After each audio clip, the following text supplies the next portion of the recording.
It'd probably be a good idea to... Wait, hold up. Let me check my audio settings. It'd probably be a good idea to include the amount of berries I'm currently at. Right. Where's my text?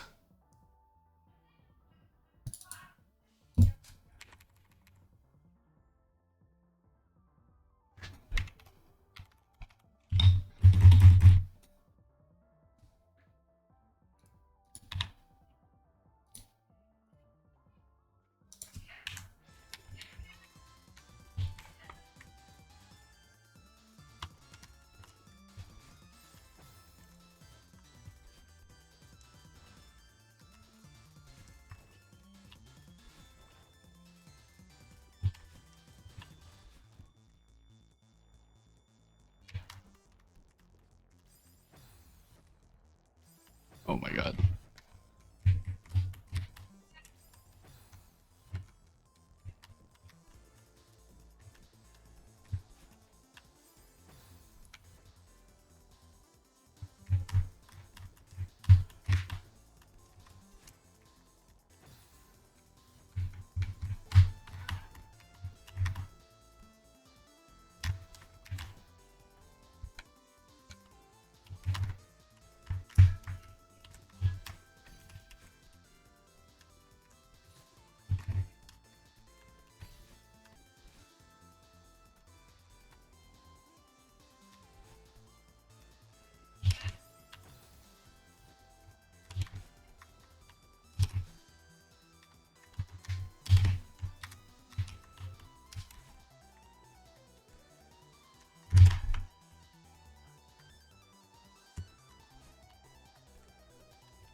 Oh, game sound isn't there. Oh, thank you for letting me know.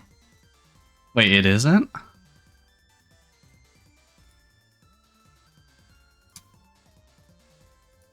Oh, maybe I just have to... Hold up. Let me check what I have it set to for Raven Steel. That's so weird. Hey Double Nash, how's it going?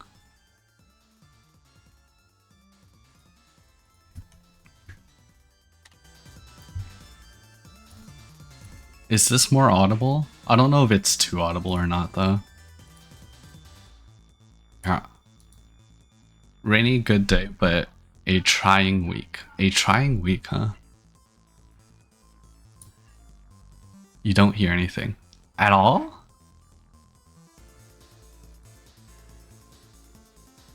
That's so weird. Cause like OBS has a little...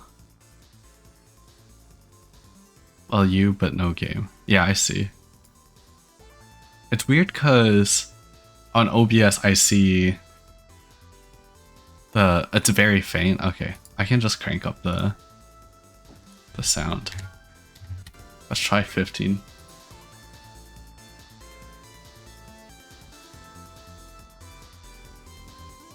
Is that audible?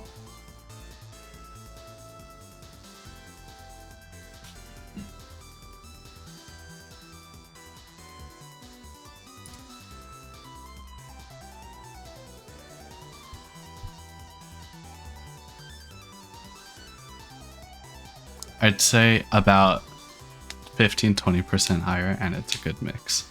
Okay, because I'm not working in percentages. It's like I'm just increasing the decibels here. Here, let me... Oh, I could set it to percentages. It's at 562%. So you're saying if I add another 20, it'll be good. Like this. I changed it again.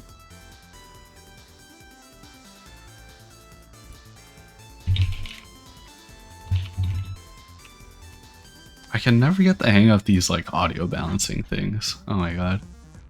Is your aim game one? Yeah. It's cause I don't like having too obtrusive music when I'm playing. It's just set to 5.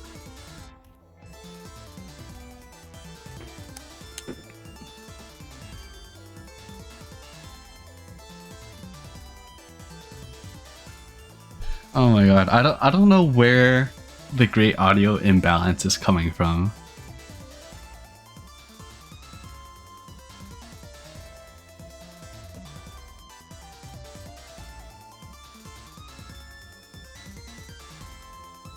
Maybe it's from my volume mixer. Let me see.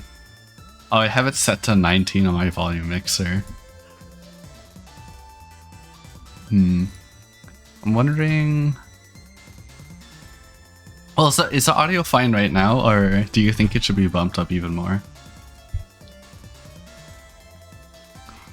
I'm just gonna use this duct tape solution for now.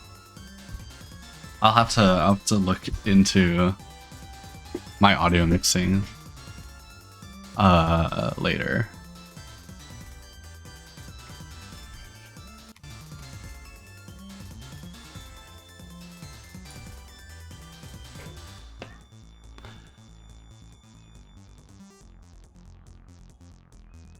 I think it should be bumped due to it being a game focused on the music to a degree. Yeah, I mean, I just want it to come across on stream.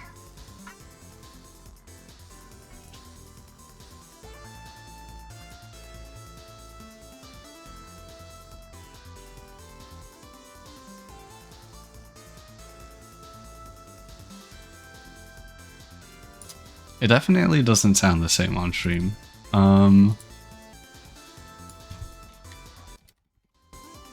Here, what about this?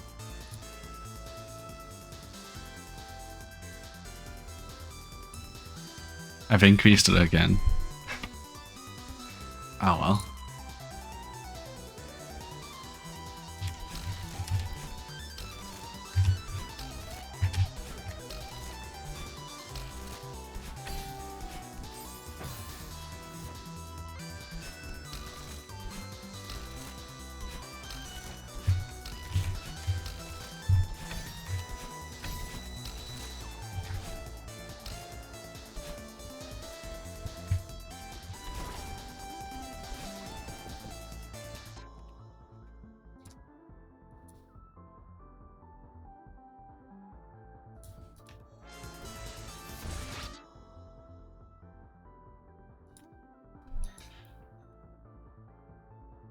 When I do RNS, it's basically inaudible. I'm not sure how to... Yeah.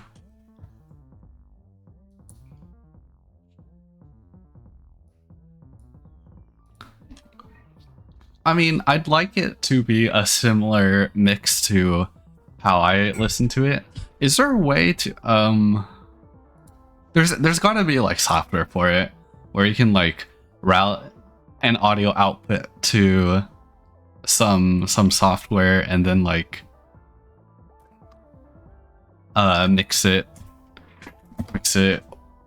Being able to like not listen to the game yourself, but listening to it through the stream. Like that'd be nice.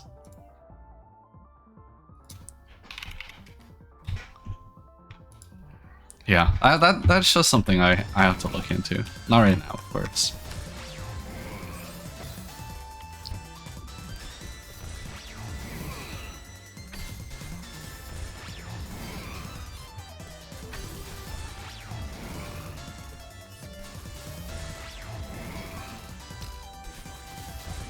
So you route it to OBS but have a separate output for your headphones. I got it pretty quick, so you'll probably have no trouble with it. Route it to OBS but have a separate output for your headphones. Is this something you do on like default Windows, or are you using another software for this?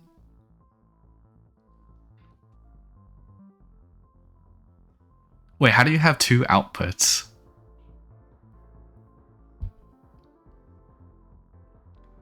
Oh, just OBS and Microsoft. Okay.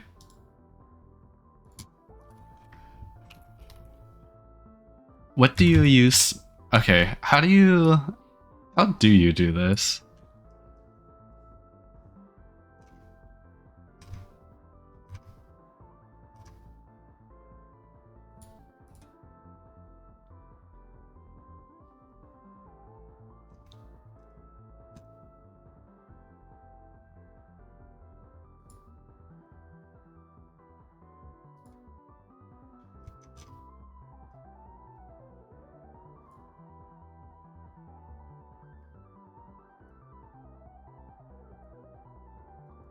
Oh my god. I hate Windows. What the heck is this?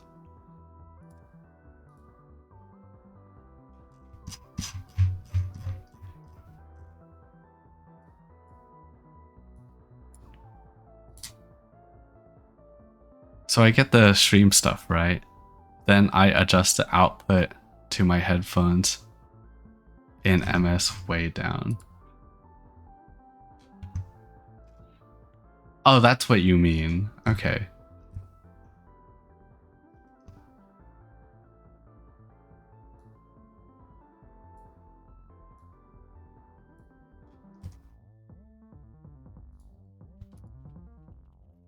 I think the thing is my audio device is a bit weird.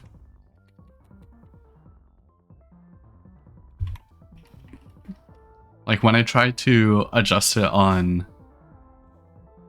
the Microsoft sound output thing, it doesn't actually change the sound of my headphones.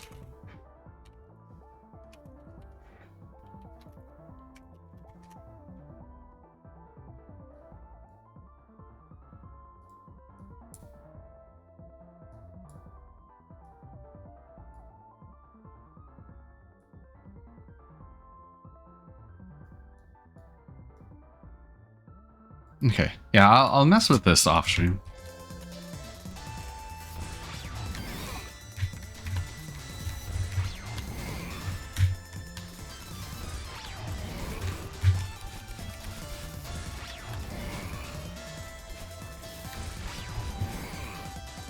It is quite the hassle.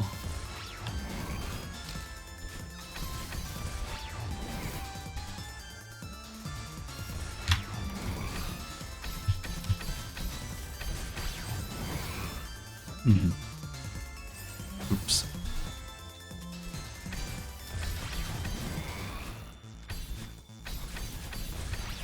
Double Nash, have you played through Celeste?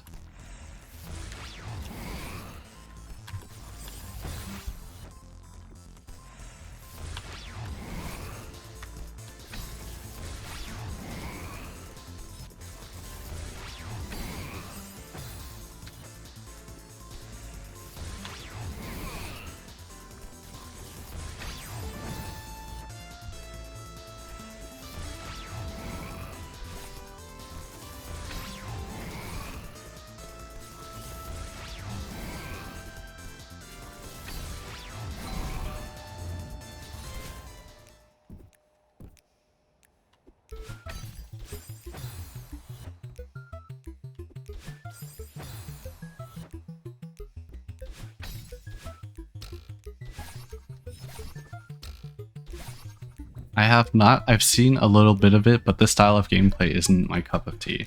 I do know there's at least 2 songs on the OST that are exemplary. The OST is definitely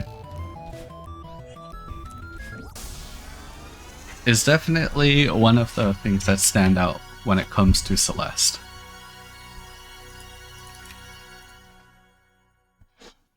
You hear it used in videos all over YouTube.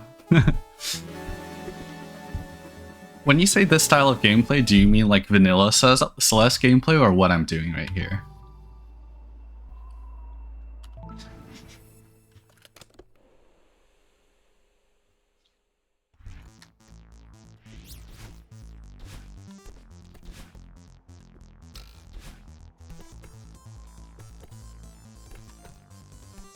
Platforming and further challenge platforming. Okay.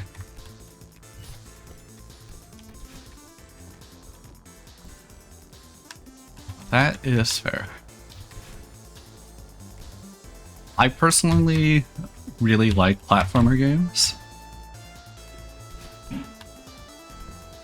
And I mean, it's kind of similar to how I experience Rabbit and Steel, this trying to do the entire chapter deathless, right? Kind of akin to the whole BBQ thing.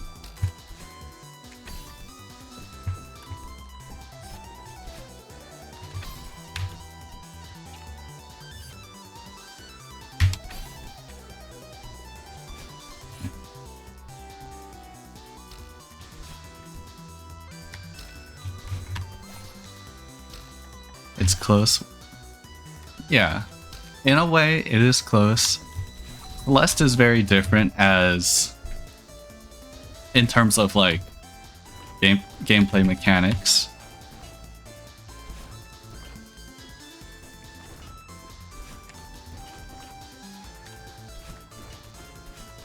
V2. I assumed you're a first time chatter. I don't recognize the name. I'm not a platformer player at all, but I absolutely adore Celeste. Yeah. There's a lot to like about Celeste. More than just its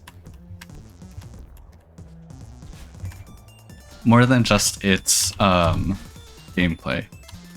And its gameplay is also fairly accessible. There are settings for players that have more trouble with platformer type games. First time chatter. Welcome.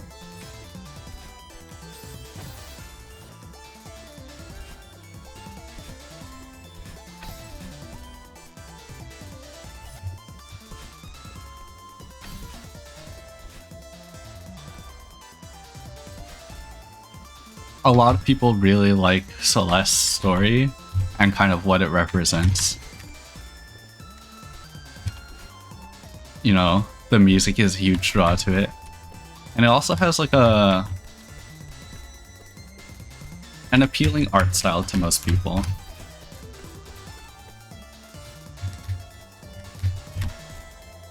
By the way, our streams usually get privated. What do you mean?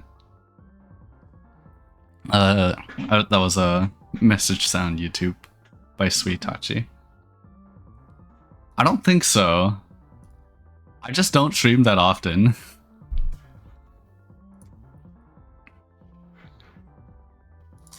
And this is my first time streaming Celeste.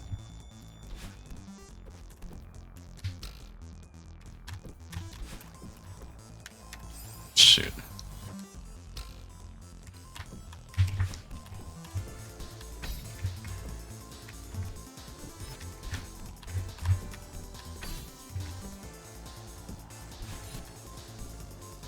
I need to figure out the whole YouTube messages not displaying on screen thing.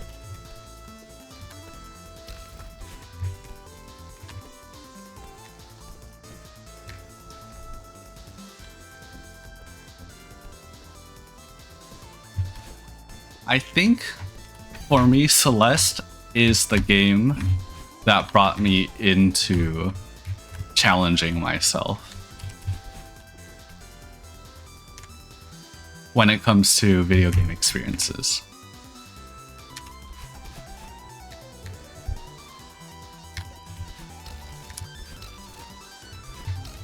It really shaped that perspective of like each failure is a point of experience, and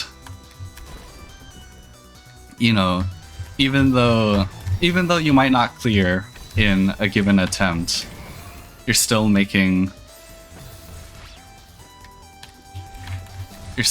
progress towards it.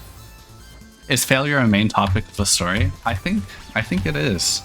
Yeah.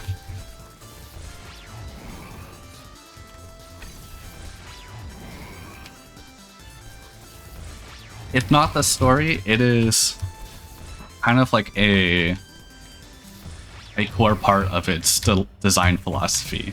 In Celeste, you get small rooms that are easy to retry, even if you fail. You know, you're able to get back into an attempt, even if you die. It's kind of like the antithesis to like the Fadian game,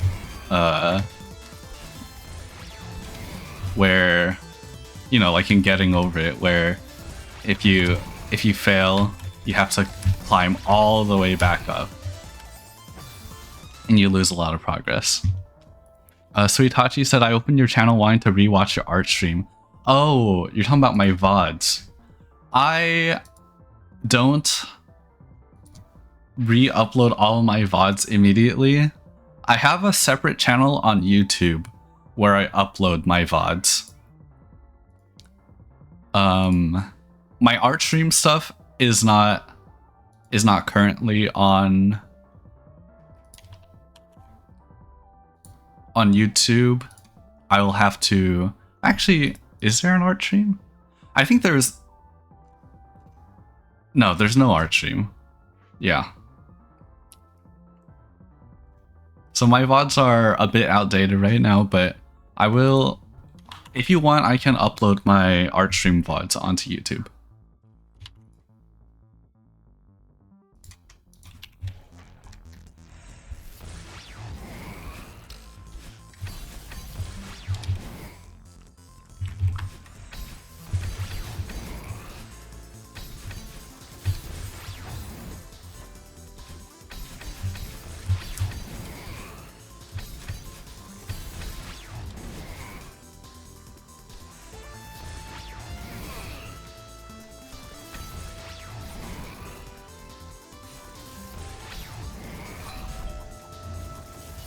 I think it is very funny that when you take a look at what each of these games represent, Getting Over It versus Celeste, even though they are built very differently, they kind of share the same message. You know, like two sides of this extreme of how much the player should be punished when it comes to making mistakes in video games. Kind of both accepting failure and saying like, you know, each fall you make is another step to summiting the mountain.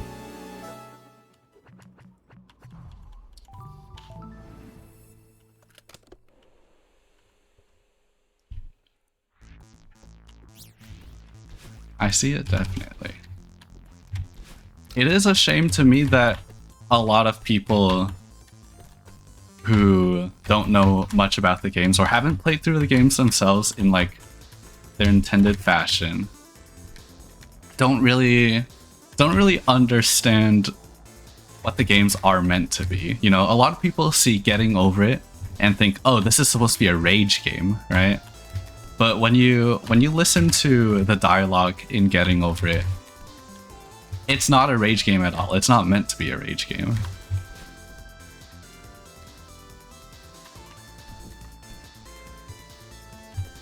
And you know, before I played Getting Over It myself, that was kind of the impression I had as well.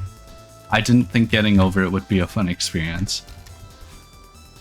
It was when someone else had recommended it to me with this kind of different perspective that I was like, you know, I'll give it a try.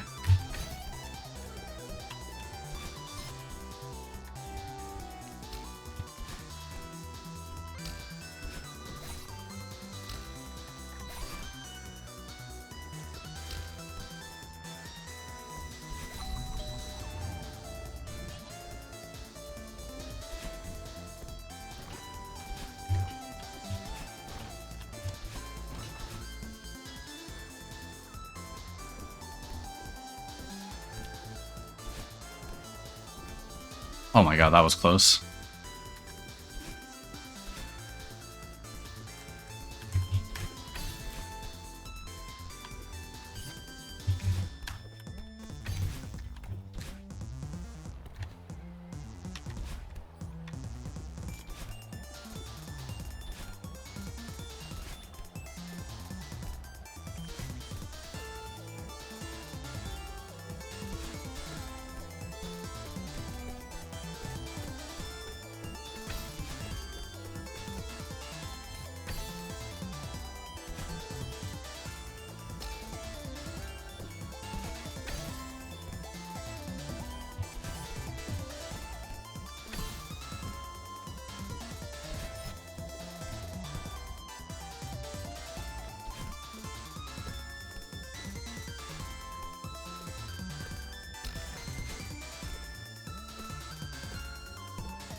It is interesting. Quite frankly, I don't have the experience with the game beyond maybe a few seconds of gameplay footage.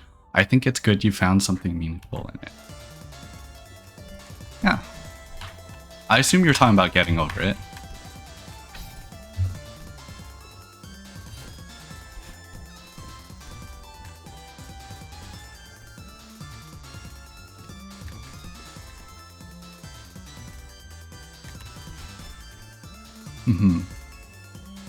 And I found myself appreciating this archetype of Fadian games a lot more after seeing such you know, intent behind it. You know, a lot of people kind of take to it and try to make things that are infuriating. You know, it's kind of like strayed out very far from the genre or the origin of it, I mean.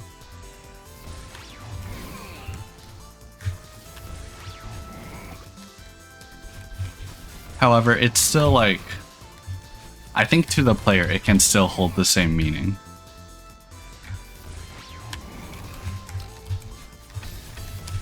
Okay, I should be locked in here. I brought this golden berry so far. Let me just finish my thought first, and then I'll continue this attempt.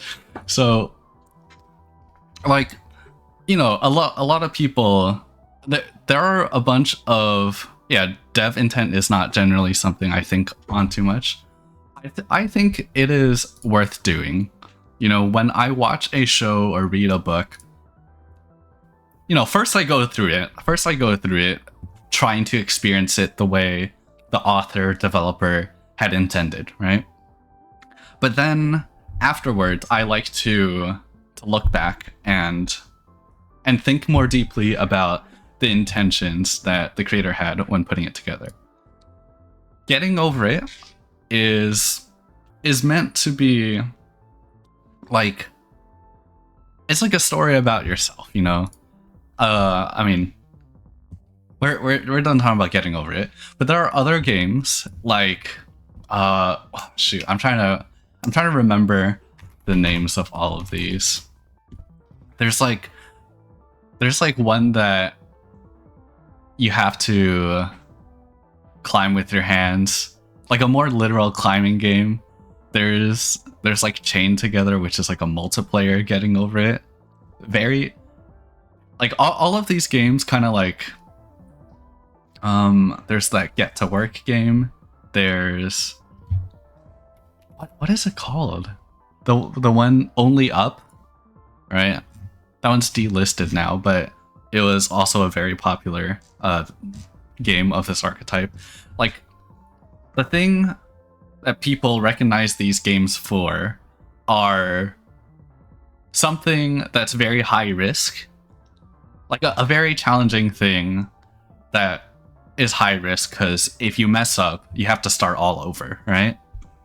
And when the developers of these newer games put this stuff together, they're trying to make something that is infuriating. You know, they add a gimmick that is meant to catch you and like send you all the way back down. And Sisyphean Simulator comes to mind. Yeah, that one. The one where you roll a boulder up a hill, or are you talking about a different one? So like, even though these developers kind of like the reason I think a lot of these games do not take to getting over its design philosophy is because they don't have the narration, you know? Part of what makes Getting Over It a very meaningful game is because the entire time there is narration from Bennett Foddy, right? Like it's not called Getting Over It, it's called Getting Over It with Bennett Foddy. And as you're making your way up this jumble of random items, or you know, this weird landscape with a hammer, right? Like he's always narrating and kind of like, you know, it's kind of what's that word? Like he describes these experiences, and even though a lot of it doesn't necessarily, like, it's not explicitly talking about your gameplay, right? But you can tell it is something that relates to your gameplay, right? Like you fall at this one part in Getting Over It, and he talks about bitter foods, and like, oh my god, I don't remember the exact monologue, but all these newer games do not have the same narrative. You know, they don't put the same attention into attributing meaning to the climbing experience. Instead, they're just a grind that you go. It's an allegorical narrative. It kind of is, yeah. Though it's not as much of a narrative as it is like a narration, right? There's not like a story being told by Foddy. Anyways, yeah, that's what I'm trying to say. When it comes to the players themselves, though, I think all these games pose a similar challenge. Even if the game isn't designed with the same philosophy in mind, going to one of these games from Getting Over It, you know, you're still able to apply the same meaning as Getting Over It to these games. Okay. My long ramble should end.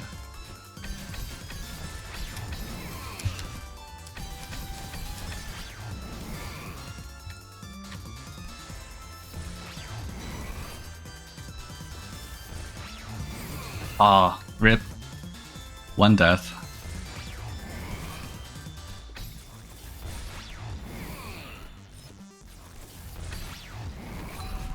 So you're applying gaming culture from one game to another. Yeah. Or not necessarily gaming culture, but it's like the meaning of one game.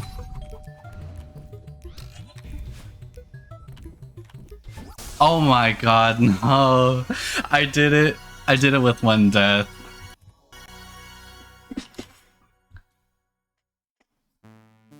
Alright, time to update the PB. So close. Ritu, you said you enjoy Celeste not for its platforming. What do you enjoy it for? I am curious.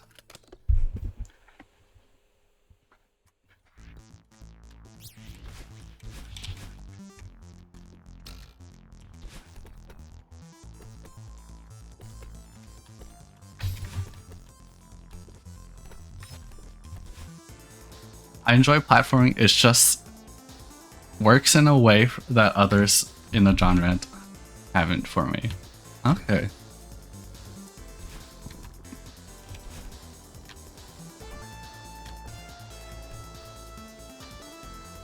Celeste, compared to a lot of other platform games, has a lot of design decisions that are meant to make the game feel good. You know? I'm just gonna restart chapter. Like, Madeline is a very high friction character, you know? You turn and she turns like instantly. You know, there's like coyote jumps where you can like walk off the edge and still have the opportunity to jump. Things like that are meant to like enhance the casual gameplay experience. And especially for people who aren't as familiar with platformers, makes the gameplay a lot more bearable.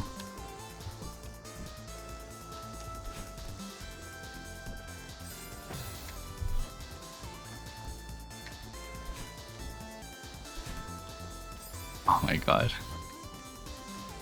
These freaking dust bunnies. I want to get out of this chapter as soon as I can. Oh.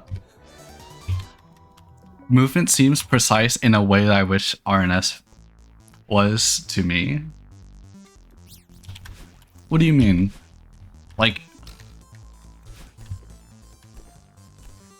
do you mean there's no momentum mechanics in RNS?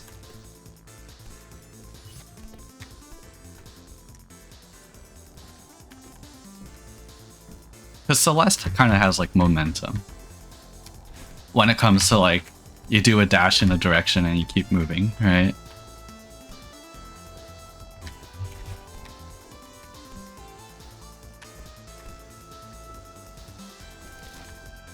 The RNS characters are pretty responsive, so I am not exactly sure what you mean.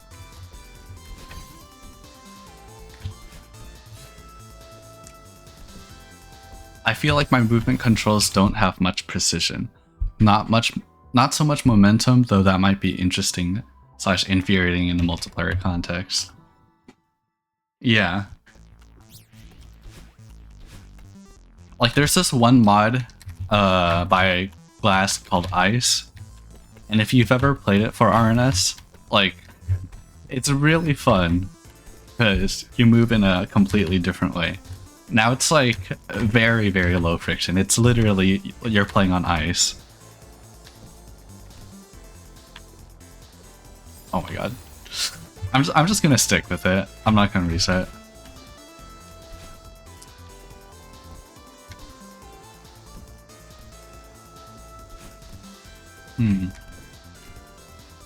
They don't have precision.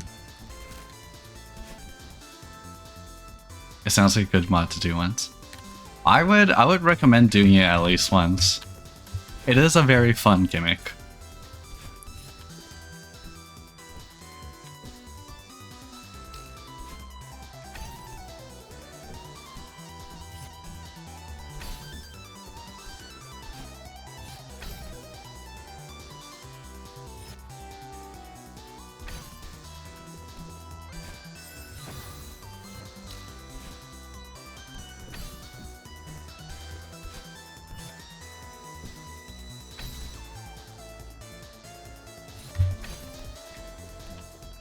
It's interesting movement precision thing you're talking about.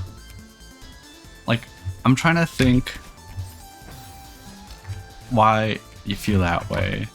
Is focus movement something you utilize a lot within the game? Because for me, I feel like movement in RNS could be precise. If you want to. You know, you get close to an edge, then you start holding focus. Here's another way to see it. The amount of movement you get from pushing a move button and let go is not exactly the same. Huh. You don't focus move because it's on a weird button?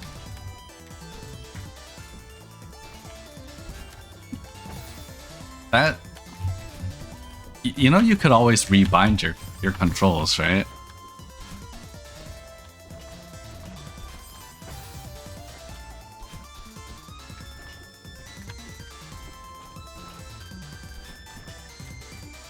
Oh my god.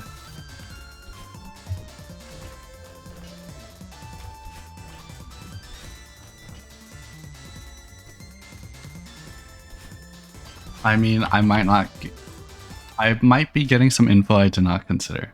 That is true.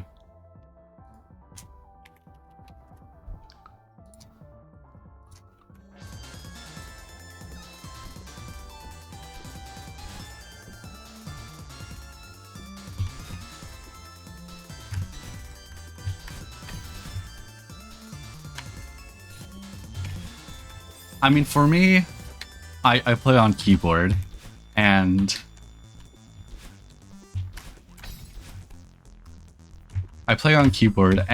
I use shift for focus, and then like, you know, the 4 keys next to it for my inputs. And as a person who has played a lot of games on keyboard, using shift and those 4 keys in conjunction with the arrow keys is very familiar with me. Oh hey! We got a raid from Ozokirite. I don't know how to pronounce that. Party of 2.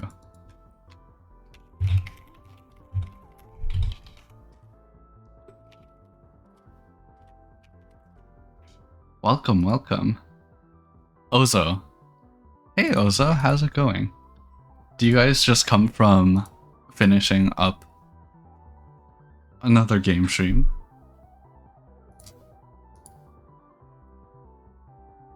What were you guys doing?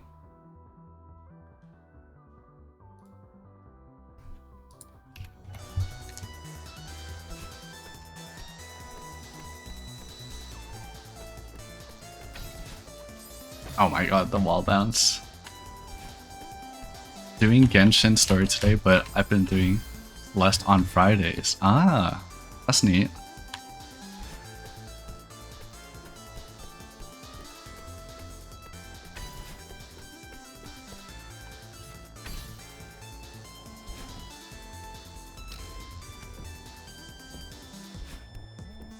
Genshin is not a game I'm too familiar with. I don't really play gacha games in general. But I have a lot of friends that do.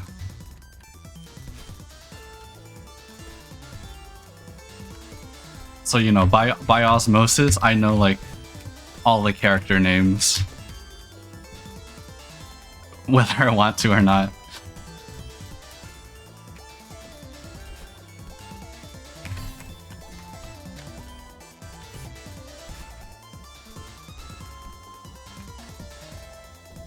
I had someone redeem complete this game on Genshin for 5k channel points. Ah. Complete this game. Is Genshin a game you can complete?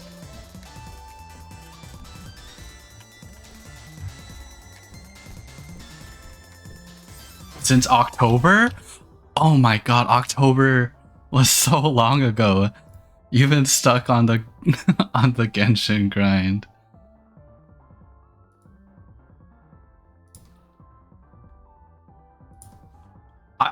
I hope it's an easy experience for you, or I mean, enjoyable experience. Oh no, 200 out of 1,000. Oh hey Jade.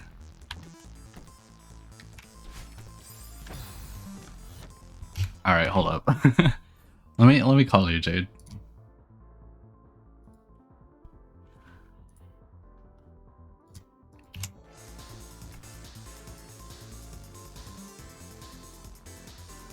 Environmental design of it looked lovely. It does, doesn't it?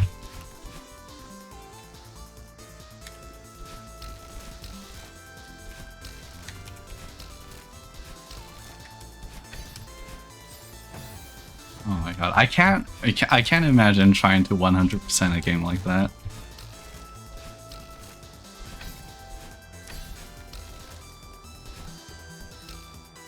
Finish the story of Inazuma. Okay. How many areas are there in Genshin now?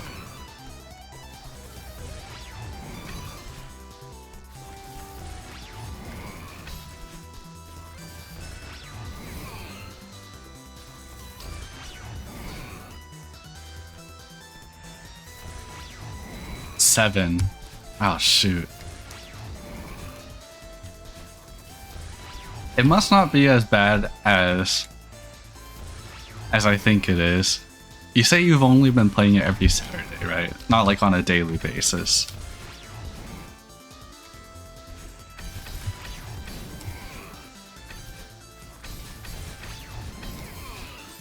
Yikes.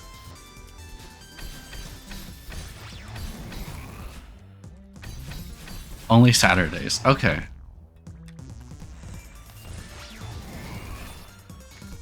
That doesn't sound as bad. I avoid content repeating on the same beat. Ah, that's fair.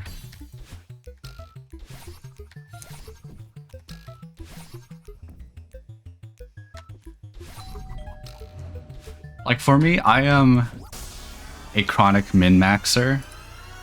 So like all the times I have touched a gacha game before, I get sucked into it. Like dumping a lot of my time into it for some brief period of time before I think to myself, wait, I need to stop playing this. Like it is just better for my life if I don't min-max a gacha game. Oops. No worries, Jade. It's just my gameplay mindset. I know a lot of people can play these types of games more casually, but I can't.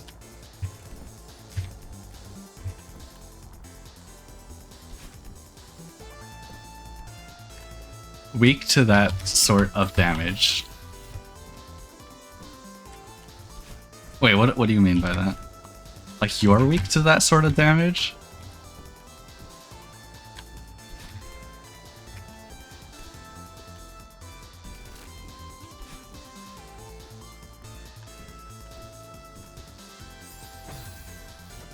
I mean, it's not a thing. Oh, you fall into a hole. Yeah. It's not a thing that originates from gacha games, my behavior when it comes to that. It's because I play like I like factory games, right? And in factory games there is kind of this mindset you have to be in where you like hyper optimize your base. And so I think when I try to play a gacha game, I kind of fall into the same mindset of wanting to like hyper optimize my gameplay. And for that type of game, it is not good at all.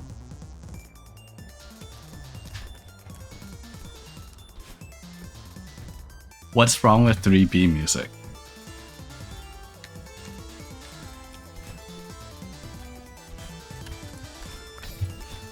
I don't know, I don't mind 3B music that much.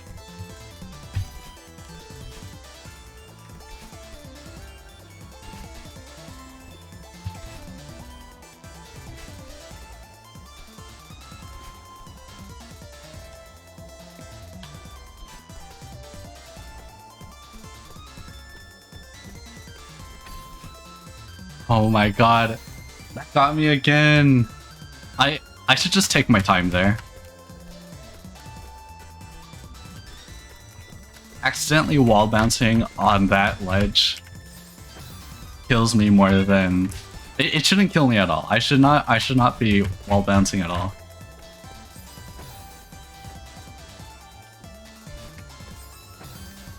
Oh my god, I can't believe I did this one death earlier.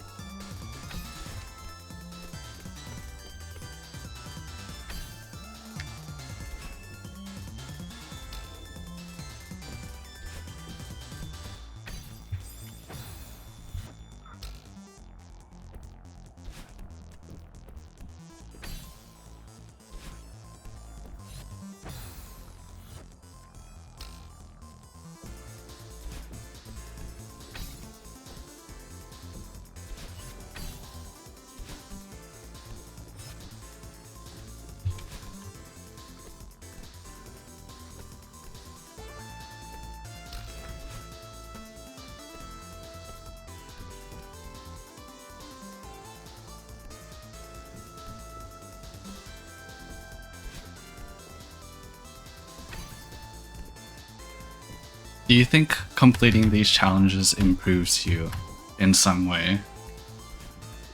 Let me think.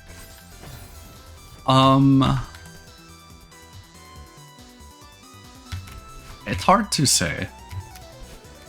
'Cause if it does improve me in some way, it's not like a readily apparent improvement, right?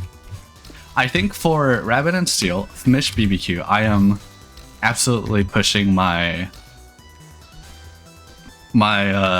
determination to its limits. You know, Fmish BBQ is the hardest video game challenge I have done by far, and I feel like doing that has changed me by showing me how far my determination can go and how, you know, future obstacles would not be able to stop me, right? Like, it's kind of... Because, you know, Goldening Farewell in Celeste is something that is, like, oh, it's a well-known challenge, right? However, after completing Fmish BBQ, my mindset has shifted to a... This is something I can reasonably do, you know? It's not out of my bounds. If I've done something this hard, I can do something on a similar level.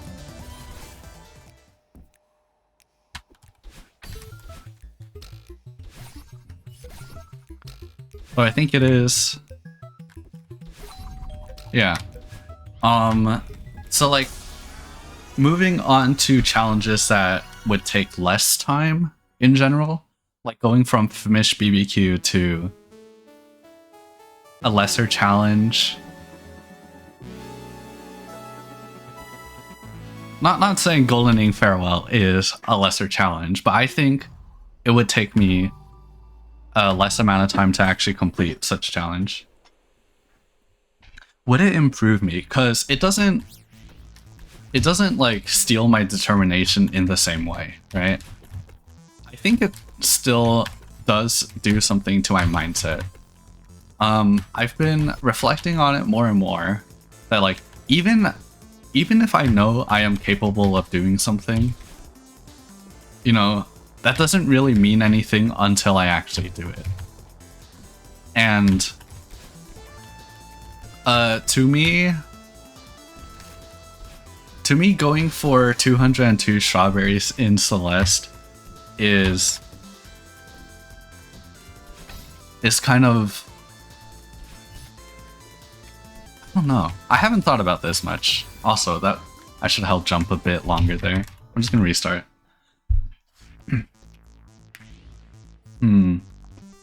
I think there is something... Obviously, doing these challenges makes me more consistent at a particular genre. You know? Like, doing this will make me more consistent at platformer games in general, right? Whether that is something that can be transferred to a more meaningful skill is something I'm not sure about. Oh my god. I feel like I should just try out a different chapter, but at the same time, if I move to a different chapter, I feel like I'm gonna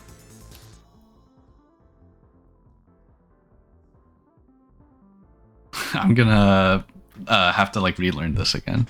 You ferreted it out of the question. I didn't ask, lol. I do think it's interesting that you and Game Freak talk about determination as like the factor you talk about. Wait, what? And it's something I don't even think about. Yeah, because more generally, right? Obviously, doing a hard challenge in a video game requires you to be good at that video game, right? It requires you to be at a certain skill level. But there's a more general thing, like the mental mindset, the determination that plays more into your ability to do such a challenge than your actual skill level, right? I could be really bad at bullet hell games, but as long as I'm determined, I will eventually build up my skill and be able to complete some hard bullet hell challenge, right?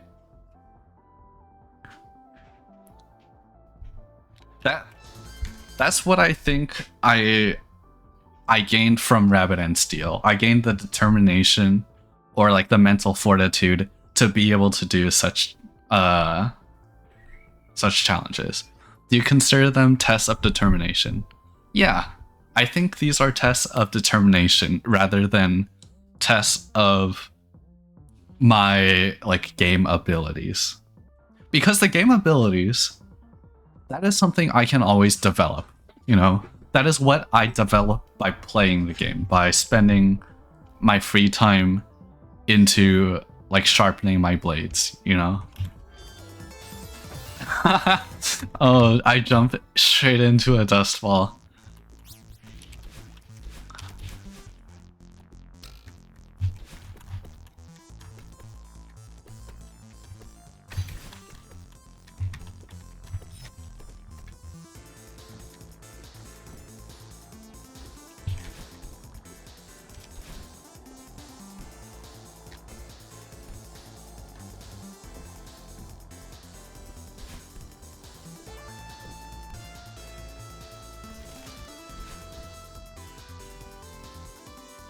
And determination is something that extends way beyond video games, you know?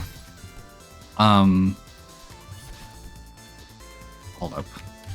You say that, and are you saying it in the sense that it's unlike determination, a resource that gets depleted, or do you view determination as something else entirely?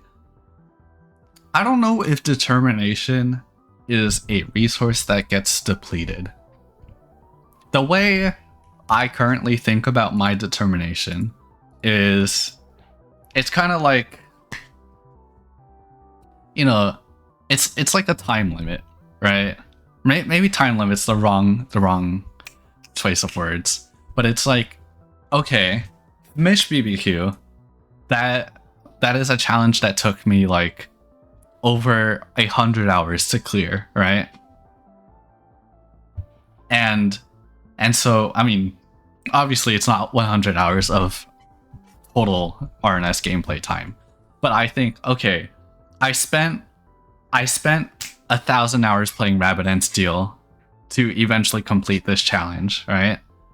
Now, if I look at Celeste and say like, okay, it's gonna take me about 200 hours or I don't know, 300 hours in total to get the Farewell Golden, right? Then, you know, 300's less than 1,000. It's something I can definitely like push myself through.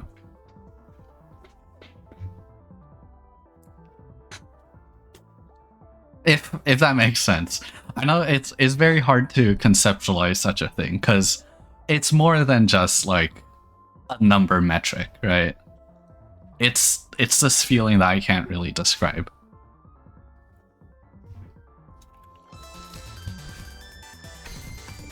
I'm conceptualizing it kind of fine, I think. Okay.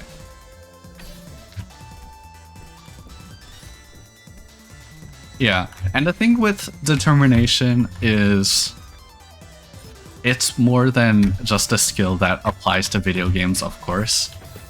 I think part of it has to do with ego, right?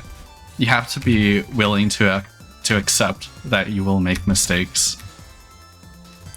And I think, ironically, there is a correlation between my being... I think there is a correlation with me as an artist and my ability to do such challenges.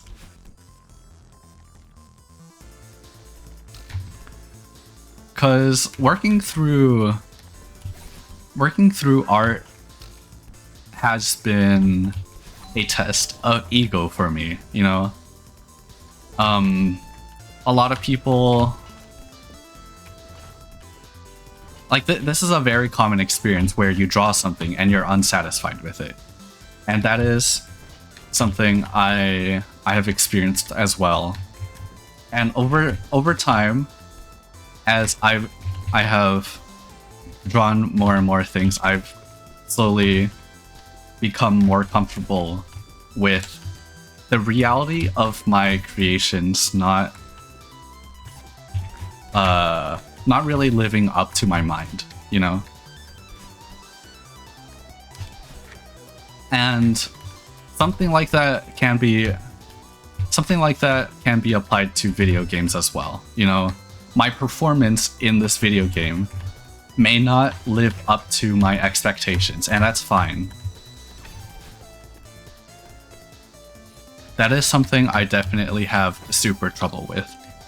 I think that's fair. It's not something that comes natural. I mean, like, truthfully, I probably still have troubles with it myself, you know?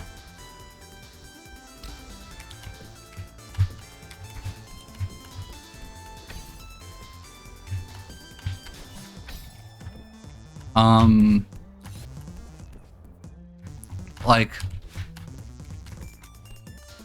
you know, it doesn't even have to be about, like, personal reflection. It's something that can be like, responsive to external forces, right? Talking about external motivation here, how like, you know, you post an artwork and the amount of likes you get is less than your previous one or something like that, right? And a lot of people see that and feel down.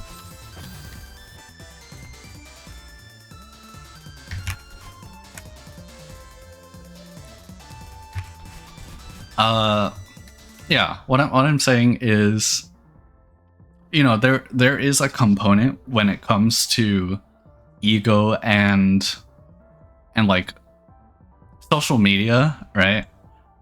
Or not social media, but like I'm using social media as like a stand-in for all like external forces, right? Like, let's say you're particularly proud of something, but other people don't seem to be proud of it as well, right? And so kind of what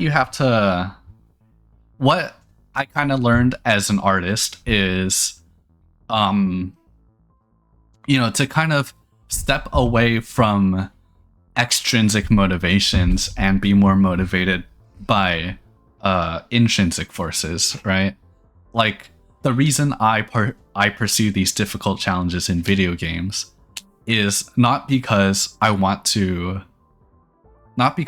look good to other people. It's because it is a challenge that I would be satisfied with doing, you know?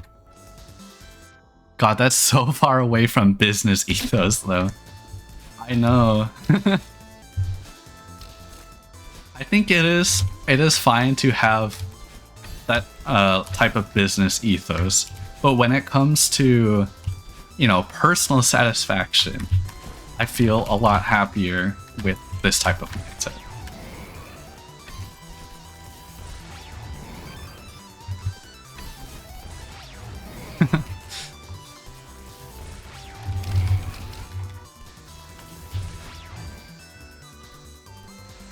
And to be clear, I was not born this way.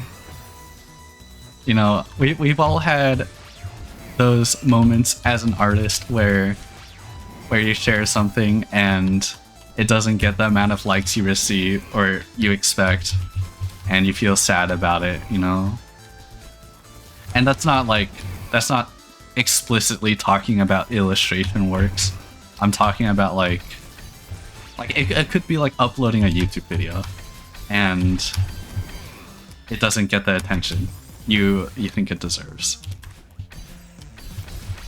I think it is a very common thing in today's world where everyone is exposed to social media.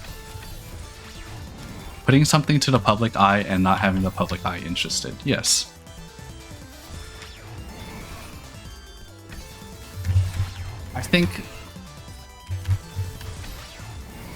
I think that is something that everyone should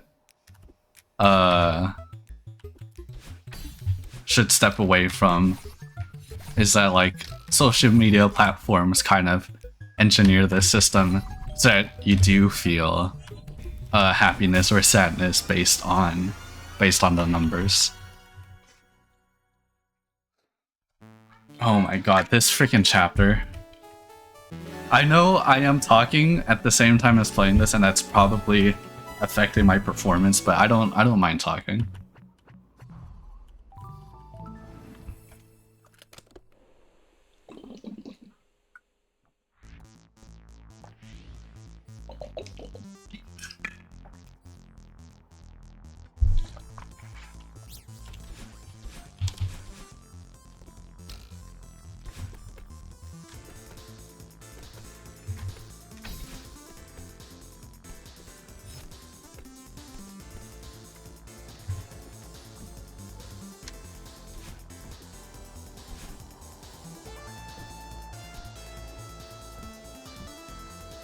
And of course, I think it is fine to be proud of the numbers.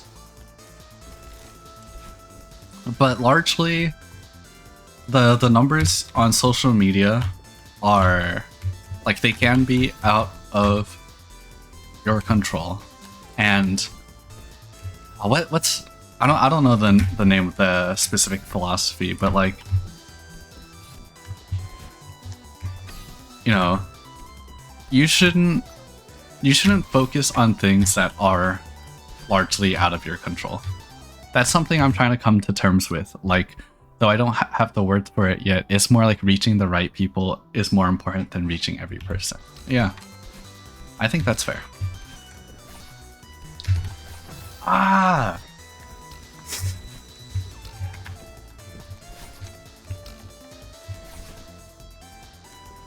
Definitely. I am very happy with the people I have been able to reach within my life.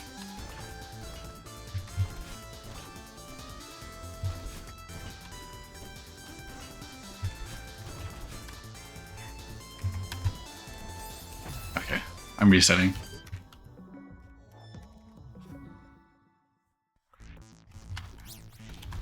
I don't know, should I just reset on death? Maybe I should.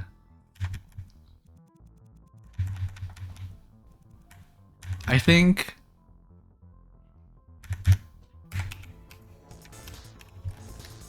I'm close enough to being able to do this when deathless that I should just reset on death. Rabbit on S.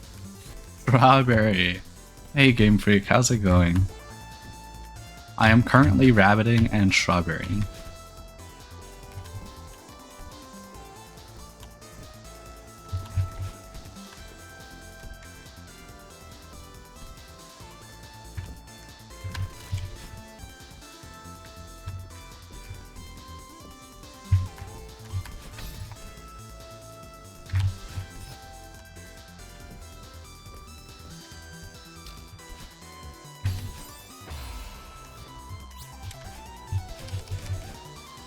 Wow, the music continues, right?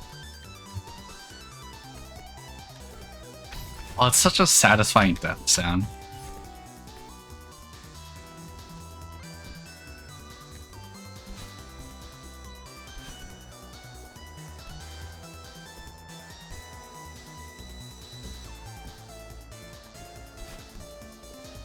I know, I haven't played much Rabbit and Steel lately. I'll get back on the grind soon.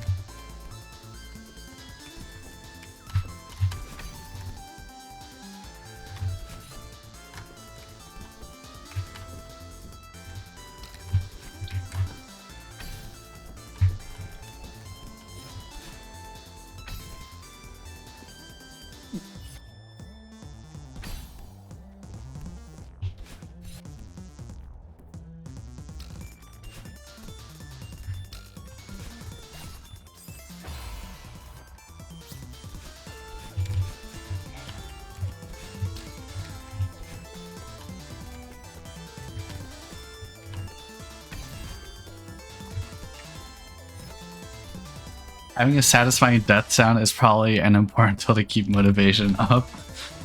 Maybe.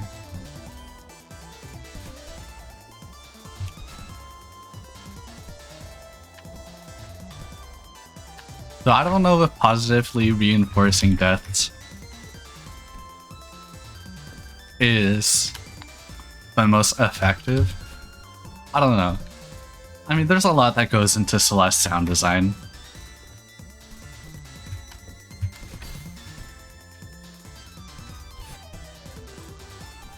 I don't know if that's something people are thinking about. Oh my god. Anything that takes something though and takes some pain out of it is generally good. I see. That is true. Just make the overall experience more bearable and yeah.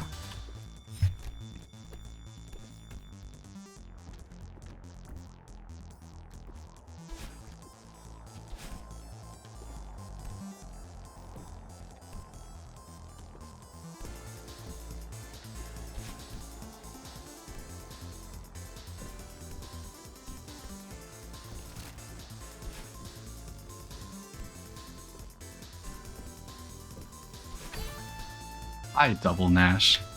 I double Nash. Like, that shouldn't be a more painful point than it already is. That is true. That deaths are kind of like naturally a painful thing.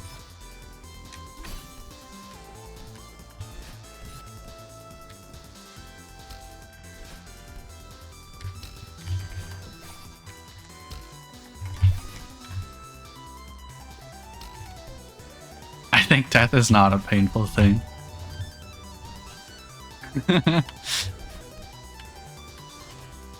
What's so quotable about that? Is it not true?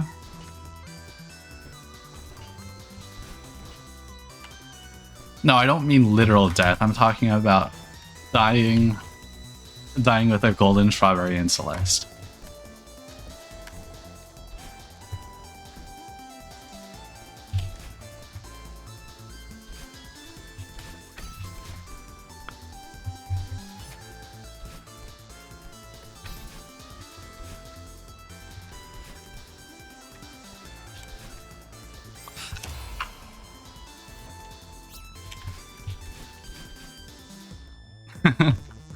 It was fun to point out of context. I see.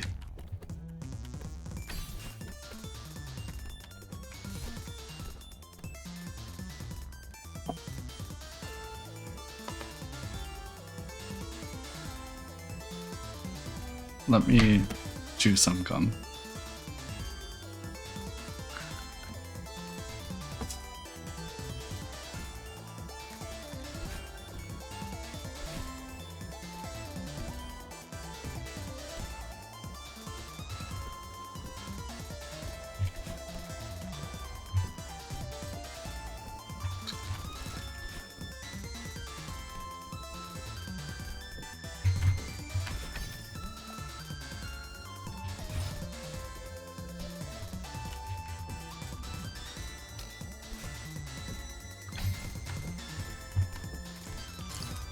Hey, like, real life death isn't necessarily painful. It could be painless.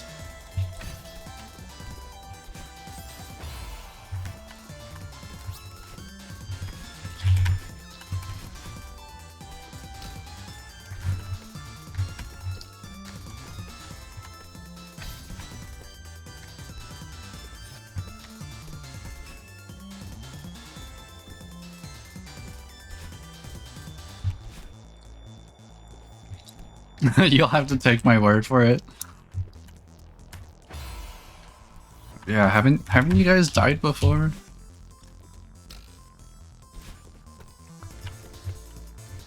What's the saying? A rabbit has 9 lives. I'm on my 3rd one. Yep, that one. Exactly.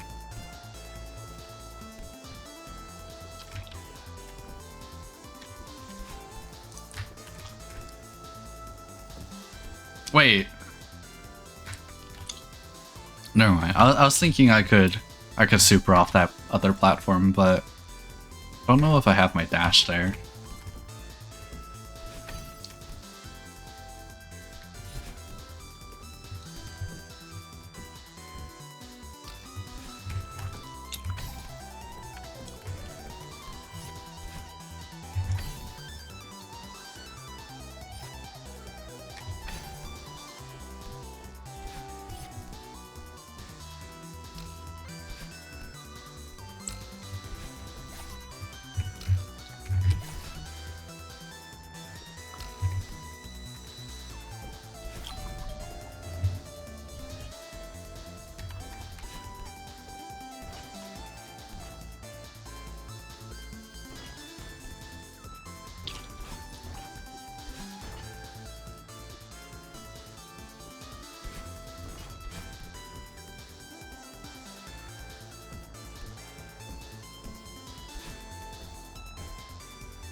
Oh my god, that's so sketchy.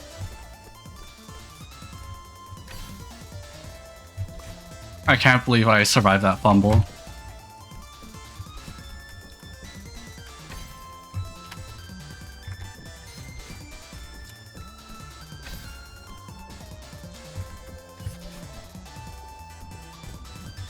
It's all optional.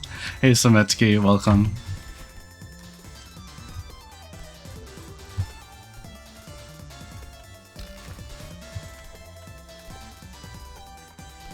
That was a big hurdle for a bit. Yeah, it was.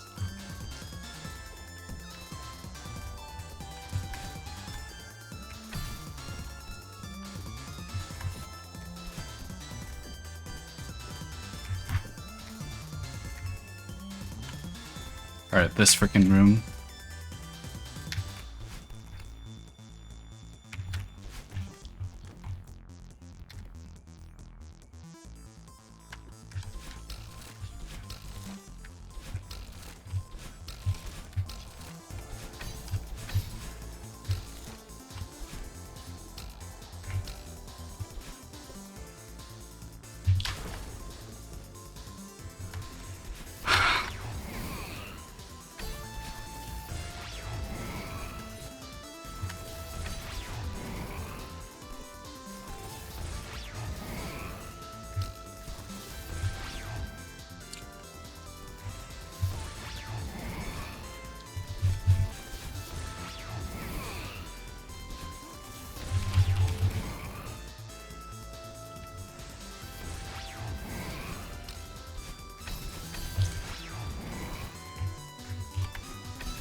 I'll read the chat message later.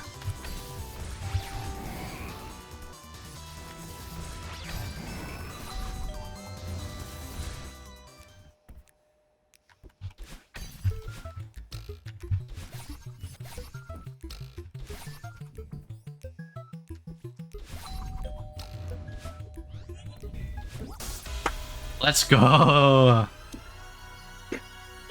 Do you think Celeste players, after playing it, are like, if I can get through this, I can get through anything? I think that is part of it. I think there is something like that to be had for some Celeste players. Obviously, not everyone will have the same takeaway, right? But like that's something I can believe people having as a takeaway from Celeste. Semetsky, thank you. Let's go. Just a bit over 1,000 deaths. Let's see. Oh my god. Is it Golden Ridge time? I want to do Summit. Because right now I'm at like 20 Summit deaths. The amount here on the journal is a bit outdated because I quit the chapter before the end. I want to do Summit. Can I please do Summit right now? After playing 3B, I think I deserve to play a more fun chapter. So we are going to, which one is Summit? That's 7B. And I'll just put 51 deaths here for now. We're at 195 strawberries too, so let me update that number. There you go.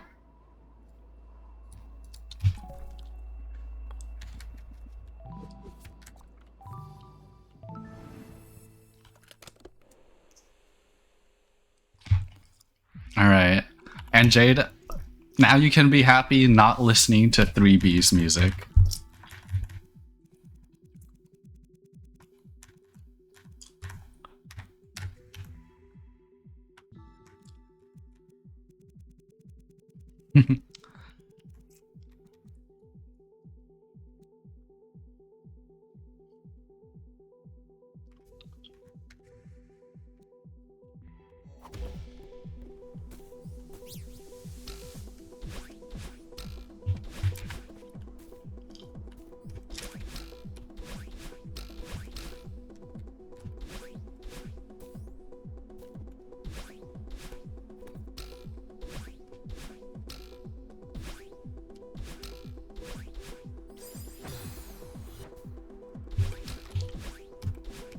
I'm just gonna start by playing through the entire chapter, and then afterwards, kind of focus on rough spots.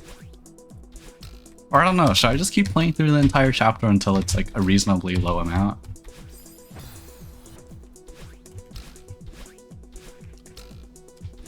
I'll have to make the decisions after I'm done with this attempt. How the heck did I do this in less than 20?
No, Double Nash, it's kind of like a placebo.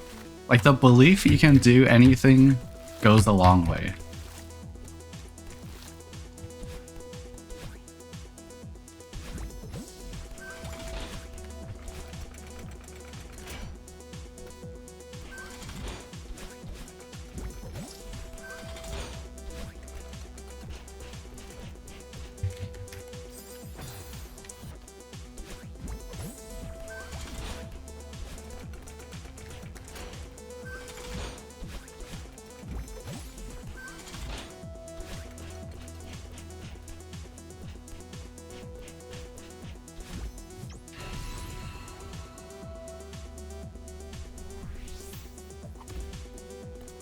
I'm gonna be so rusty at like the core or whatever.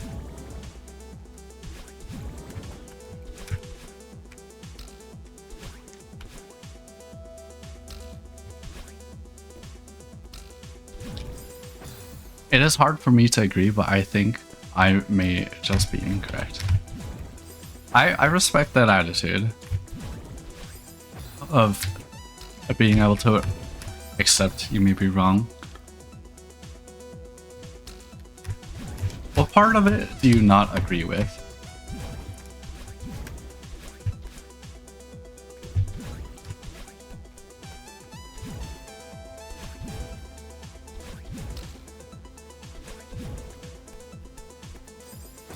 Do you not think believing is a huge component to your success in certain types of challenges like this one?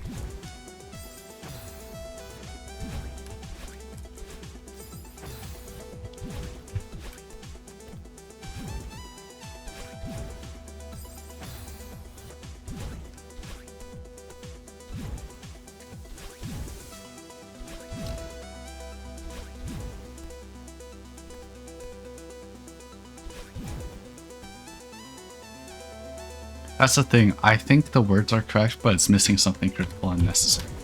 Do you know what that is, or are you unsure yourself?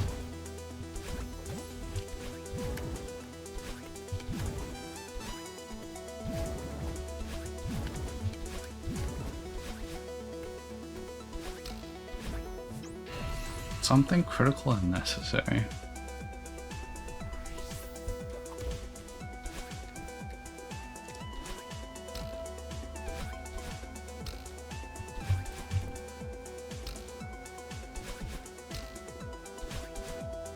Unsure myself. That is why there's tension on me for not being able to agree. I see. That's fair.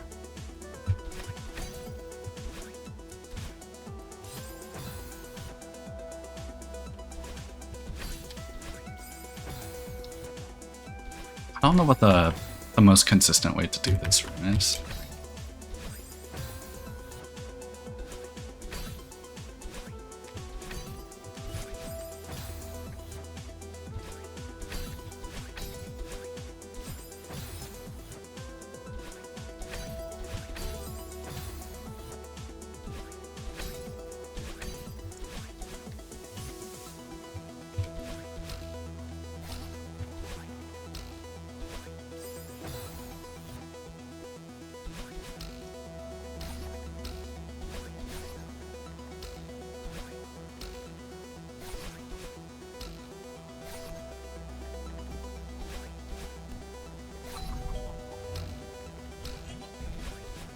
That's not how I'm gonna do that room.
Maybe it's just that the cost of failure is so little that determination can't be hurt. I think there are times where being too determined can be wrong.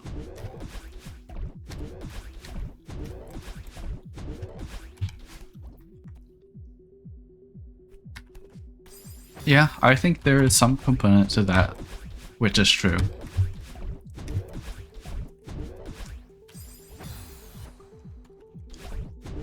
Do you think you can provide an example for such a case?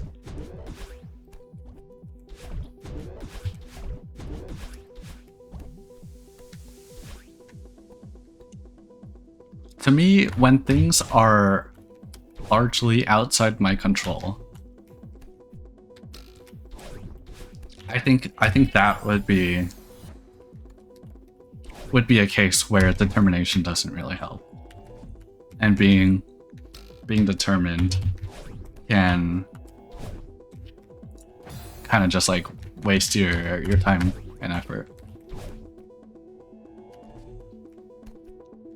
But then again, something like that may not be necessarily obvious to a person.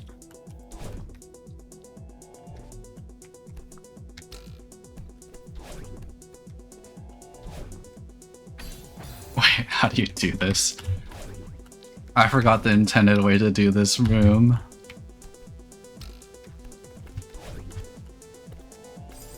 I see. I think I got it.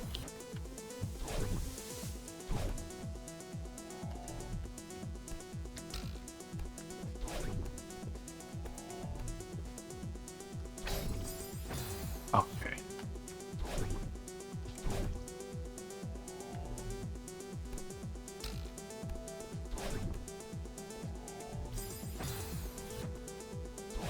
To me, when it comes to a video game challenge like this, I don't think it hurts to be determined. Maybe the case you're thinking of is like when there are real life consequences, kind of like this, similar to addiction.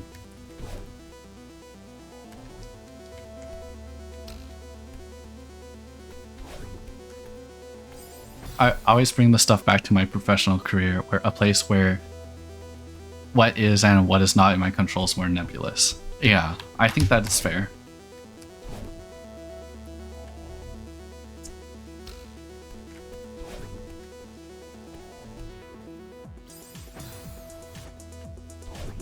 Okay, why can't I find a consistent way to do this room?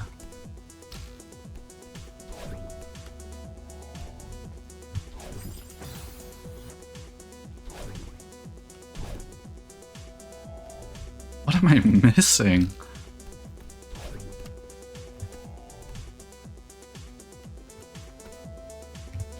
There you go. Oh my god.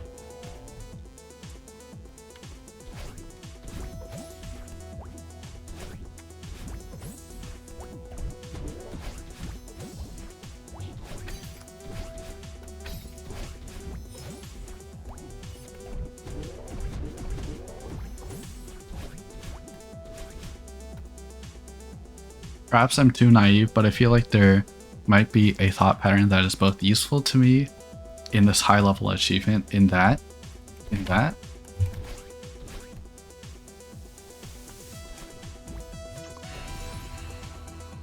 Is there a Twitch message like limit? There is a line between determined and just stubborn. That is true, Game Freak.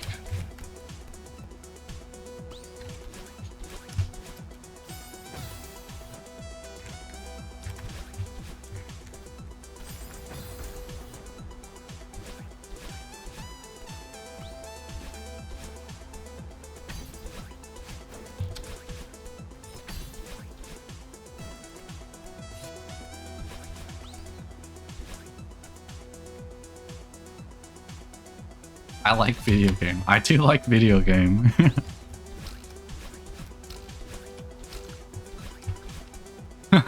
We're just having these deeper conversations, and Smetsky is over here just trying to enjoy the video game music and platforming aesthetic. I would not consider myself a stubborn person. Maybe I'm wrong. Maybe it's not time for this particular ride then.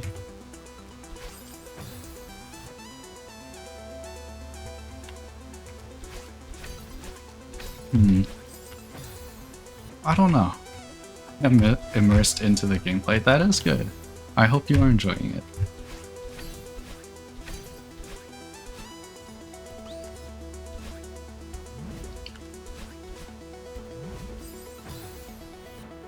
I don't know. It's tough, especially. Yeah, I don't know. I don't know how to describe such video game experiences to someone who isn't directly experiencing it themselves. Like I can say a particular video game challenge takes a lot of determination to have completed, but it's not something like the value of that isn't something I can really convey to other people.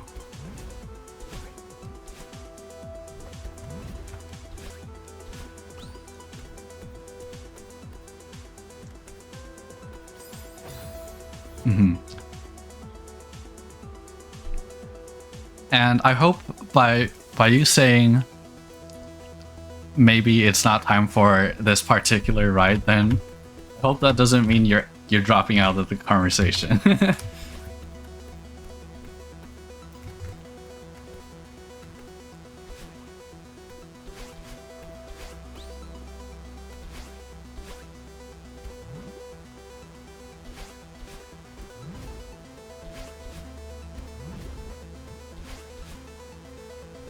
That was me trying to be more socially aware of Semetsky's point.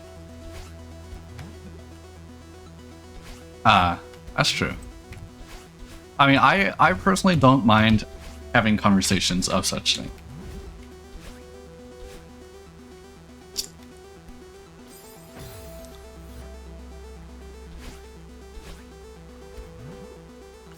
I'm playing Lunar RNS while listening to philosophical conversations.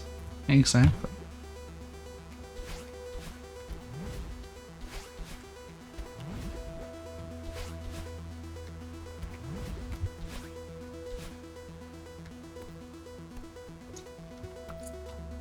I'm sure Semetsky can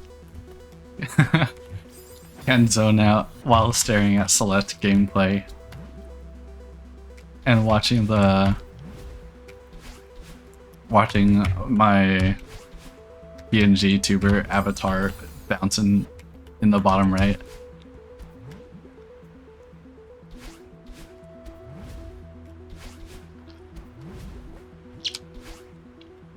As like a middle ground, why this particular challenge? Why now?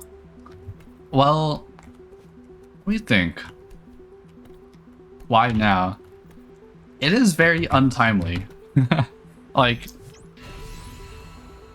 RNS DLC has released. I guess it's because I have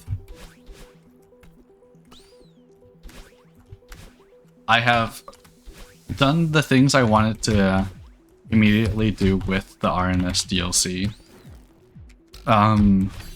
Like obviously I want to pursue harder RNS challenges, right? But to be honest, there are a lot of things that I wanted to do for a while, but I've kind of been holding off because of RNS's DLC release date being in limbo, right? Like, when was it predicted to be? Like midsummer of last year, right?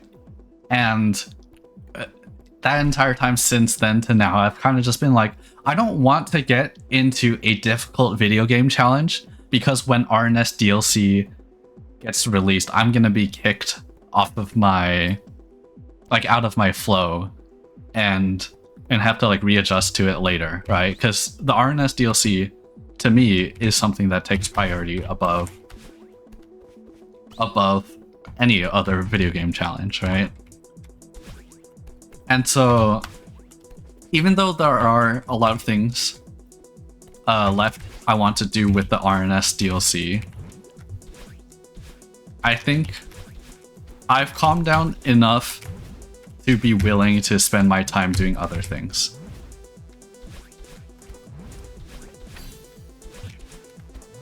Obviously, I still gotta get like the full release of Full Metal EX out. I still gotta start labbing Slow and Steady and updating Pacifist and draw fan art for RNS.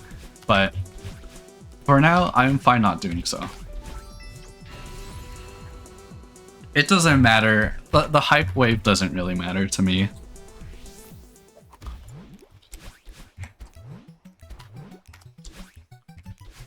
Slow and Steady. Game Freak really wants me to start Slow and Steady. I'm sorry, Game Freak. Oh my god, at the very end.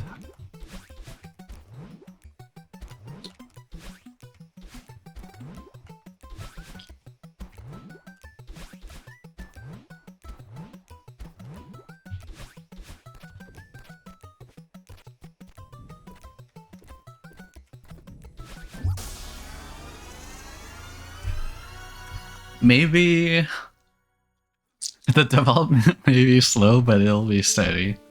True. Oh my god. Problem with Slow and Steady is that the DLC has some mechanics that I don't know. Player count is still 3x pre-release. That's so crazy.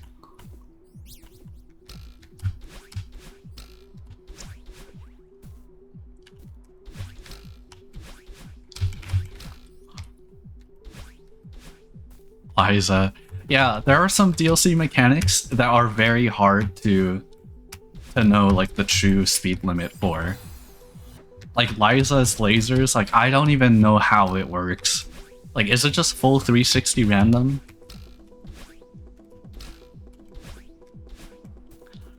Maybe we assume the worst case for the pattern design. You know, just assume in Liza the lasers are full random, and it could be any one of the laser origins for the knockback, right? And if we find a mathematical speed limit for that, then we can say that is at least like an upper bound for the speed limit. Or lower bound? Yeah. No, upper bound. Upper bound. It makes sense to say upper bound. Well, I mean, it's gonna be a higher number than the actual speed limit if there are more restrictions to the pattern design.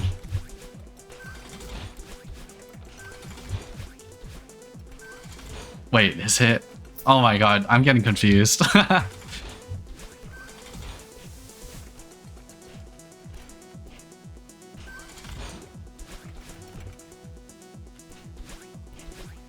Yeah, the Slow and Steady numbers we want to be higher than the actual speed limit if possible, so upper bound. Like if we're unsure about something, we want to make the number higher than what we think it actually is.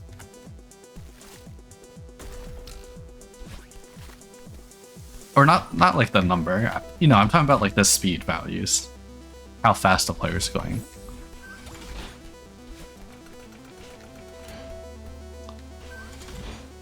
Game Freak, why don't you just do BBQ if you really want an RNS challenge to occupy your time?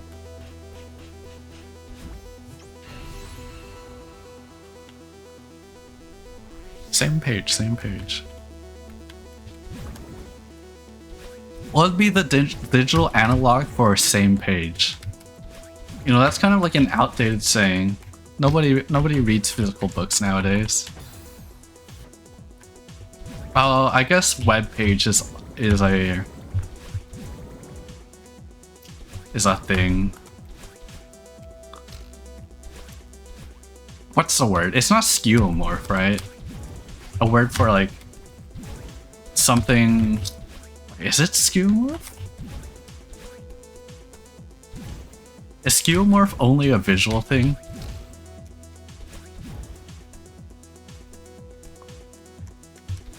I'm losing a lot of people in this conversation. Like, I don't know how many people know what a skeuomorph is. I read a physical book this morning. I have not heard this word before. Okay. I searched up. A skeuomorph is a derivative object, this is from Wikipedia, that retains ornamental design cues from structures that were necessary in the original.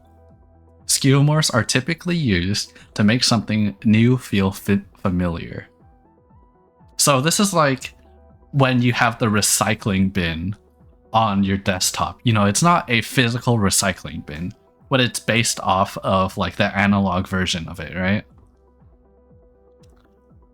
But that's more like, to me, that's more like a visual imitation, you know. It's like a physical design thing. So I don't know if skeuomorph, like what's the word equivalent for a skeuomorph? Like a word based on another older word?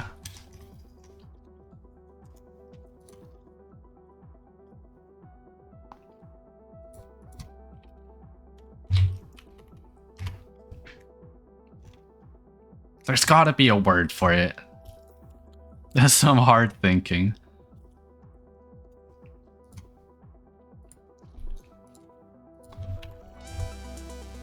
Oh well.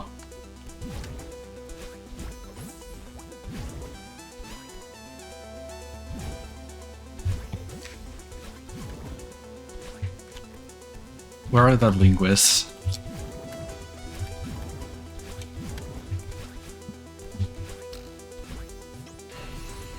Could charisma behind Riz be like part of this?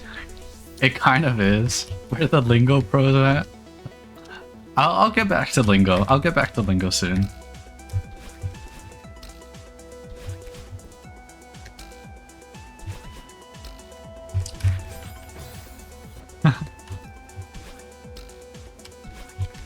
Yeah, you know, charisma and Riz are kind of similar. I mean, I'm talking about like web page, right? Which is what sparked the conversation.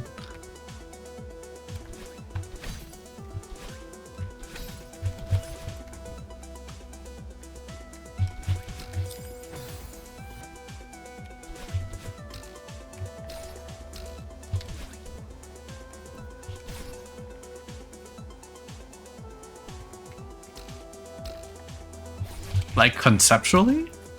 Or like to find a word in your vocabulary? Oh.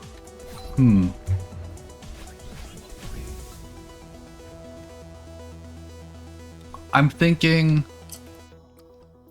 Oh, what's... Like... there's gotta be another example. Conceptually, it's like translating a translation. It's like... There's gotta be more digital analogs. Like you go from television channel to like YouTube channel, right? But then again, like, I don't know.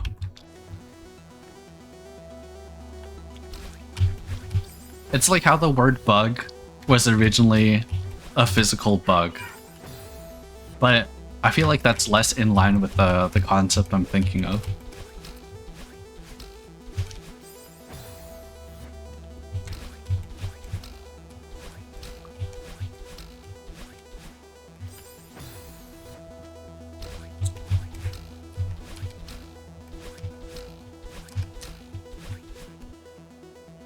Derivation?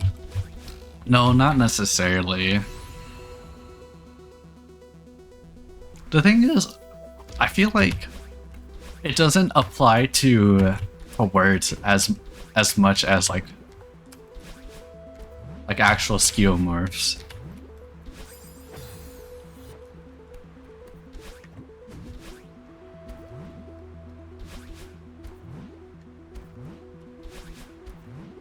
I don't know. I don't think I'm gonna get anywhere with that topic.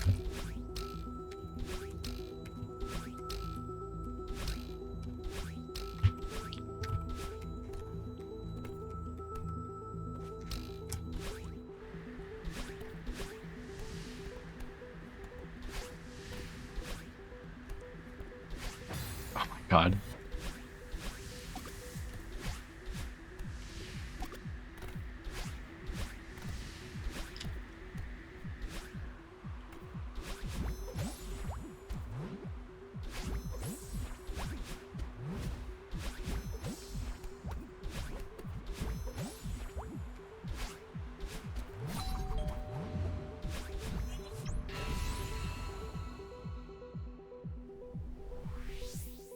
What's my death count at right now?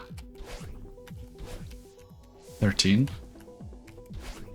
Alright, this is gonna be the big difference because I died a lot here trying to figure out that one room.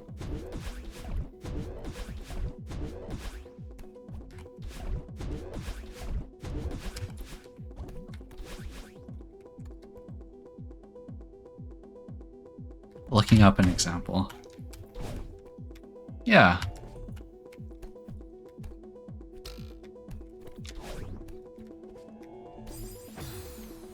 Oh my god, I didn't learn anything, what the heck. Oh, example of skeuomorph?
Oh my god.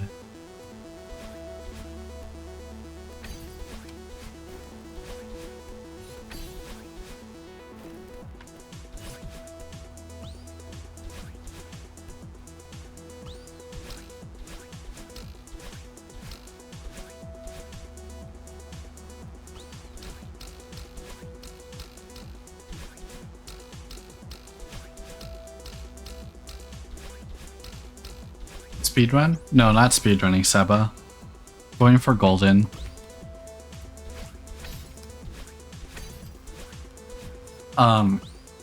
If you're not familiar with Celeste terminology, a golden berry is when you complete a chapter without dying once.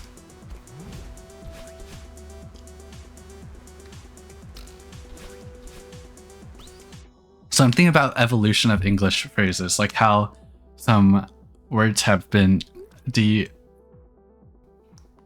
religified? Is that what you're trying to say? Just but a scratch evolves into exactly. Sorry, it's weird to see de-religified spelled out. Is that really how you would spell it? Oh my god.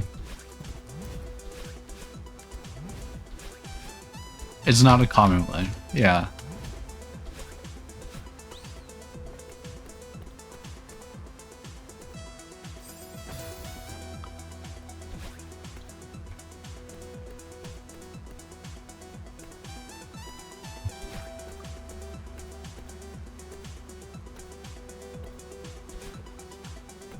I think I walked up. You can jump on a pink cloud?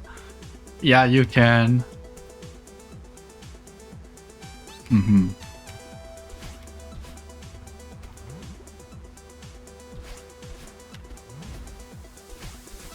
Can you give an example of this evolution of speech double dash?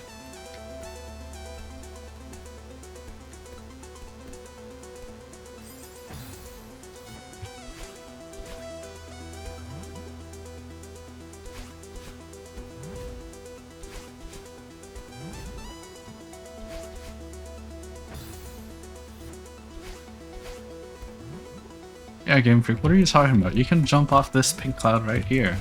And in fact, you're supposed to jump. I got achievements, I left it. I thought the game was about overcoming depression, and Chapter 9 depressed me even more.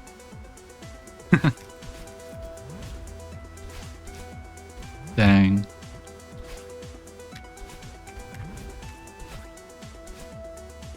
I mean, Chapter 9 is like about grief. God's Day becoming Good Day. Ah, I see what you mean. Yeah, Game Freak beat Farewell and did not get a single Celeste achievement.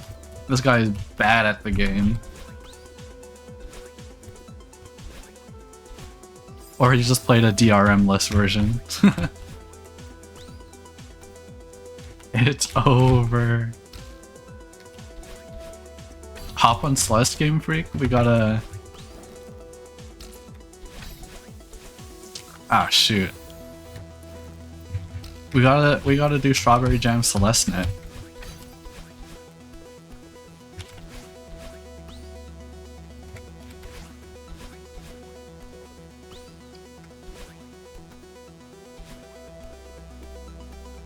To be clear, Game Freak is not bad at Celeste. I'm joking.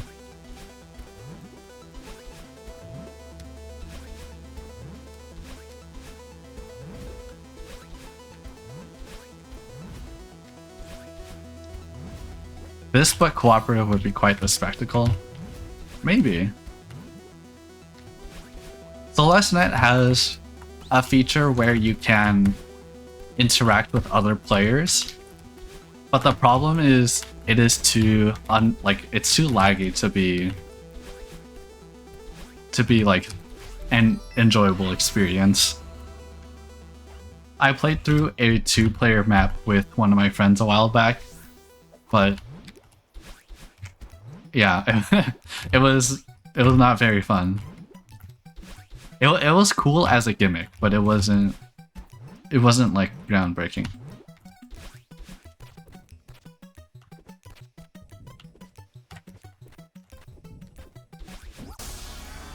It was unfortunate.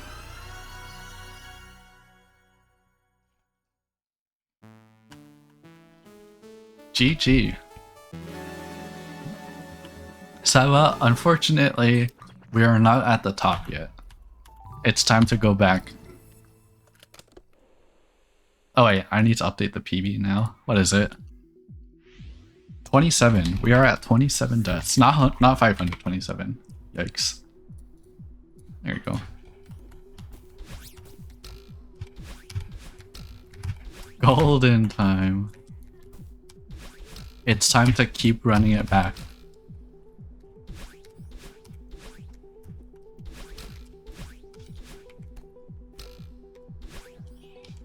It's not golden time yet. I'm at 27. I gotta bring that down to like to 2 or like under 5 deaths before I seriously take in the golden strawberry. Seriously taking... Wait, what did I just say? You know what I mean. You only got 1 golden berry. That's fair. It's definitely not a challenge for everyone. It's kind of like... It's kind of like doing Steel Civil in Hollow Knight. You know... Not something that is enjoyable for everyone. Oh my god, why can't I get this?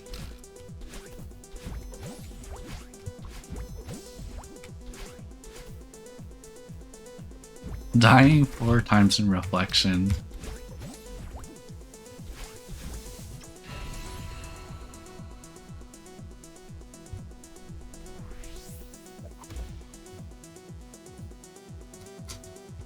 Reward to work ratio is hard for me to envision.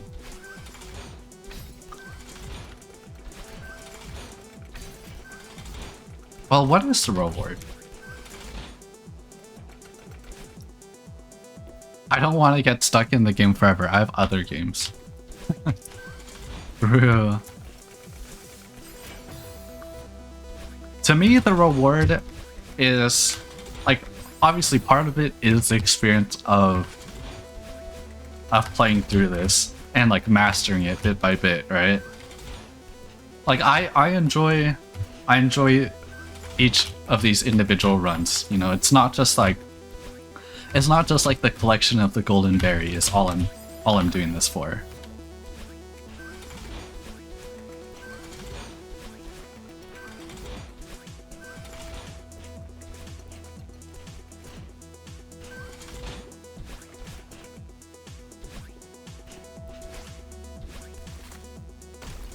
Some people summit the mountain just to get to the top, you know? Part mastery, okay. Part gameplay is fun.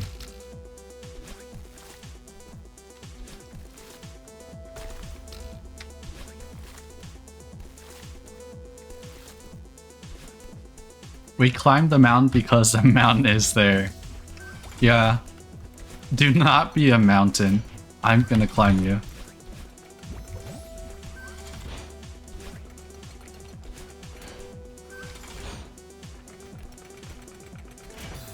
Oh, what? The screen scrolls up.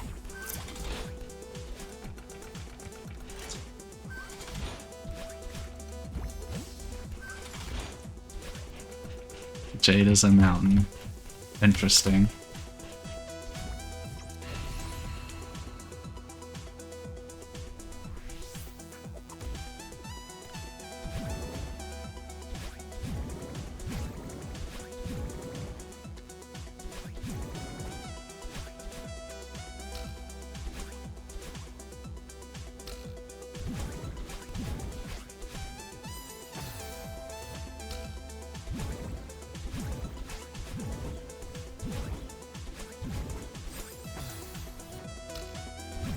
Being friends with a mountain sounds scary.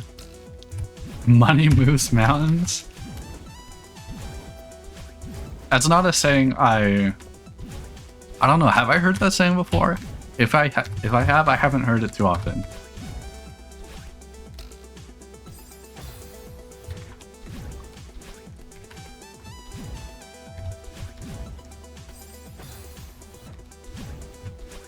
I don't know.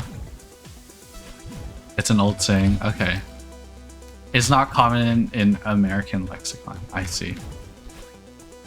Have you ever tried throwing dollar bills at the foot of Mount Everest? That thing is not moving.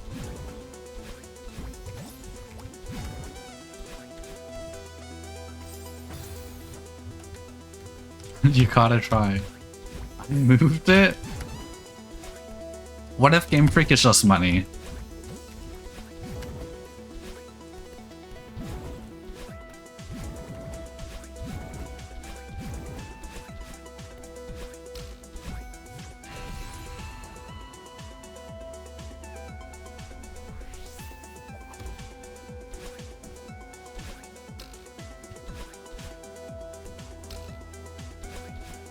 Game Freak, are you made of money?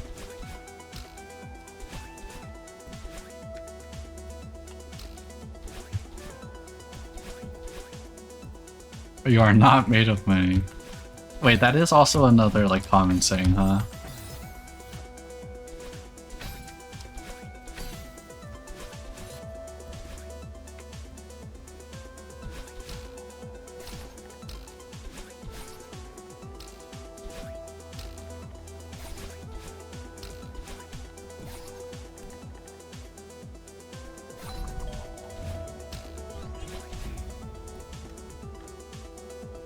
I have no idea what you're referring to, Smitsky, and I do not want to know.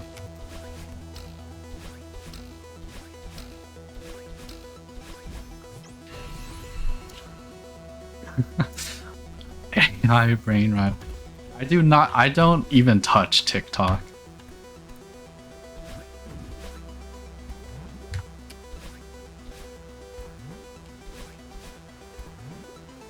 I would only create a TikTok account to follow Rabbit and Steel on TikTok.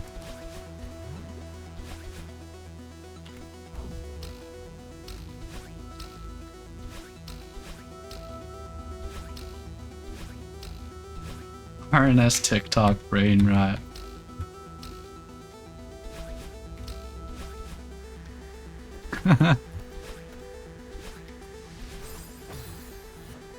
Rabbit Chat 1. Hey, what's wrong with Rabbit Chat 1?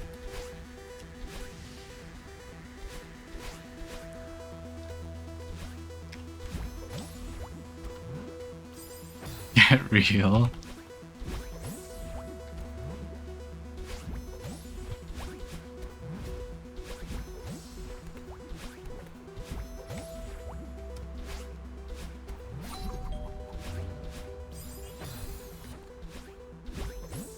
Oh my god, pro RNS player.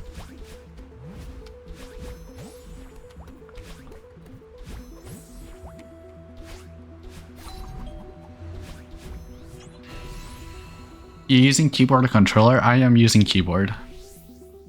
Also, see you, Seba. Thanks for dropping by.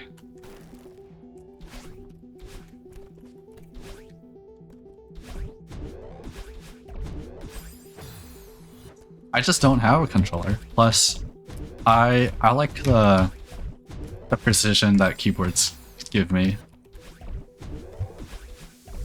But the Tevi emote?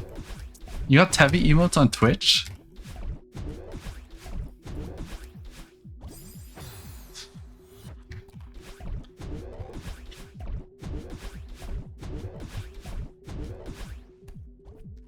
Yes, that is true. Adios.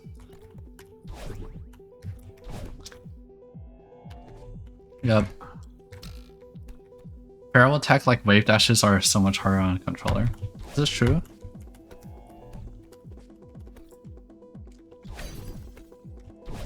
Is Jade still in the chat? Oh, Game Freak is a controller player, of course. I know on controller, you're gonna struggle a lot more with like more advanced tech.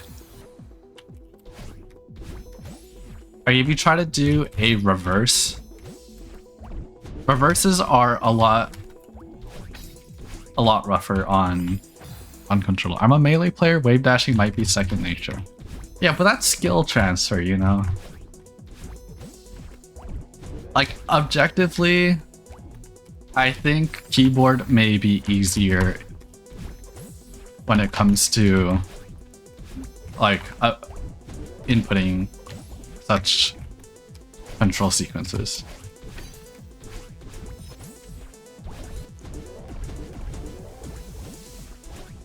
You want to try reversing tech? You should. Here, do you want me to show you what a reverse is?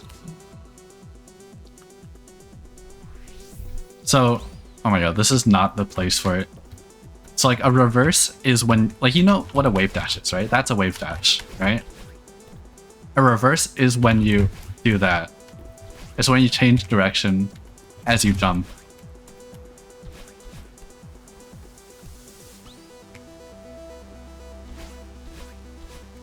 There you go. I just did a reverse midair super. Like that type of stuff, I feel like has to be easier on keyboard because you have to flick your joystick less. Like you don't have a joystick to flick is what I mean.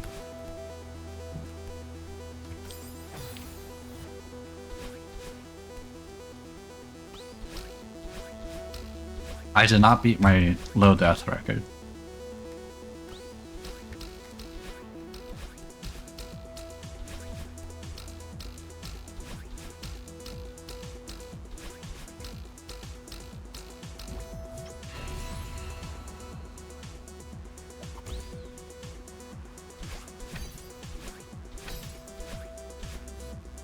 Any maps with repeated reverse inputs are so rough on controller.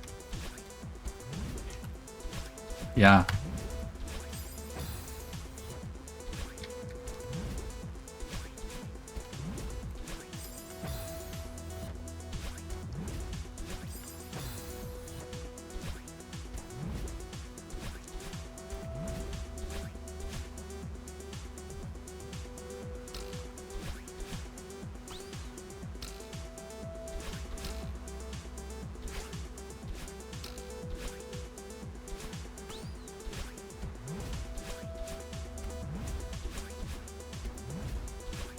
You did it first try.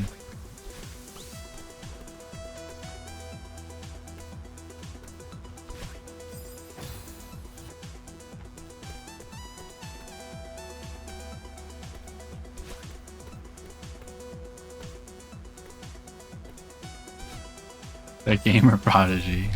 Yeah. I mean, that doesn't mean it's easier. Like, Game Freak, you understand what people mean when they say, like, it is easier to do the tech on keyboard than on controller, right?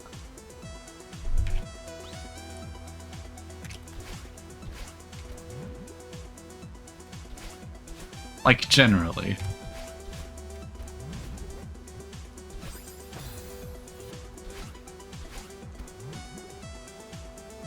Like, you're able to switch input directions a lot more precisely on keyboard than controller.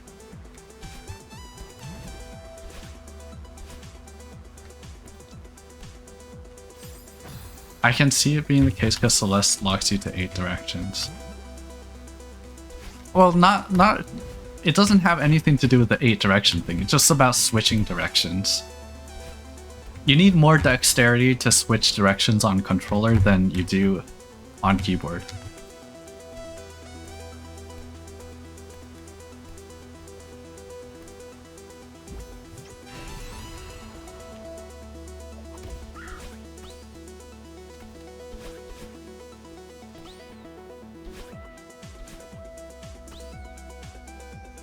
It's a further path to go left, right in a controller. Yeah. After doing so much, yeah, I know, you do have a bias. But like, think about it like this. You use one finger for movement on a controller. On keyboard, you have 3 fingers for the arrow movement, right? It's like, it's not even about further path to go left and right, Double Nash. It's, you have dedicated fingers for left and right.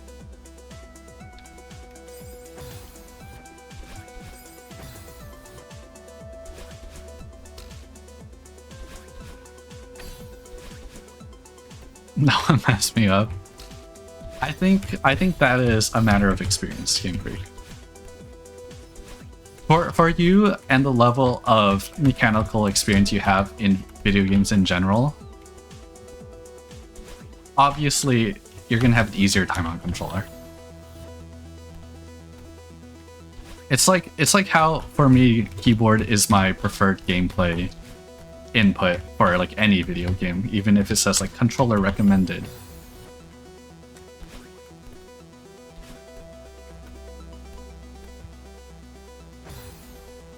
I would like that to be in an advertisement for keyboard gaming. Oh my god, checkpoint 3, I hate checkpoint 3. If there's any checkpoint in this part that kills me when I have the golden strawberry, checkpoint 3.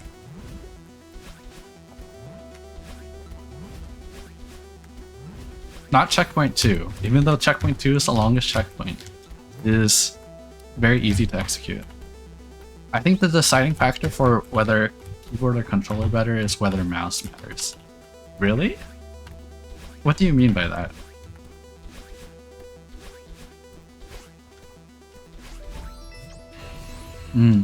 Are you better at games with mouse? Like, just generally speaking, are you better when games require mouse versus pure keyboard?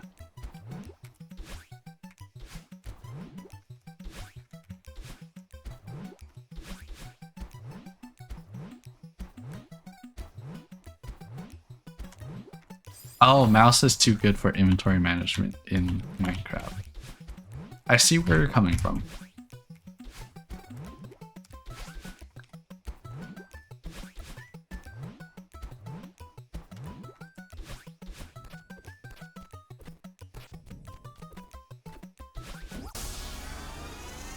Your keyboard games. Yeah, because like most of the time games don't have that many inputs so that you're able to play it on controller like no matter what.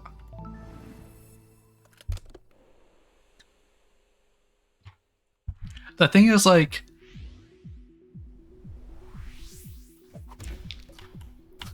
Good job, Jade. The thing with, like, okay, I'm thinking, can you play Factorio on a controller?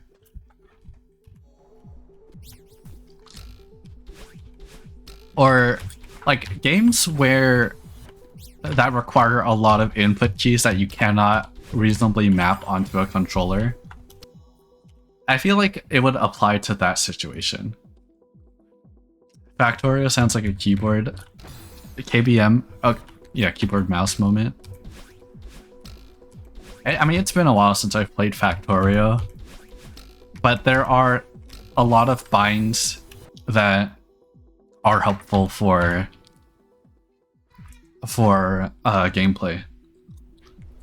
And I'm thinking about like when I'm using drawing software, right? Like an RTS game, yeah. That could be a good one. Like I'm thinking about when I use Clip Studio Paint, there are, or just like any type of like creative software, there are a ton of keybinds that you can have. Art is basically an RTS. So true. No, I wasn't trying to give an example of an RTS game, but just another activity that requires a lot of different inputs. Like, even if inventory management was not a thing in Minecraft, the way I play Minecraft is I have a ton of keybinds. Like, talking about like modded stuff, right? Art got the drawing tablet. Art does have the drawing tablet, but I use drawing tablet and keyboard at the same time. Like I got binds for a lot of things, and my left hand basically operates all of them.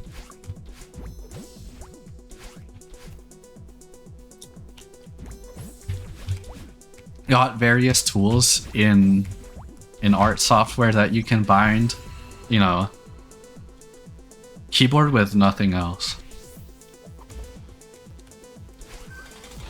I'm trying to think. Most games wouldn't use just keyboard, because like keyboard and mouse kind of go in tandem, right? Like who the heck would make a game using just keyboard? Maybe one that requires a lot of inputs on both hands. Is there any game that requires that? I'm not using mouse in Celeste, no. But I'm also not using many inputs in Celeste, so...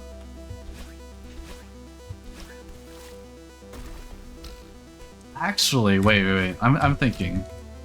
Alright, here are my Celeste binds. I got the climb button. I got dash. I got jump.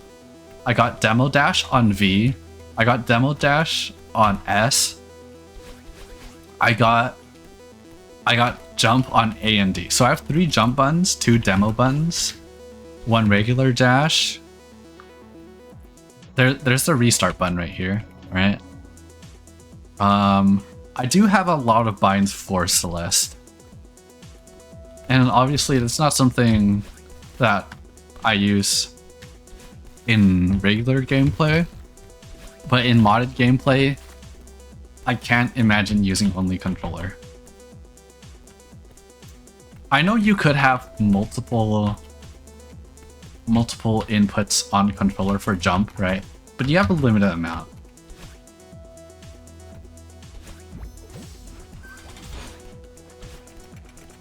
Hey Schnee, welcome.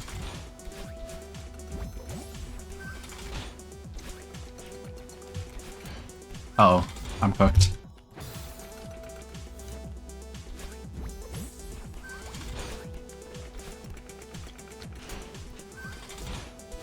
Like, okay, I know you can get by in modded Celeste using just controller, but part of the thing that I don't like about controller is,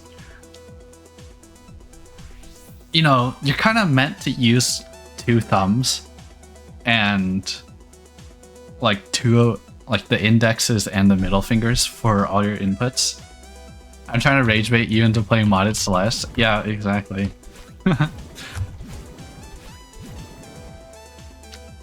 I mean, I know it's possible. There are like high-level controller players on Celeste.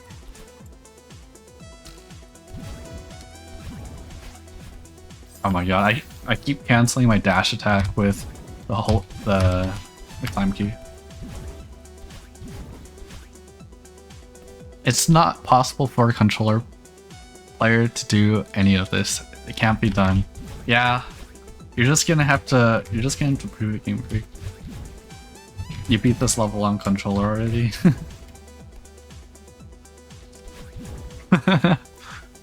Oh no.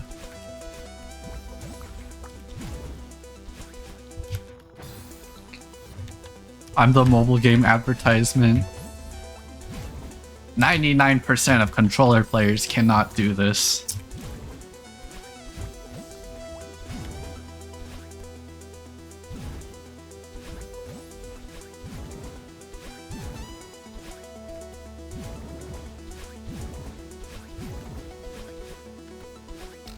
You did play Rhythm Doctor on pure keyboard, but you could just do that on controller. It's just a one input game.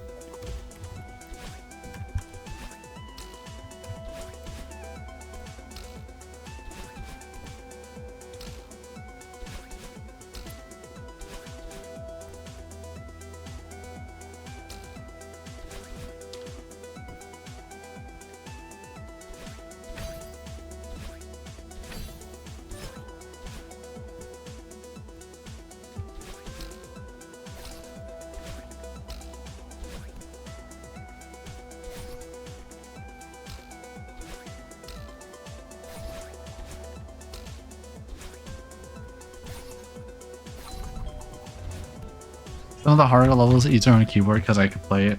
Ah, yeah. Oh my god, I want to see you. Do you play piano Game Freak? No. I want to see you play a Do-Fi. Because I use 4 fingers for a Do-Fi despite it being a one input game. Right? It's easier to like alternate between all the fingers for faster input requirement.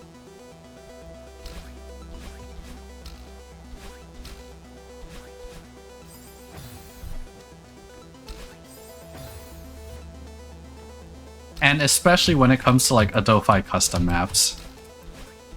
Like, I cannot imagine doing those on controller.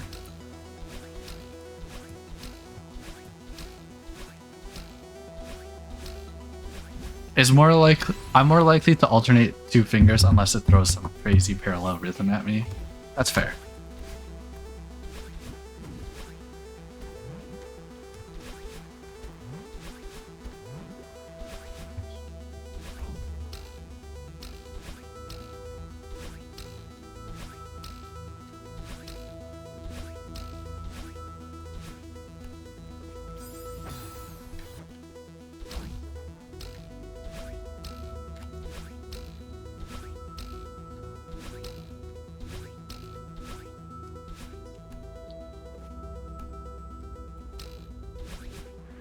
Alright, you know what? After this attempt, I'm gonna go for sub-chapters.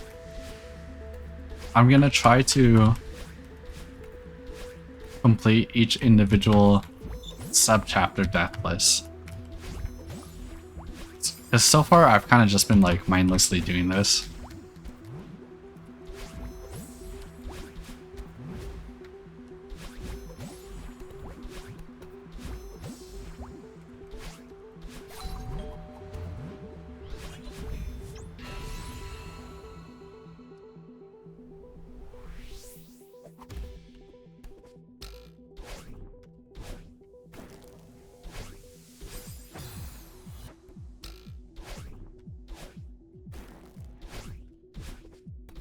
I don't even remember what core B-side looks like. It's gonna be a nightmare.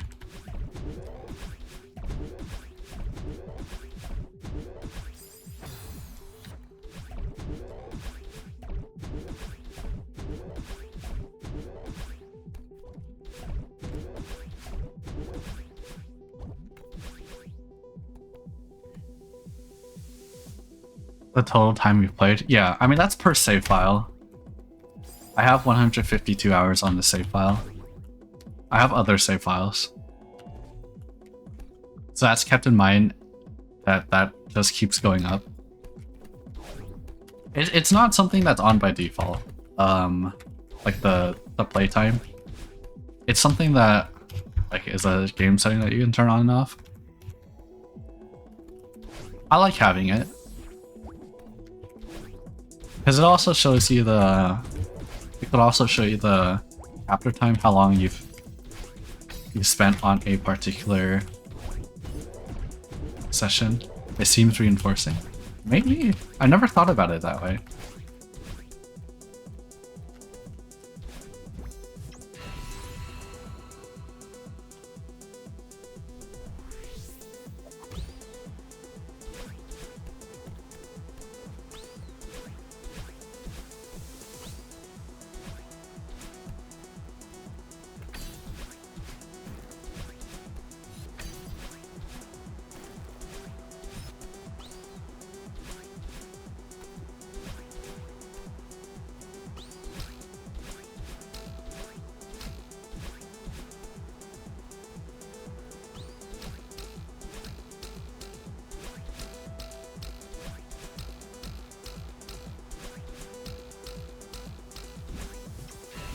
Even if the death number isn't going down, the total experience time keeps going up. That is true.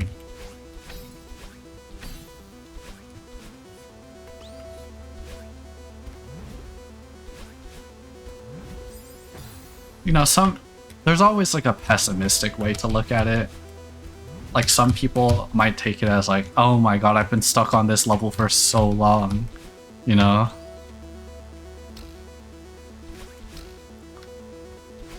But the way you phrase it is pretty nice. I think the way I think is more in line with that.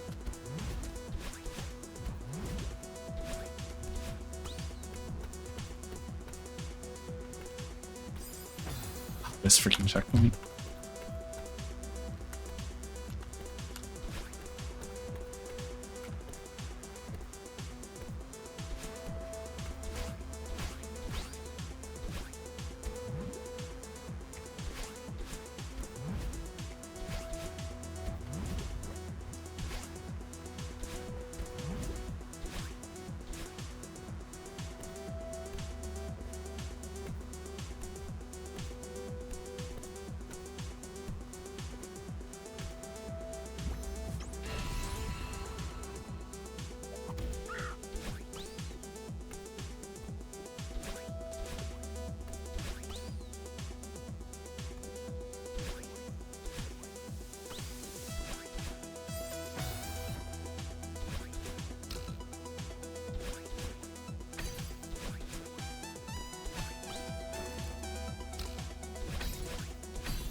Our checkpoint 3 might be hated. There we go, I've done it.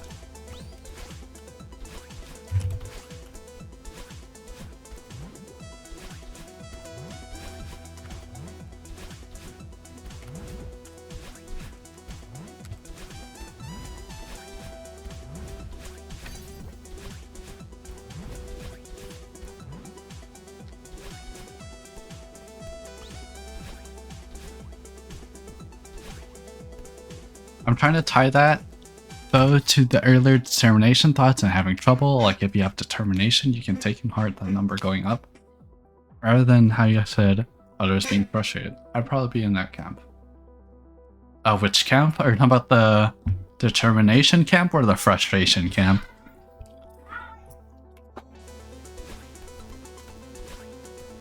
Every death is an experience. You know, Celeste has a death counter, and even though it may be discouraging in most games, in Celeste it feels like the XP bar is going up.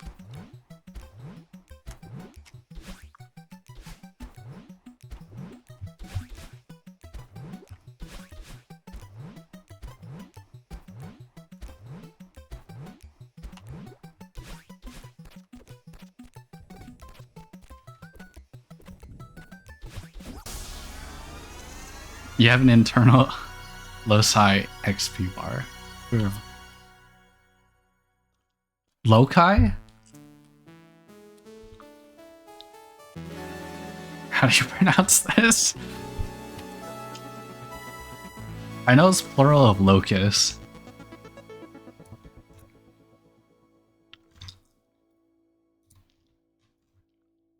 Loci. Okay, it is pronounced loci.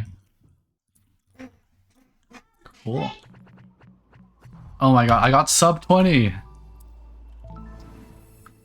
We're getting there. We shaved off 8 deaths from the PB. Okay. I'm gonna try doing every subchapter death list. A good, more focused training.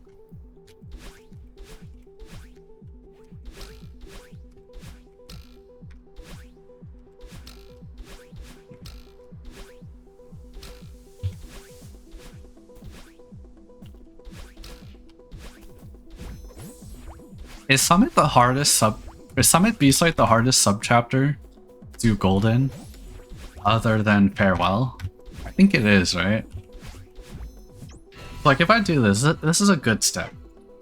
A good step in the right direction. And 19 deaths, that is finally below my Farewell low death count. I have done Farewell on 22 deaths.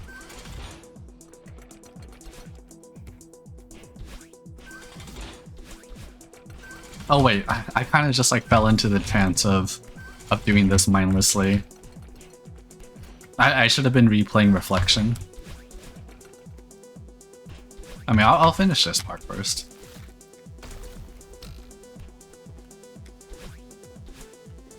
What the? What did I just do? Oh my god.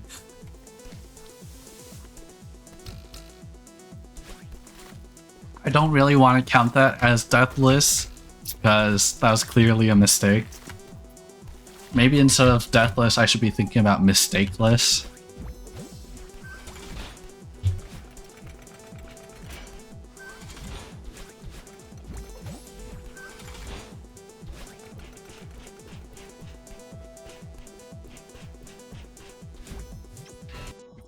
Yeah, because like if I make a mistake and don't die, what's discouraging about a death bar, death count?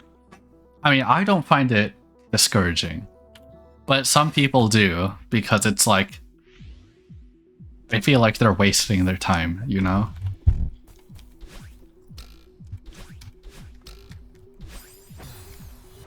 It kind of like, for some people, it highlights how impossible a particular challenge is.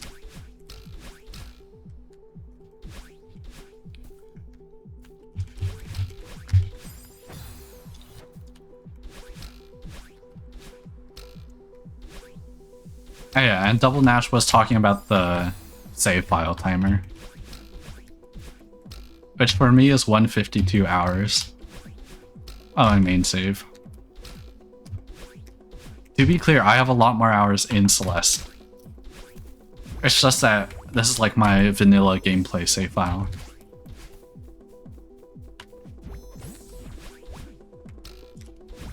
Yeah, I think it's a fun point of comparison. It's like, I know this may be less relatable to you too, but as an artist, it's like when you compare an old artwork to your most recent artwork, and you see like the improvements you've made over time.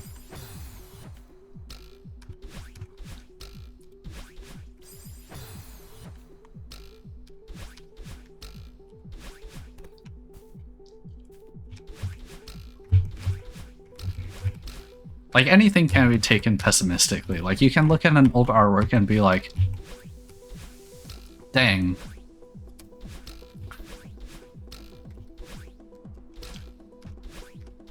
Sorry, yeah, like, you know, you could be discouraged looking at your artworks. Or you can see it as like how much progress you've made towards improvement. comparison goes both ways. It's just like a matter of how you frame it.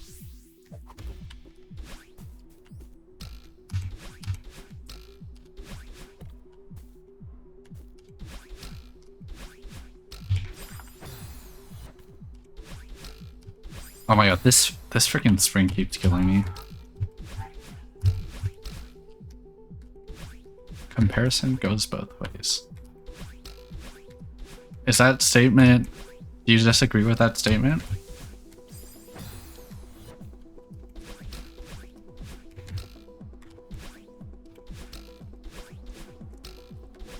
Okay, a more direct...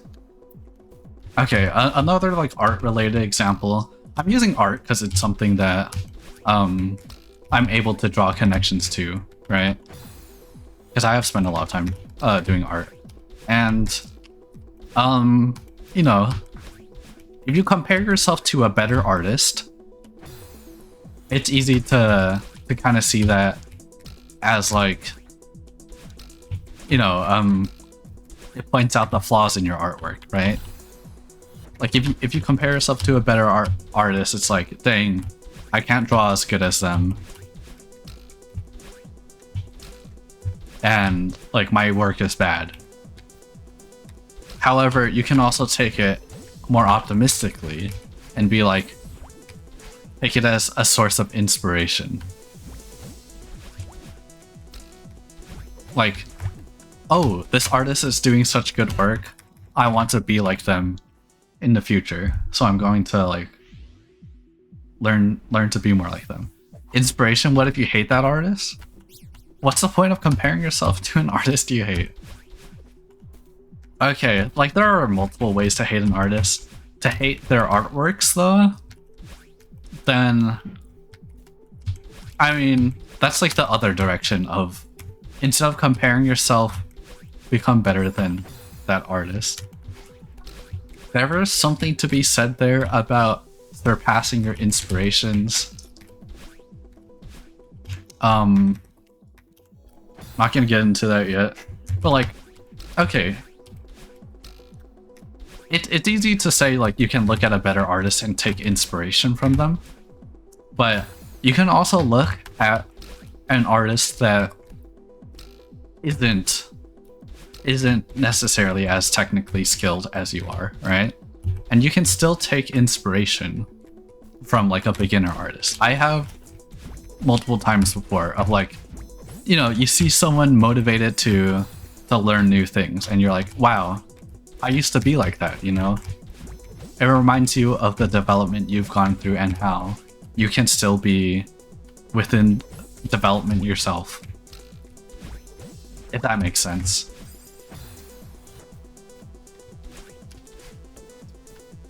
Sometimes I look at newer artists and I find it inspiring, despite having more artistic experience than them.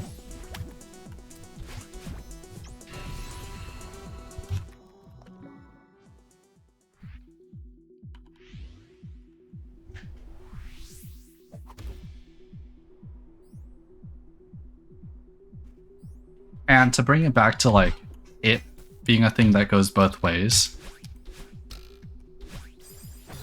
I'm trying to translate to my experience and it's a little wobbly. I think that's understandable. To make it go both ways, you know, you can look at a beginning artist and be like, wow, despite them, like a more pessimistic look at it would be like, despite them being a new artist, they're learning this so fast while I haven't like progressed at all.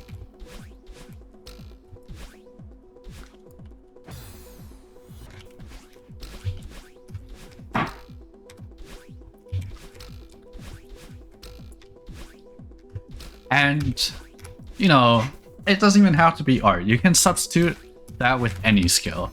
Like with writing, like, oh, this is a beginner writer. In weightlifting, there's a concept of beginner's gains. Oh, like how... I'm not very familiar with the terminology, but if I were to guess, is it like beginners develop skill more quickly? Or not skill, but like develop muscle more quickly. and kind of like there's a plateau, right?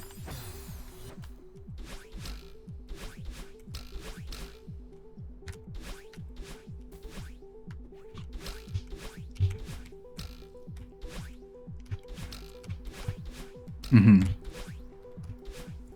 I understand. I mean, despite it being a physical analogy, I think it can be very true of other skill sets. You know, having your skills plateau is not an uncommon thing.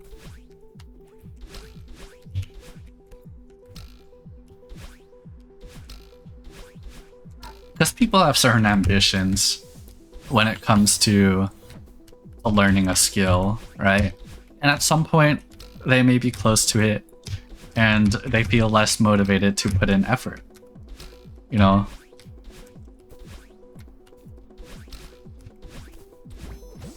Or the skill curvature is very steep and it's hard to see progression in skill when you're at a higher level, because it's like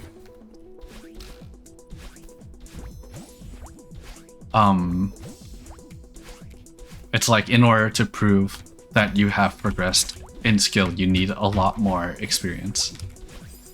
Some might say it applies to fighting games. I agree.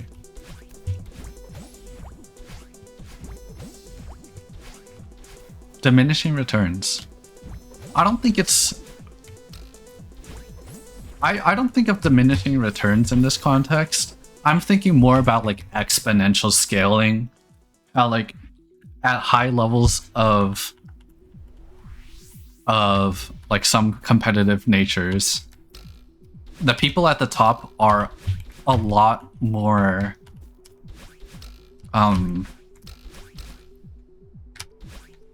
they're I'm trying to find the word for it, but like, you know, the people at the top have a higher skill gap than the people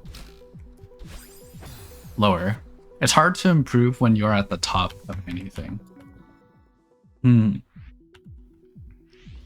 I don't think that's necessarily true.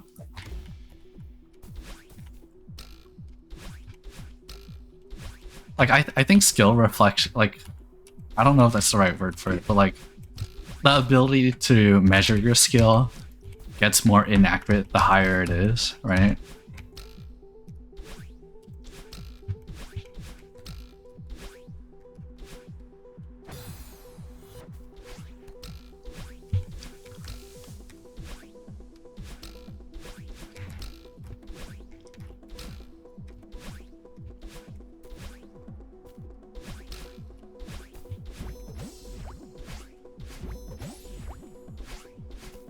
But like exponential scaling is a thing that is pretty common in skill distributions as well.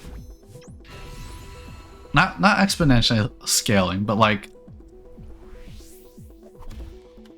you know, usually the top player at a particular game is like bell curve stuff. Yeah, like bell curve.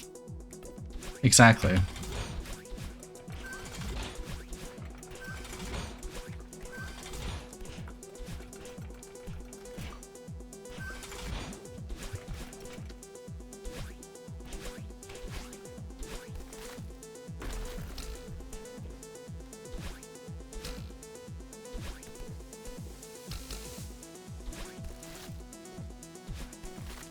There's only so many insane people out there.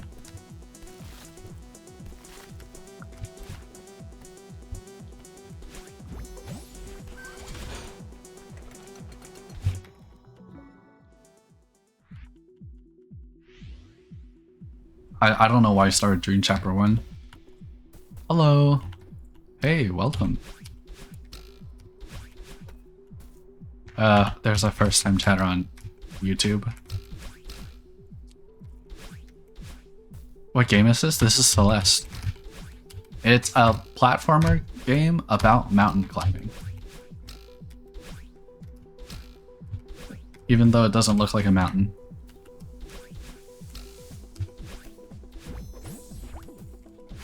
It is not Rabbit and Steel. Despite what Game Freak said there. This doesn't look like climbing. You don't think this looks like climbing?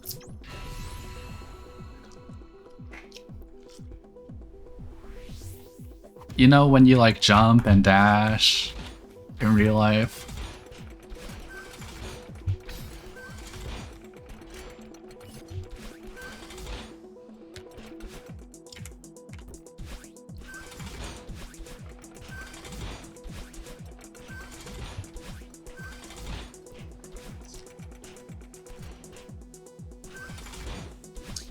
How could I forget?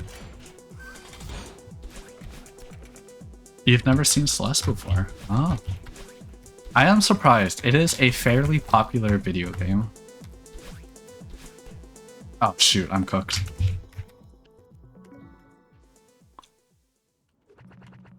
This isn't a good representation of what the Celeste gameplay experience is. Normally Celeste is a lot more chill of a game, but I am personally going for a difficult challenge within it. Game Freak said I had not seen Celeste before Microwave showed me. Are you serious? You never seen Celeste gameplay before you saw me play it?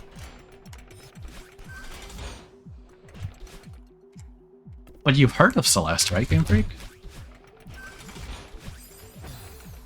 Game was just sitting in my library. Oh.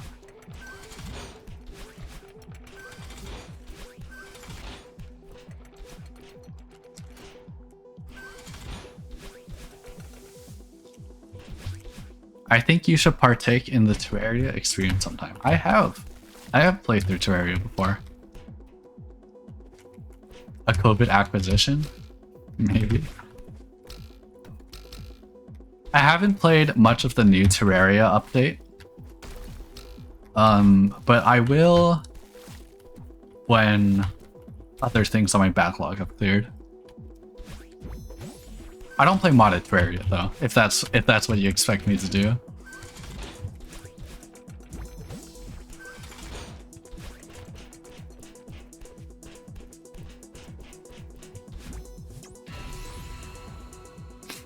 Terraria has a multiplayer survival game curse of never finishing runs. Just play on your own. Is that really an experience you have, Game Freak? I feel like a lot of the appeal to Terraria for people is the boss fights. And so oftentimes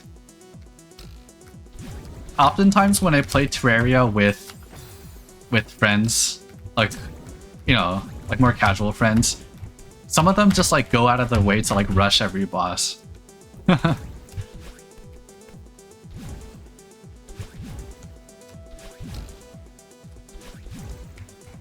Terraria, oops.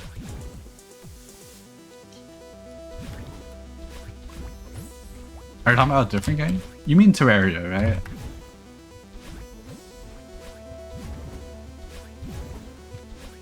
Terraria is the most fun game I've played, I think, but then again, I've not played many games.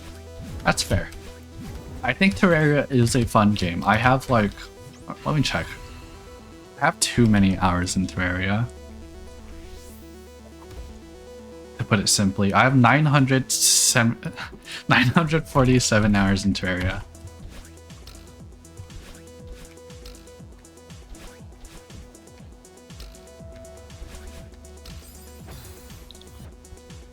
Oh my god, 1500. I think my most played game is Minecraft though. I don't have hour count for Minecraft, but I can undoubtedly say Minecraft is my most played game. Favorite Terraria class? I think I am a mage.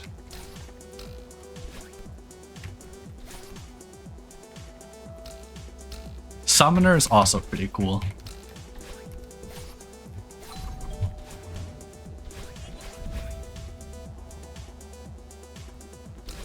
Oh no.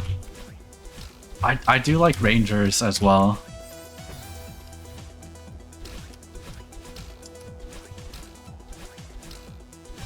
Ranger was so OP I had to use it. You don't need to play Ranger, come on. Summoner. I see. It is very fun AFKing things as Summoner. But like the whip system they added is so cool as well. Like being able to tag enemies with certain debuffs.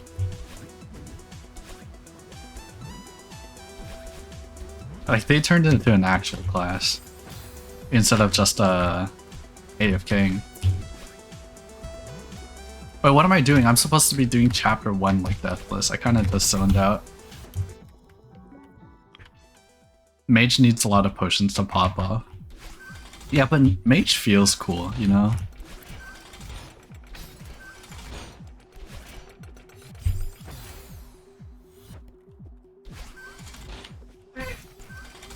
You were thinking of saying something, but I thought it might be rude. Well, why don't you try to rephrase it in a way that doesn't sound rude?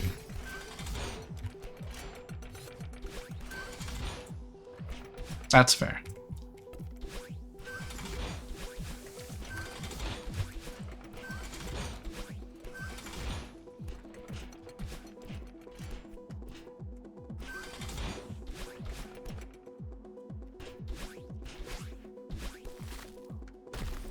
I mean, Double Nash, if it is a question about me, I will not be offended.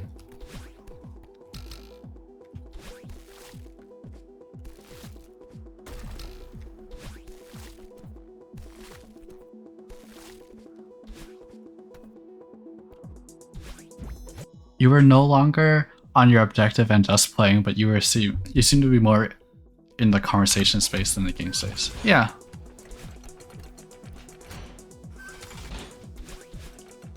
Oh, that's what you mean. You were gonna remind me.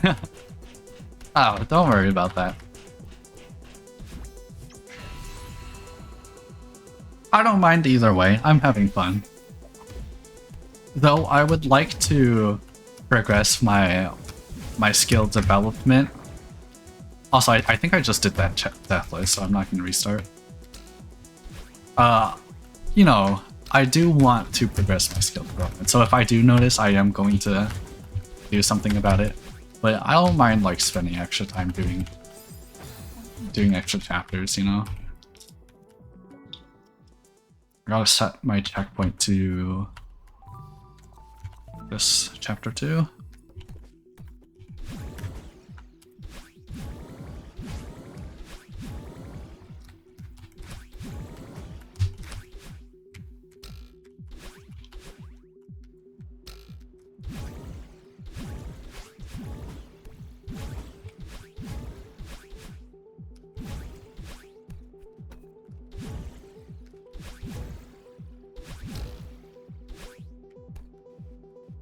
Am I cooked?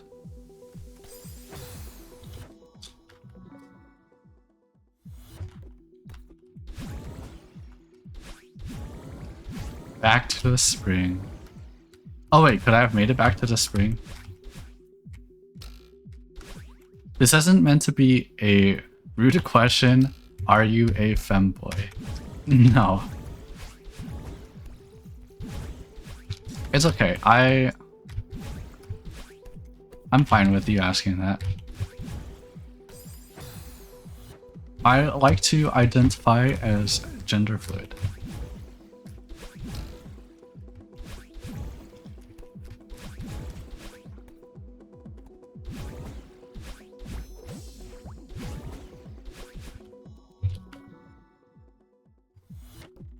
I could have gone back to the spring Game Freak, but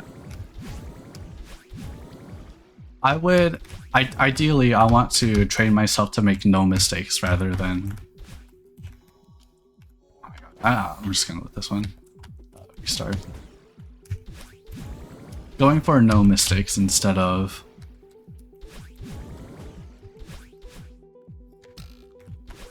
I gotta get more of that thug mentality. Fair.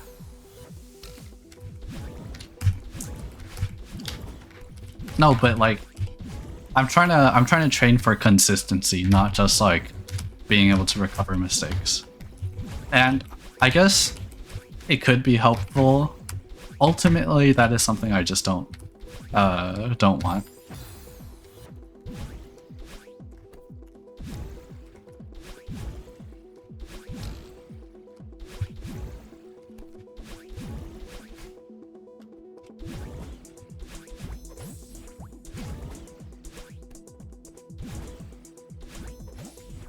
It is fun to try to recover it. Like that one B-side, not chapter 3 B-side save I had did earlier. That was kind of crazy.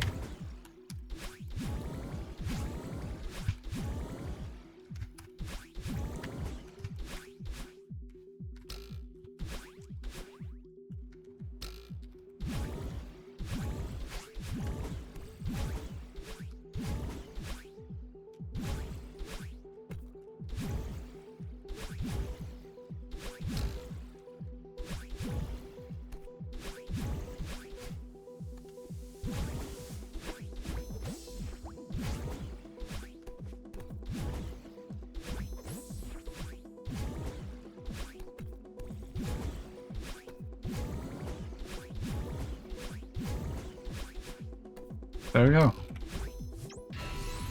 Old site deathless. And then we got freaking Celestial Resort. Celestial Resort in Summit B is not as bad as actual Celestial Resort.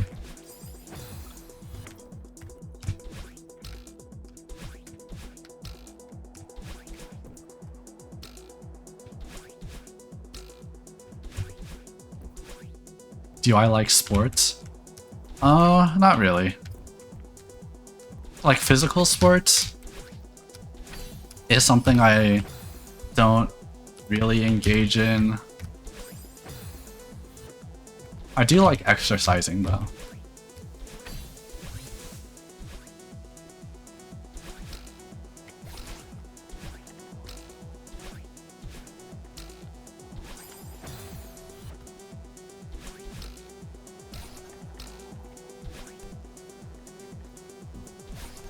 Not even football?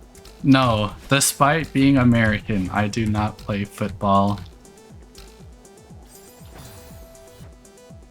Track or swimming?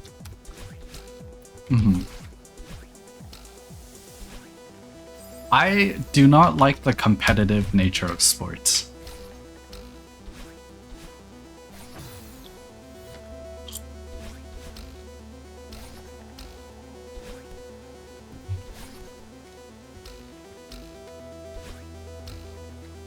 And so for the purpose of kind of like the personal experience, when I was translating art to something earlier, it was to swimming and time trials. Aaron on YouTube says, I'm not talking about football, which you don't even play with your feet. I'm talking about real football or soccer. No, I don't.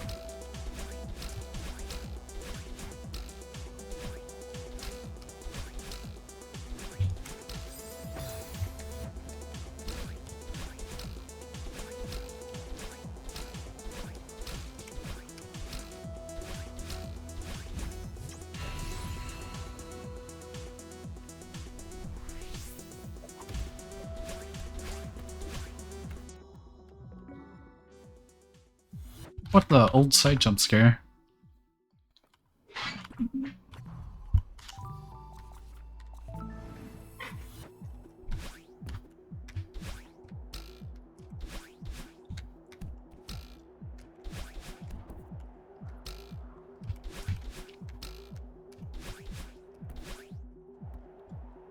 Why do you think swimming or track could be a good fit for me, Double Nash?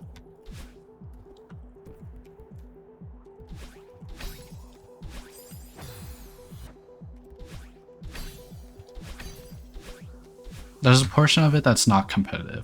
Quite frankly, it was hard for me to see it myself, but I like the ethos Feels like it translates to near 101.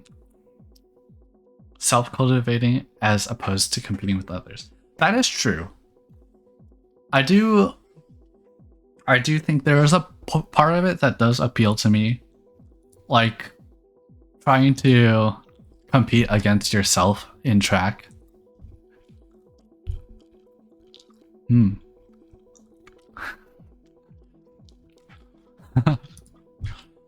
I would not want to get hit by a wet, hard soccer ball in a cold winter morning. That sounds painful.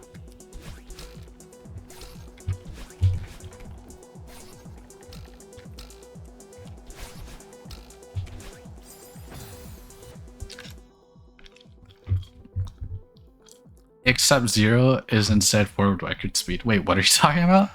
Your death counter is the exact same as losing time in an event.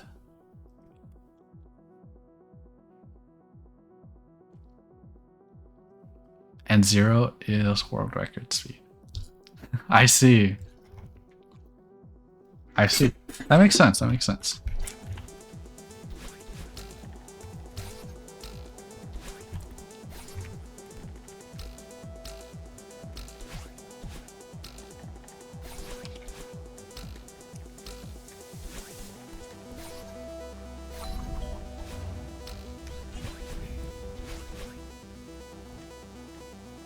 Alright, I need a consistent way to do this room.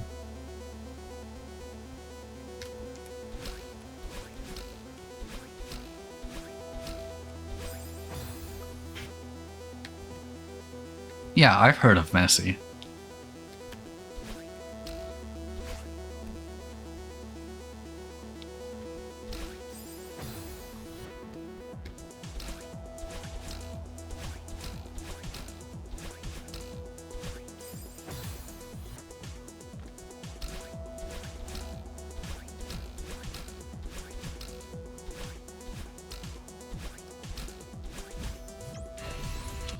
I don't like that method of doing it.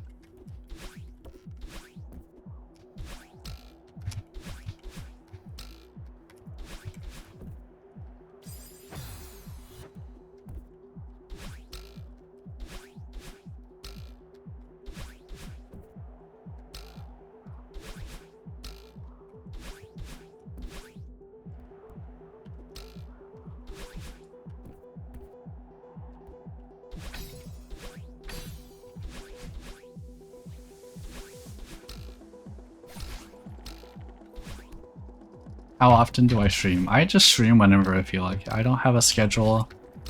I'm probably going to stream more frequently with Rabbids Deals DLC having been released a while ago. Like, this challenge might take me a while, so I'm going to stream for quite a bit.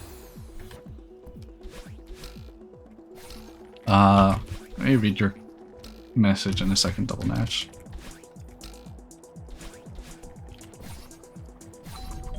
I might be cooked. Swimming is more skill in execution drawn on thousands of hours. Oh, you hate being cold and wet. Oh no, I don't mind doing that. Believe it or not, I do not know how to swim.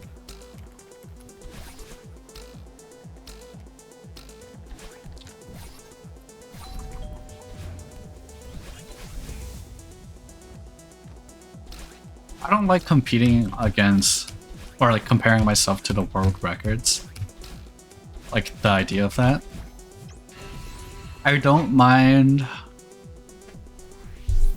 having a goal and trying to like beat it. Swimming can be one of the most tiring sports. Yeah, I'm aware. It's like completely full body.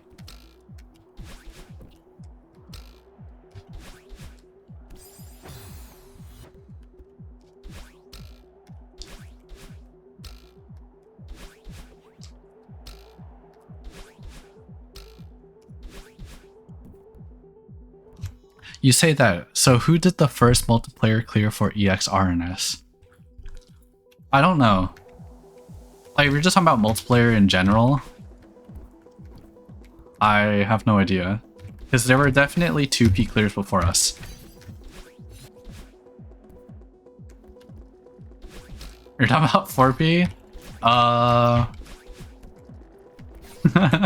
I'm sorry. No, I just took your words at face value. I wasn't thinking too hard about it. Yeah. I mean, the thing is, it's a different thing, you know? It's like RNS DLC got released, and we just wanted to clear it really badly because it was new content, and I'm starved for new RNS content.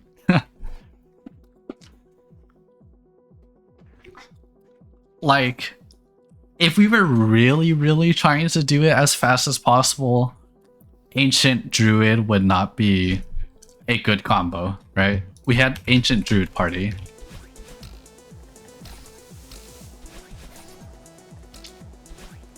At the end of the day, it was, you know, the priority was to be a fun experience. Ancient Druid was a fine combo. Yeah, but there's better combos is what I'm saying.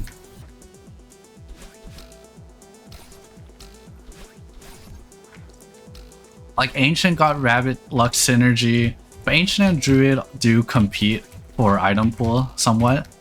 Even though you can make it work. You know, it's not Assassin Bruiser. True. RN said, random question, would you rather have only sweet stacks or savory stacks for the rest of your life? I think savory. I like savory snacks.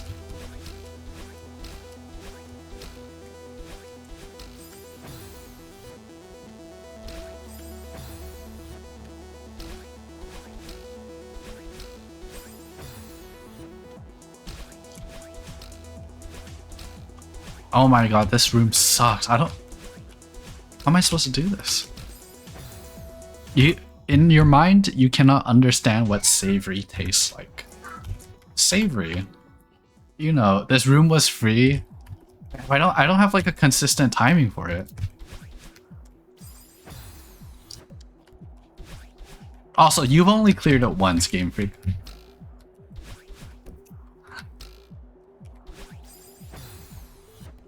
Double Nash, are you familiar with the concept of umami?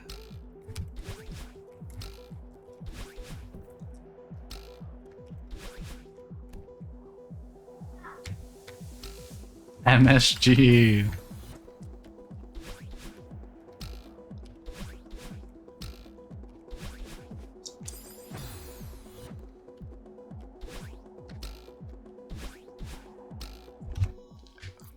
If it were me playing this game, I would have crashed out. I have W patience. Oh yeah.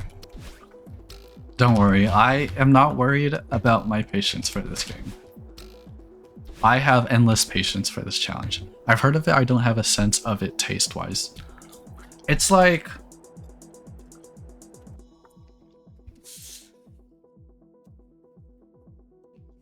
I'm trying to think of the best way to explain it, and I might get like annoyingly scientific here. It's like, evolutionarily speaking, our tastes have evolved to like detect different needs for like nutrients, you know? Like, people say we have 5 different tastes, right? There's sweet, salty, sour, bitter, and umami, right? And so like these different things kind of correspond to different nutrients, or like different things in food that humans would want. You know, salt, you do need salt, and like sweet is for like sugar, right? So umami is the taste that kind of like corresponds to protein, right? It's like when you eat a steak, you know, you can't really describe the flavor in terms of like sweet, salty, not necessarily. So like a component of the flavor profile for something like steak is umami. Insert that one nerd gif. Yes, I am a nerd. Deal with it.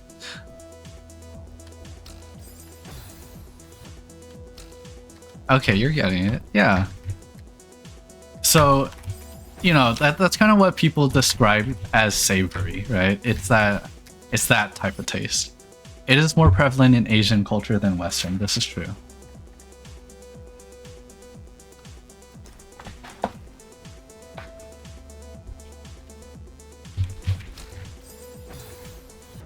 I forgot the origin story, but like someone, was it seaweed or something? Like, this guy created MSG by boiling kelp.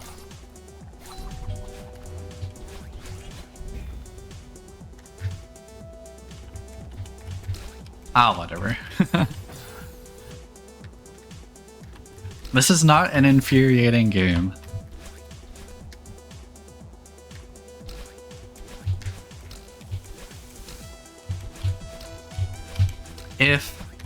If watching this gameplay makes you frustrated, then you may be in the wrong stream. There you go, Jeremy. I love Celeste. Exactly. How is kelp a good source of protein? Okay, I have not been well researched about this. Let me search up origin of MSG, okay?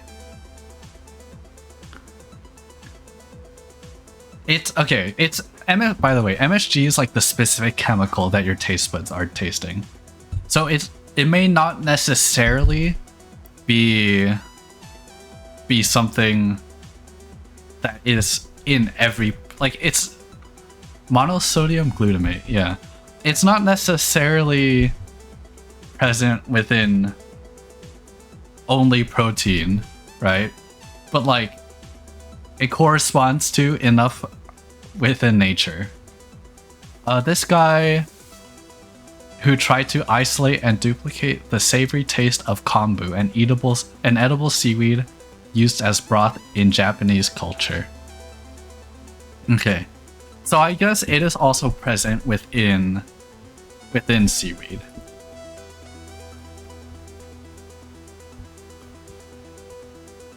Jeremy said I could never go for Goldens in this though. That's fair. Goldens are not something for everyone. Also, RN, please don't talk about politics in the chat.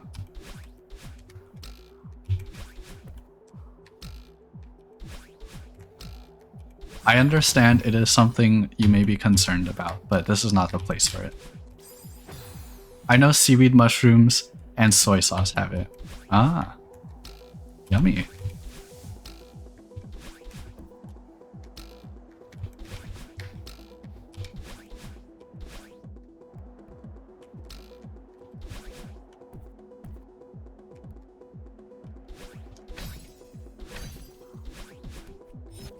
I do just enjoy playing the game, and I enjoy Modest Celeste content too. Ooh, I like Modest Celeste content. What content have you played?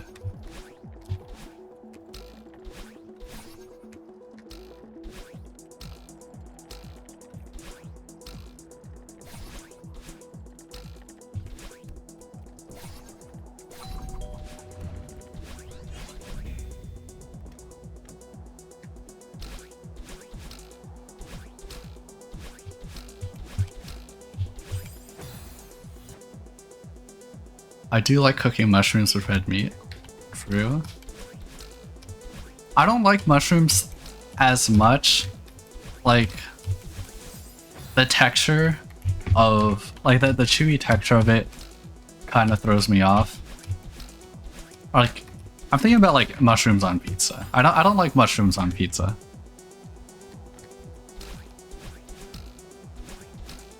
Jeremy said I've done strawberry jam up through part of Red Grandmasters. Oh, that's crazy.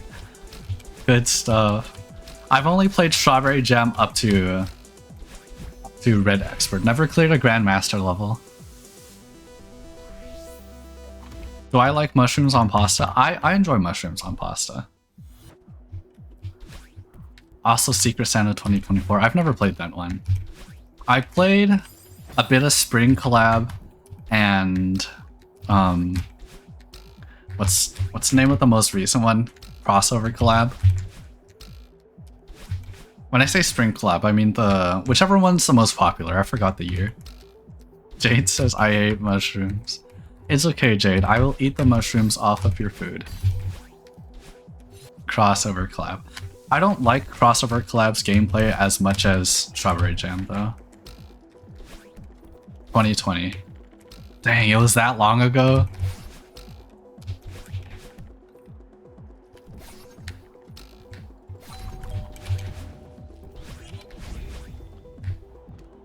Yes, Game Freak. I understand you really like mushrooms.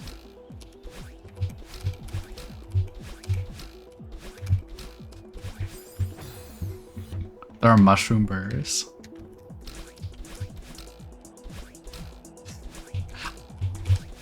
Aaron, why are you just like probing me the most random questions? Strawberry Jam is one of the best community packs for any game ever. I agree. There's so much content in it. I would be willing to try it too, Game Freak, this mushroom burger of yours.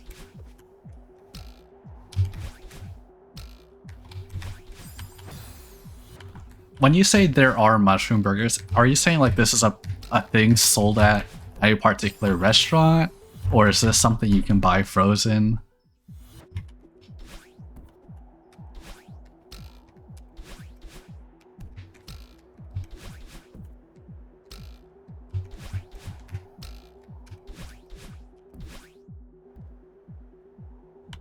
Also kind of stay on topic. It's not very on topic. I mean, I could answer, do I have a favorite movie? I don't really watch movies that much.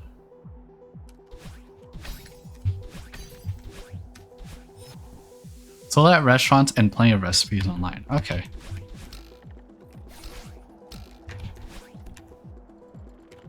I don't think it's something I'd go out of my way to like search for though. I am fine with regular burgers. But if it happens, like if I happen to be by a restaurant and I don't really have an idea of what I want to eat, then I'd be willing to try it out, you know? If you go to the mushroom section at a grocery, I think you'll see the specific type of mushrooms are good. Oh, that's cool. Can we get a name drop in the chat? I'm not very familiar with types of mushrooms, but I would like to be more informed.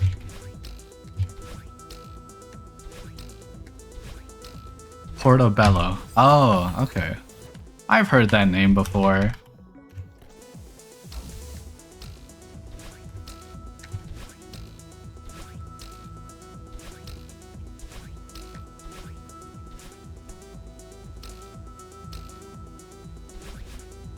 Well, this section looks hard.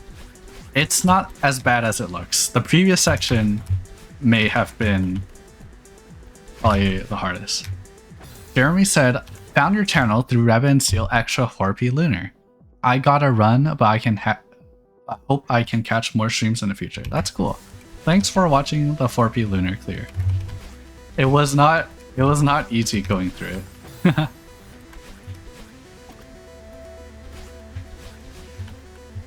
Thanks for dropping by. I could never do this. Oh, you gotta believe you could do it. Everyone starts somewhere. You wish you could have participated in the 4P Lunar clear. Game Break, how many times have you cleared 4P Lunar already? I've only done it twice, I think.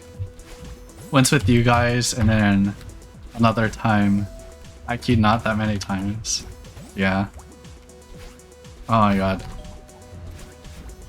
14? 14 whole times? Oh, no. I'm not talking about 4P Lunar. I'm talking about 4P Lunar EX.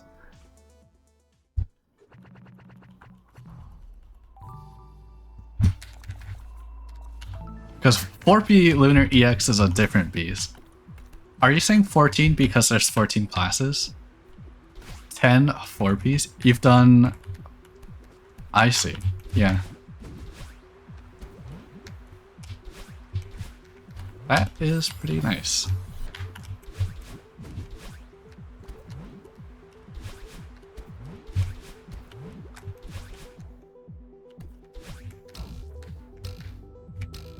Redo Kev says, I found your channel because of your solo EX Lunar Guide. It was me who watched Looping Hallway mid-toy or on the toilet. Welcome to the stream. Welcome to the stream. I hope those guides were able to help you. I don't know how well you absorb the information when you're sitting on a toilet.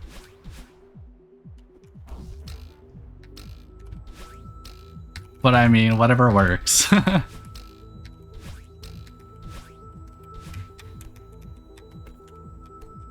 You won that run. GG's.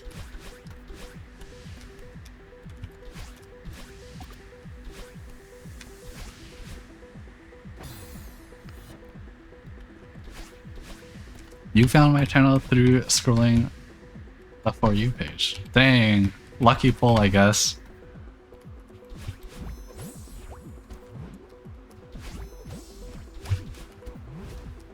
Well, thanks for dropping by. I know it's not content you are very familiar with, but I hope you are enjoying your stay.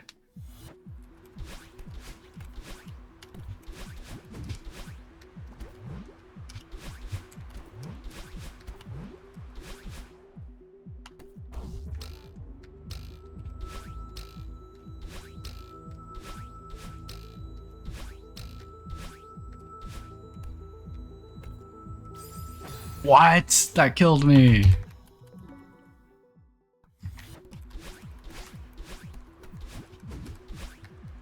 Crazy seeing someone really good at a game.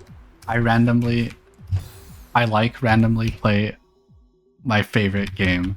I have 2k hours in Celeste. 2k is crazy. Wait, you also play Celeste? I think there is a decent overlap between the Celeste and Rabbit and Steel community. I don't know why that is, but I don't think it's particularly surprising. I think it's the theming. Is there theming? Oh. We're talking about like with the story? You really can't think of any reason? Okay. I mean, I know there is... Celeste story beats resonate with the Mino dev community. Well, okay, I know both of them have a decent like trans demographic, but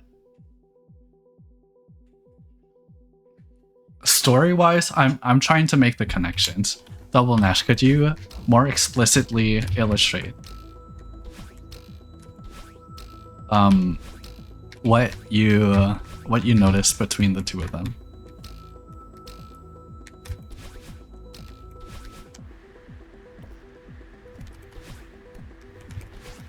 Also, the particular challenges that I pursue within Celeste and Rabbit and Steel are pretty similar. I go for like deathless, no-hit, Rabbit and Steel stuff, so going for Goldens is not too surprising. Stay tuned, I'm going for Pantheon 5 hitless when I'm done with this. I am on my difficult game challenges arc right now. I do not know Celeste's story, but I think they attract much the same people. I agree. They have very similar demographics. But like, if you were to ask me explicitly, like, what about these games appeal to the same people? I think part of it has to be the fact that every character in Rabbit and Steel is female.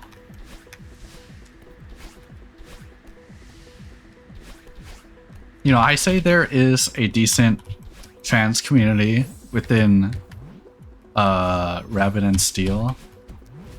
I more specifically mean like trans femme. There's not many. I don't know if I've met any like trans mask people within the Rabbit and Steel community. So I think there's an aesthetic appeal that may overlap between the two. There's one or two I've met. Oh.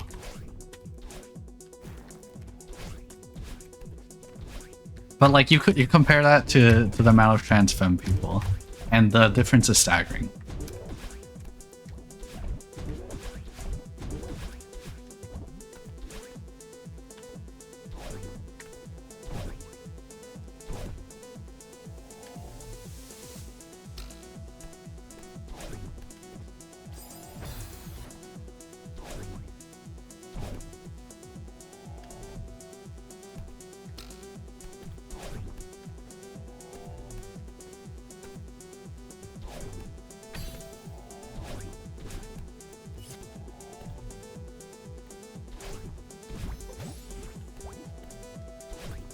MNES did not have that many before RNS released. Yeah, I don't think... Well, then again, RNS is just way bigger. Alright, RN, thanks for the sub. Talk to you in some other dream. I think it's just easier to notice with RNS because of how many more people it is. That is not something that appeals to me though. I think it is more the loneliness needed for someone to consider investing time into something like this. Are you talking about Rabbit and Steel? Because Rabbit and Steel is a very social game. I love grinding Celeste Goldens. My longest grind was over 100 hours long, and it feels like that was a really big fluke. I've also done Farewell Golden. Okay, wait, hold up.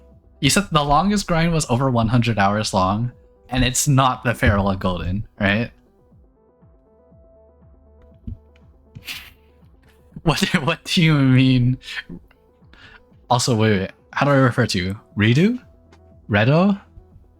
Redo Kev? Oh, you mean it's a modded map. Okay, that makes a lot more sense. Holy.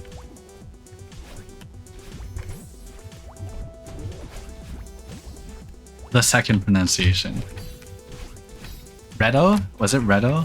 I forgot the order I said them.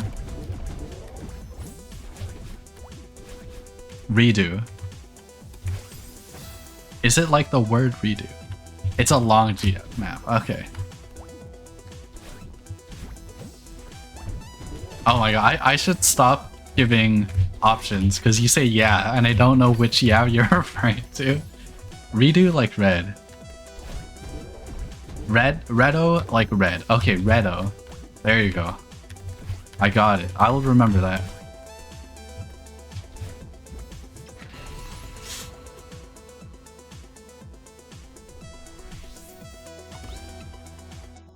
Loneliness, huh?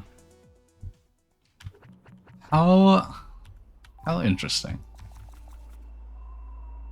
I would like to give this topic its due, but I am pressed for time at this moment. I should be off to get lunch and start stream, considering doing Slay the Spire 2 this evening, though it may be RNS. Alright, thanks for dropping by. I always enjoy having conversations with you, Double Nash.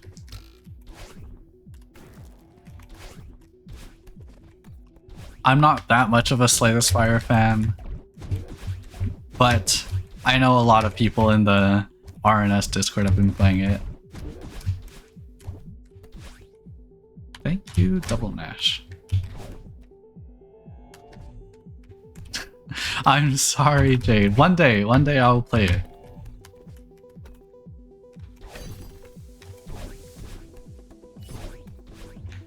There's a lot of Slay the Spire folk within the RNS community as well.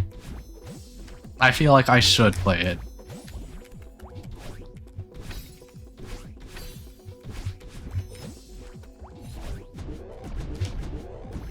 One day.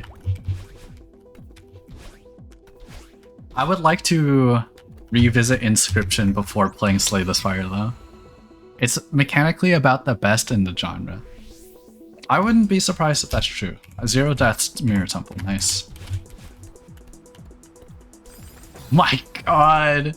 That did not just get me. The genre of deck building roguelikes? I assume that's what Double Nash means. I mean, there's a lot of deck building roguelikes, Game Freak.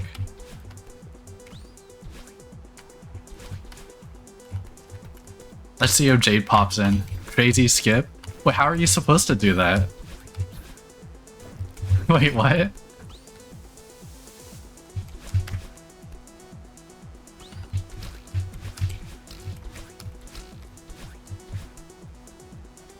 There's a lot of deck building roguelikes because of Slay the Spire. Yeah, Slay the Spire definitely popularized it.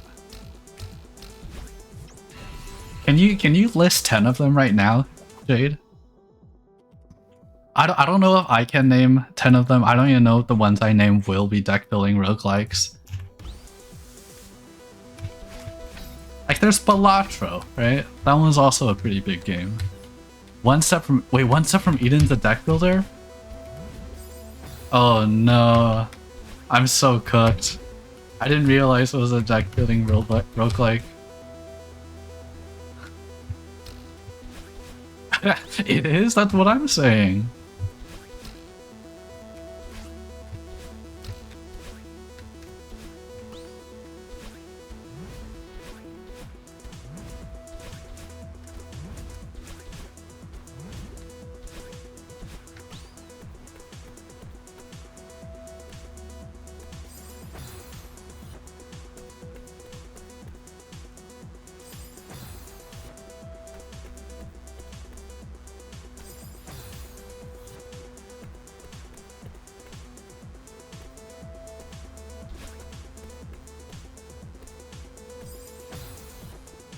I think after I do every sub-chapter death list, I'll try to do Golden Ridge B-side.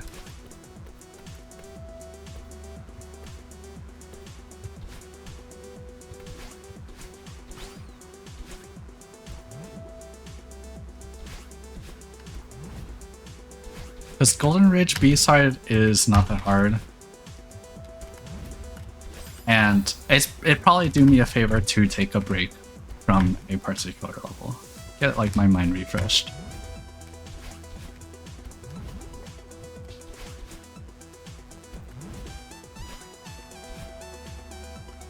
Okay. Redo copied and pasted a bit of the description from the Steam page. I'll read it for the Twitch viewers. One Step from Eden is a dazzling burst of energy in the deck building Slay the Spire genre. It directly mentions Slay the Spire, really? Oh my god. It names Slay the Spire? Although I need to see this for myself. One Step from Eden. It's in the description? Oh no, this is a review. A review from Eurogamer. Okay. It's not in like the official description. Okay, okay. But it is a deck builder. Interesting.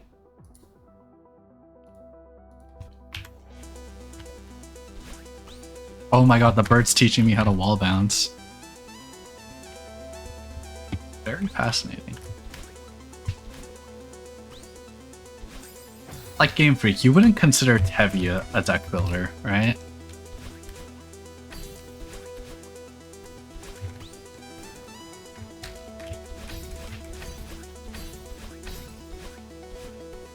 There are no cards in Tevi.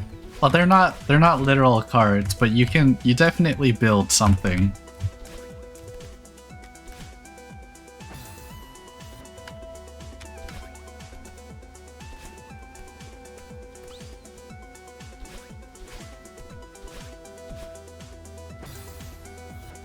Oh my god.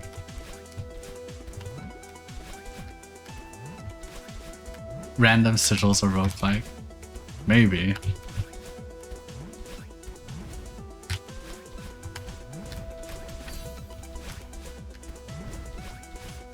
Is Jade still trying to name a bunch of deck builders? I'm surprised Jade is not within this conversation.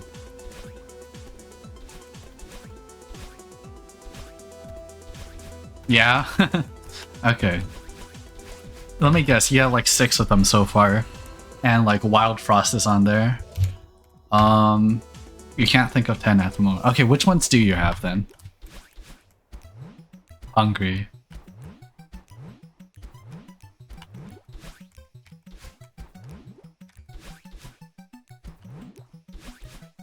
Food-based deck builder roguelike when?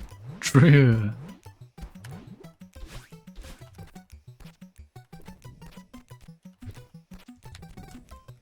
No!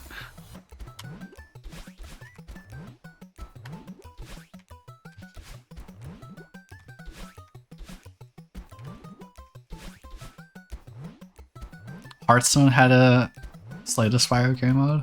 Oh.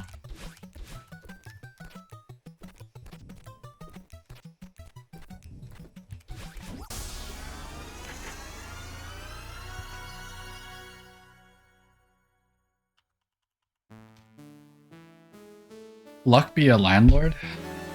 I guess Luck be a landlord is kind of a deck builder. Blue Archive had a Slay the Spire game mode. Jade, do you know what Luck be a landlord is?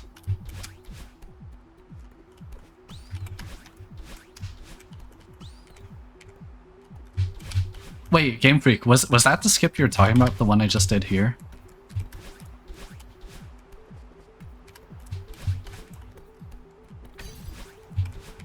Yeah.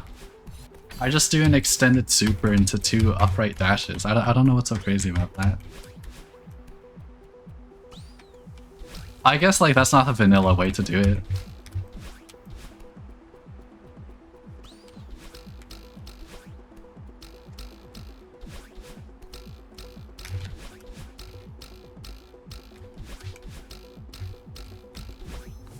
I have Luck be a landlord in my library. I have not played it. I am known for doing things the vanilla way, so I was quite befuddled. That's true. You are the vanilla person.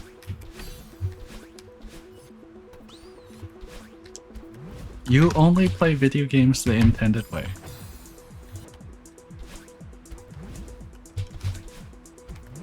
So if I want to rage bait Game Freak, I should just say like, there is no way to do this level in the not vanilla way. There is only one way to do this room. And then Game Freak's like, alright, let me log on. I gotta prove you wrong. Do you think that would work?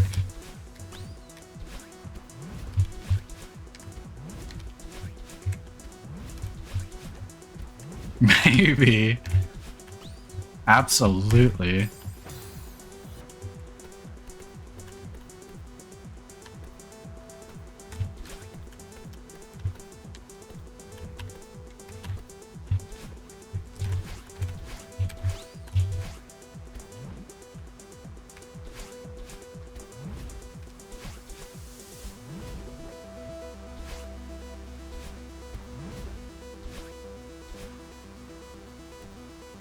What time is it? Oh, Double Nash's stream is soon, huh? I've been at this for 4 hours already.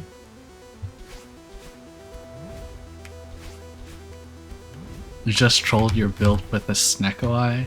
I don't know what that means.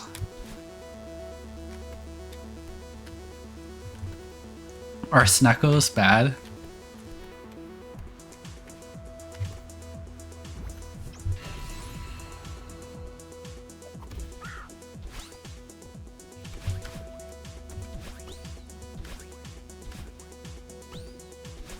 What the Snecko do? Sounds so cute. Why is it just an eye?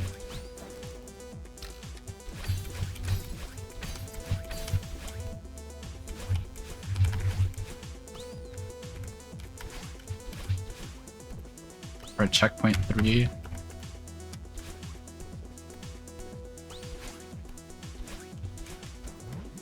Aced checkpoint 3. no hesitation.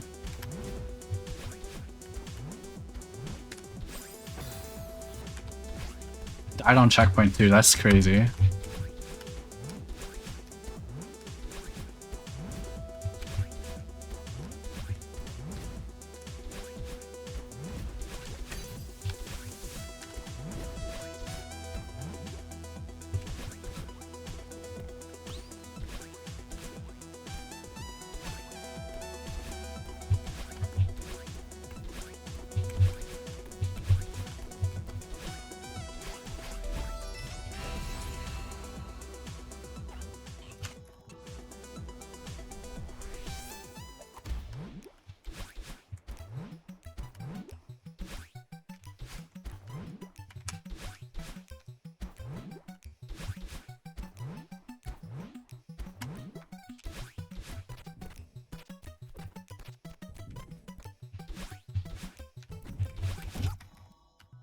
Six deaths.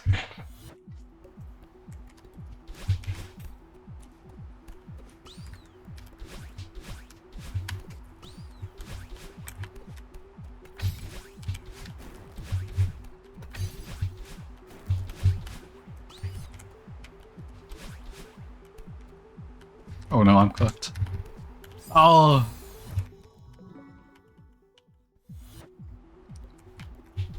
Okay, what is the intended way to do this? Like that? Oh, that is better. Wait, that's a lot more consistent. Well, I'll try that again. I know this is not the intended way still, but like, I feel a lot more confident doing that than the way I've been doing it.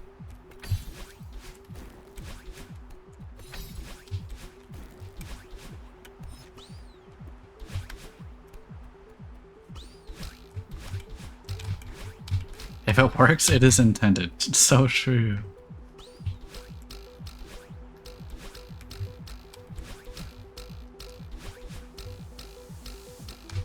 Obviously, Celeste is a game about doing it the intended way.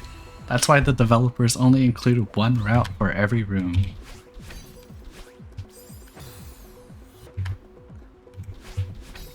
A glitch hunter? It's not a glitch, it's an exploit.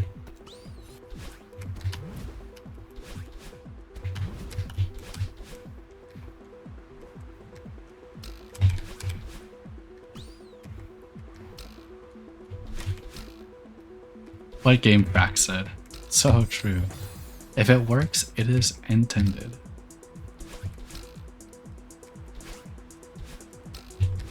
Trying to think of like examples of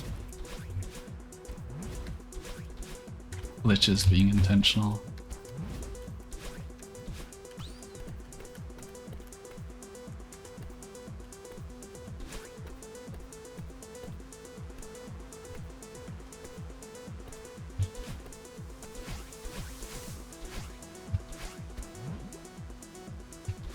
I have a cheese / setup for pretty much every single difficult farewell room.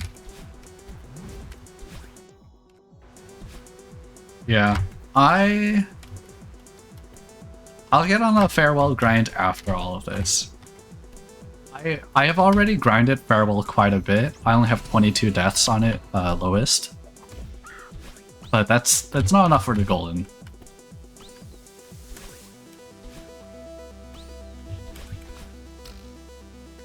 I am confident in the setups I have for farewell, but I am always open to learn new ones.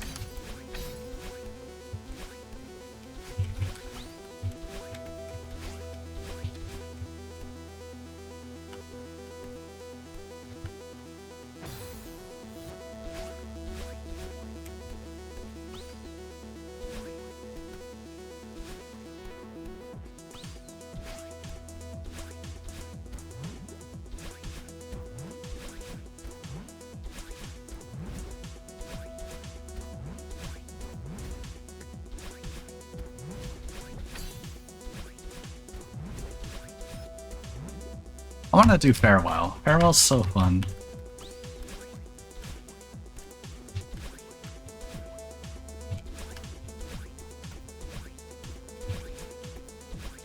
Jellyfish, my beloved.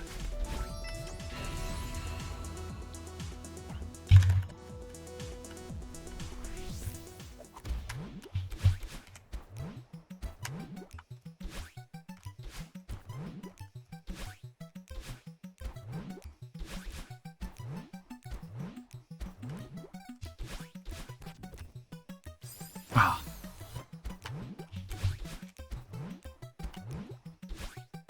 Scared of doing climb jumps there because of stamina. But maybe I should just do climb jumps.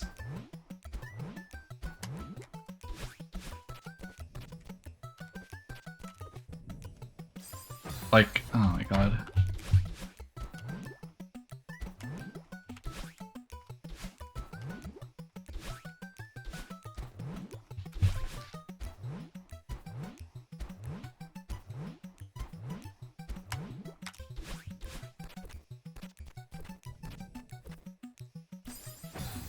As a Theo skill set player, I love the jellyfish. I love the jellyfish too.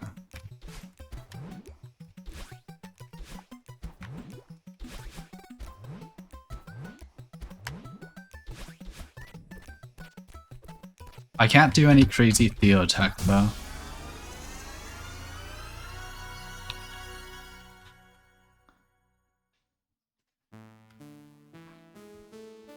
You don't mean you're one of those players that try to clear every chapter in Celeste while holding Theo, right? So true, Game Freak. Jellyfish are so cute. Oh my god, this is such a dumb way to die.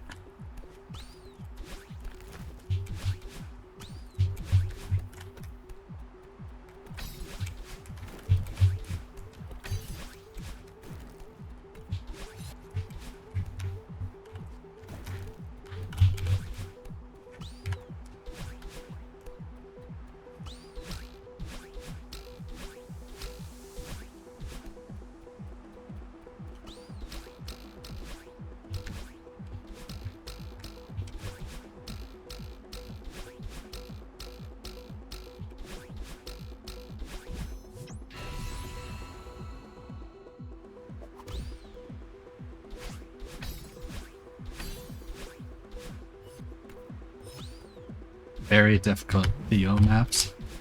Oh my god. Modded grabbables are quite something. They are always very impressive.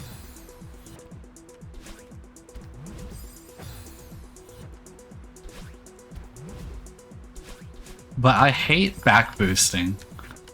Oh my god, I can't back boost consistently. Is that what it's called? Where you throw the jellyfish backwards to get like extra momentum kick? I'm currently on a break from Celeste because I was getting burnt out from my current silver. Ah. That is fair. Those do be exhausting.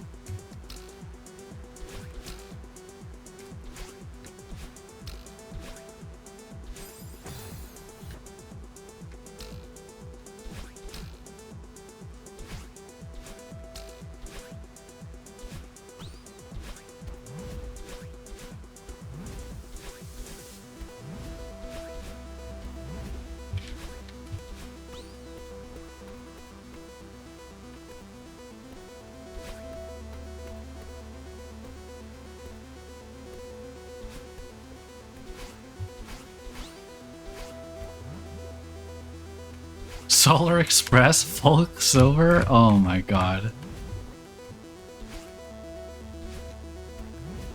Wait, is there a golden rune that makes it like worse?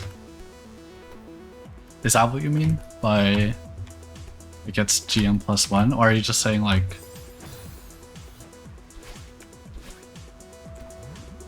isn't Solar Express already GM plus?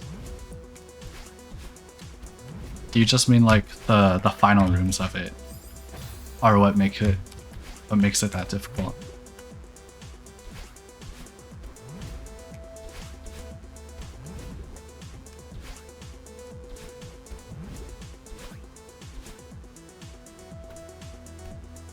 The map itself is very backloaded. Ah, that makes sense.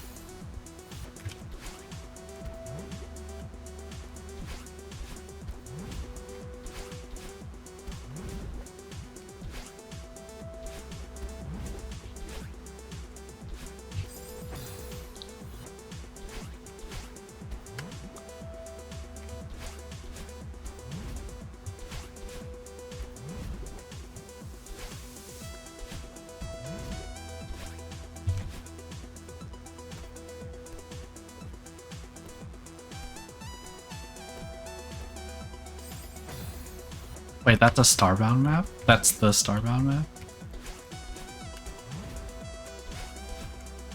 I was not aware it was inspired by Starbound.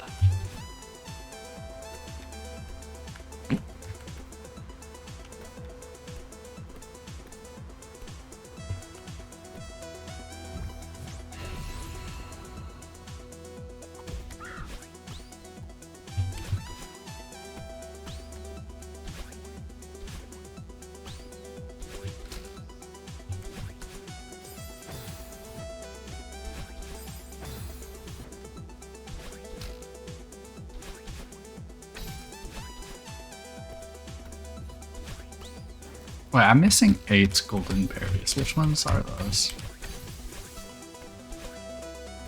Is that right? 190. Oh, I'm at 195. Wait, when did I get to not 195? Did I not update it? There you go.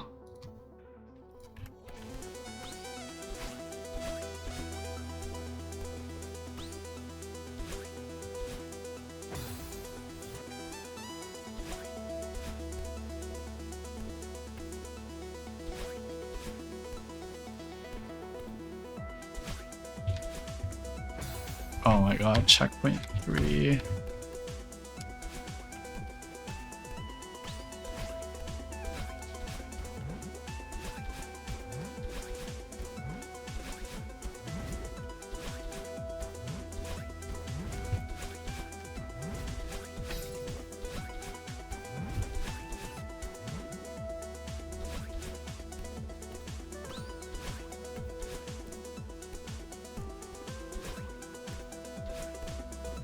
Did you know of the Solar Express?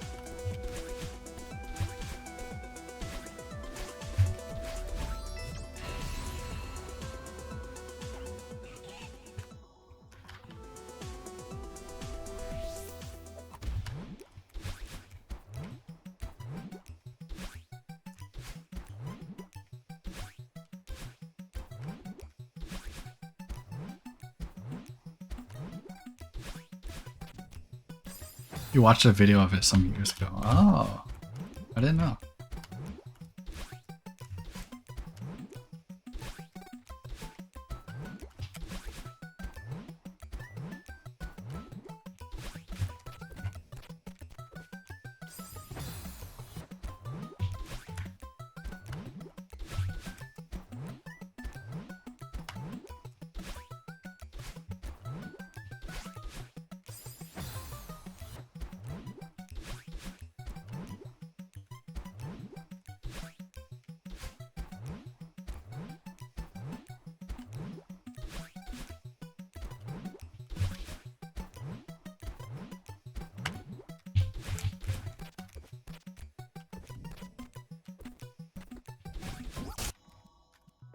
Alright, we're going to Golden Ridge.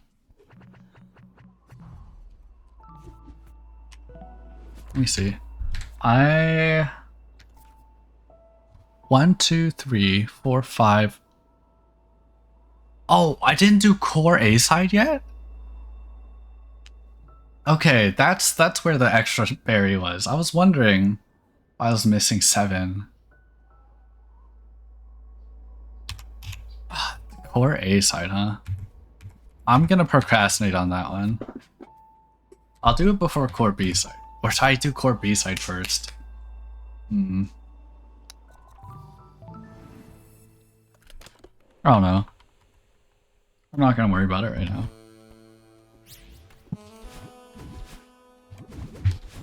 Core A side snooze fest.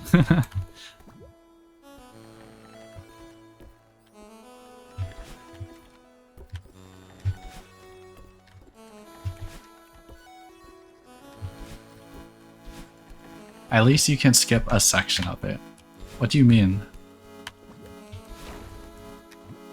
I'm not very familiar with all the skips.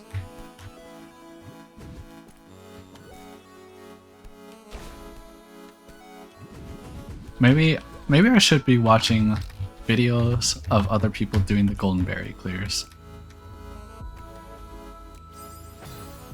so I can adopt strategies.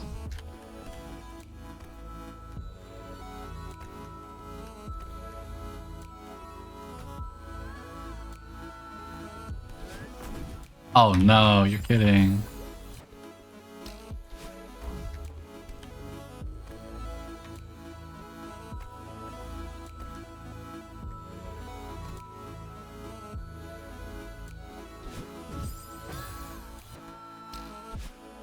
I'm so washed. These moving platforms.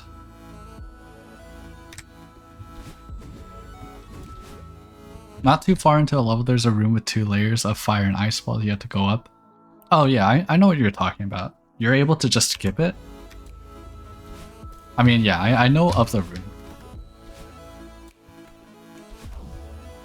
I didn't know there was a, like, consistent skip for it though.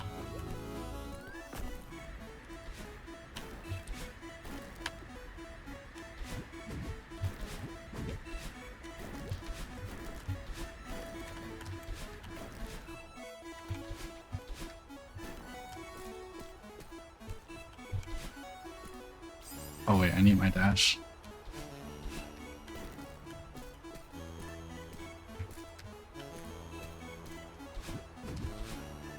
Wait, I don't need my dash? Oh, the wind carries me.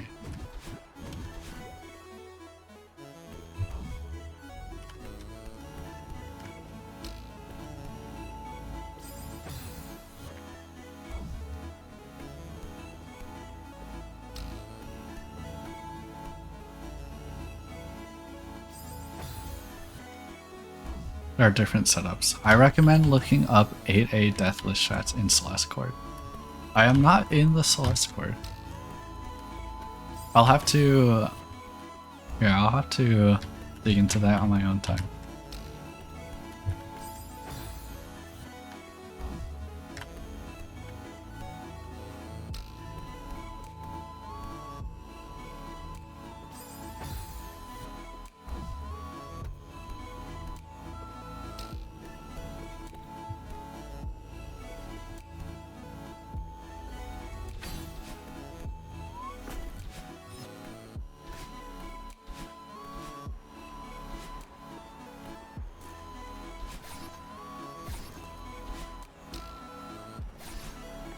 Okay, wait. What was my route for this room?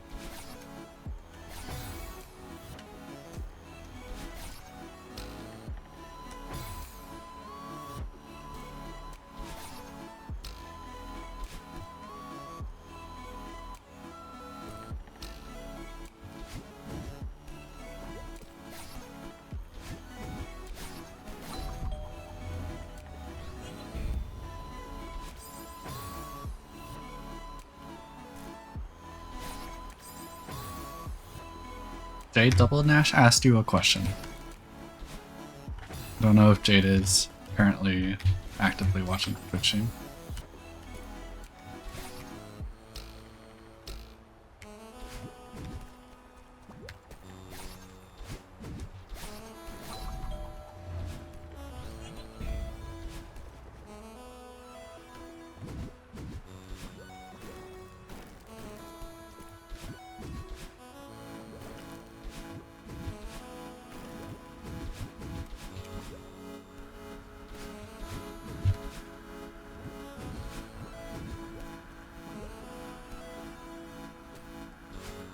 Rabbit inspired. I'm a very inspired rabbit.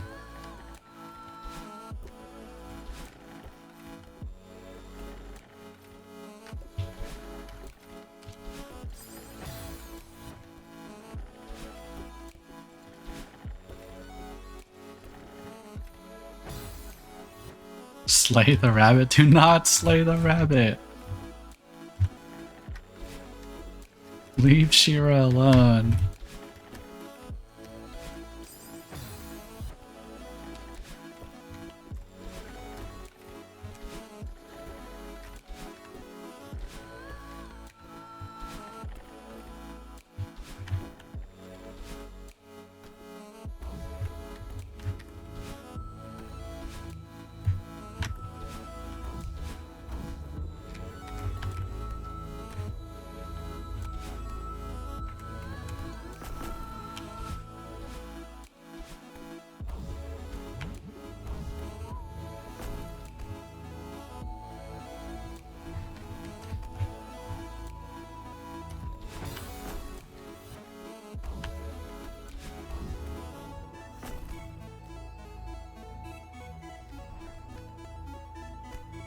Yeah, I don't know if Jade is here, Double Nash.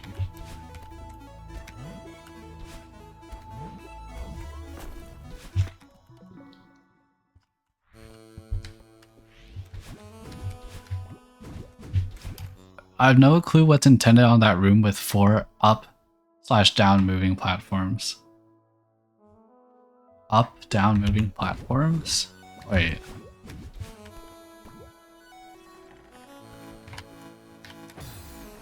You do a short hyper off the... Are you talking about like a room I was just doing? Hold up.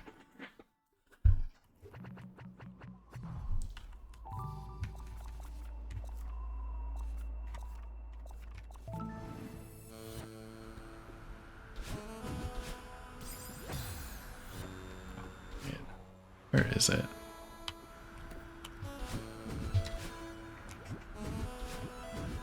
I kind of like restarted chapter on instincts. I didn't actually mean to restart chapter.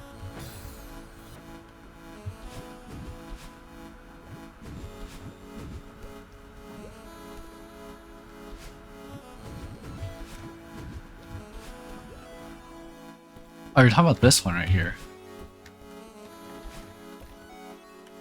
You do a short hyper off this platform. That's insane. Wait, is this a new strat for me?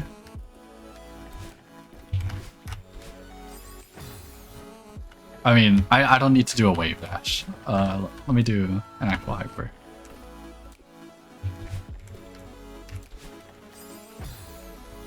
Oh my god.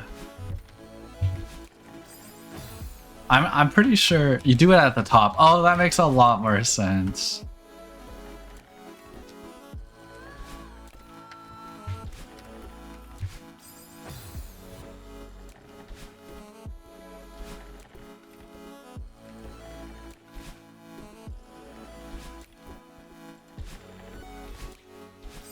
Like, oh, okay.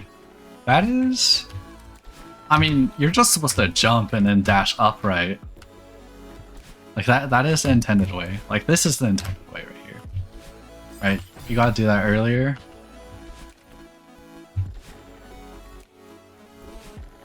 But doing a hyper might be more consistent.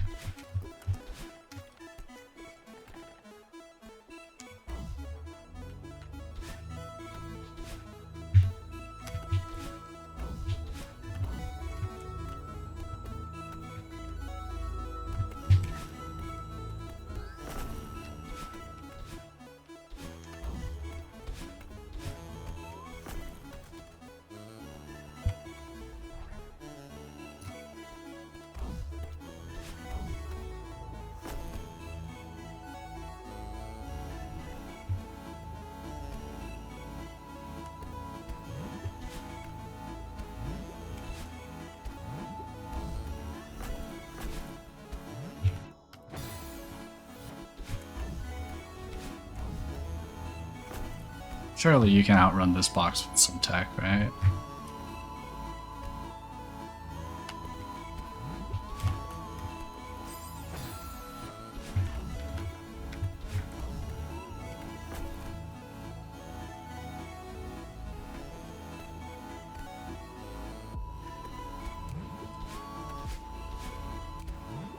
There you go.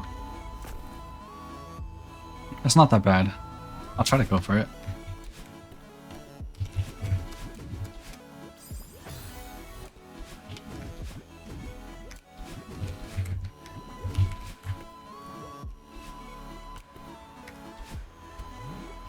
Hold up.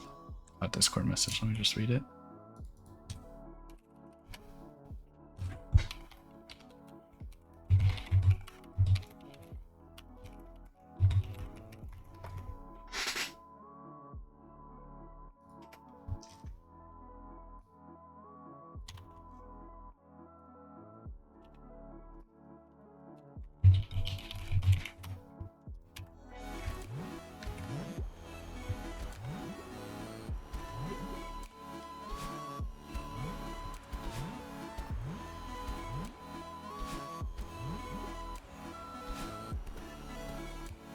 Okay, wait, let's see.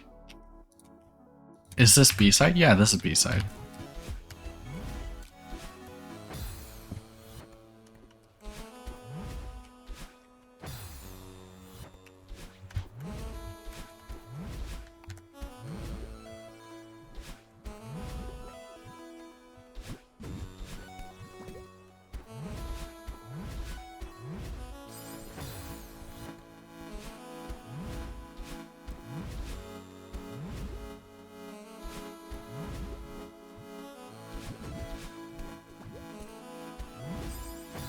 God.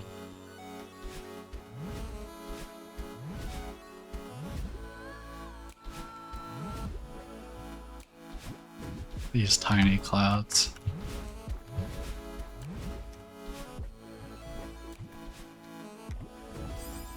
Okay, wait a second.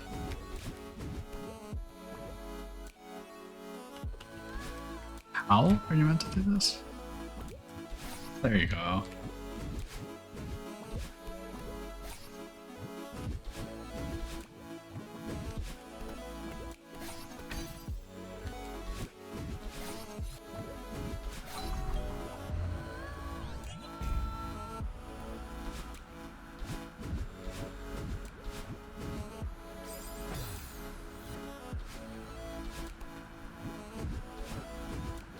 Currently trying to golden all the B sides. I have all the C sides and almost all the A sides golden. I'm only missing core A side.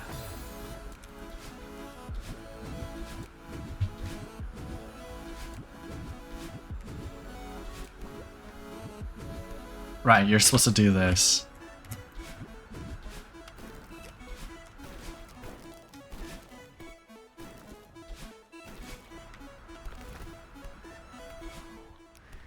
Oh, and that's the cassette room. Okay, wait, no, you have to dash.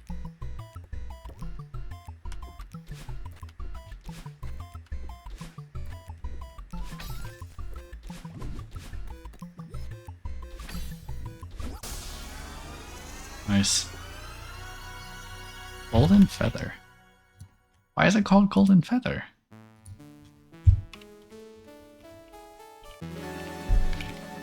Alright, I'm gonna take a short bathroom break. I'll be right back.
I'm back. Okay. Redo says, fun fact, all the heart poems. Wait a second. Redo, when did you switch from YouTube to Twitch? Are you the same person?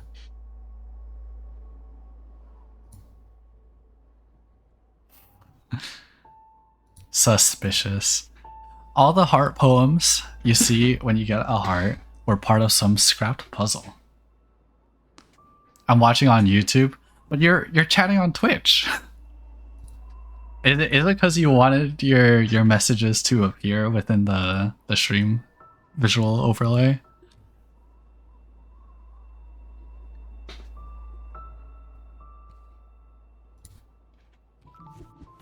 I was not aware that they were part of some scrap puzzle. That's cool.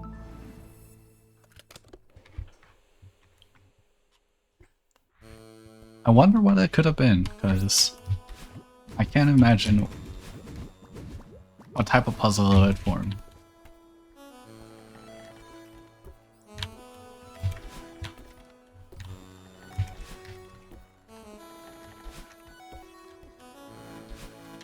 I do that too. I don't have Twitch on my TV. Wait. I just randomly decide to open the stream on Twitch. Well, welcome to Twitch.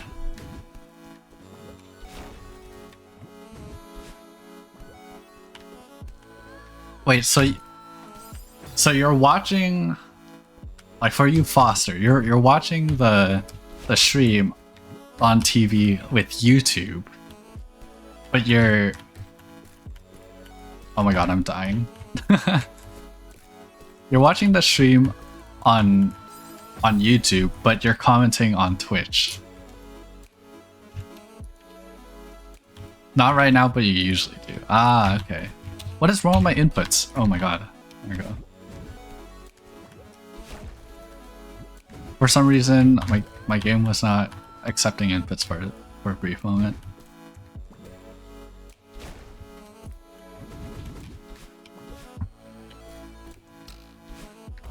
That's interesting. I'm not usually a stream watcher, so I don't really know the woes of watching streams on TV like that.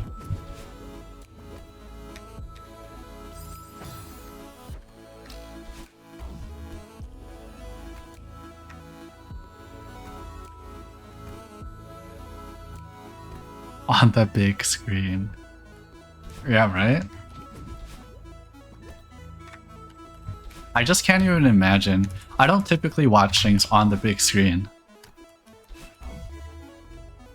Usually just do so on my monitors.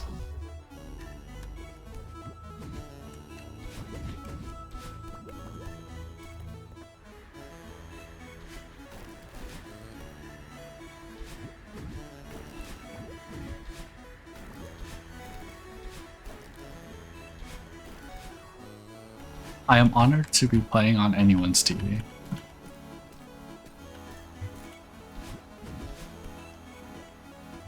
I only watch streams when I'm upset or trying to sleep. I hope you aren't upset right now. Aww.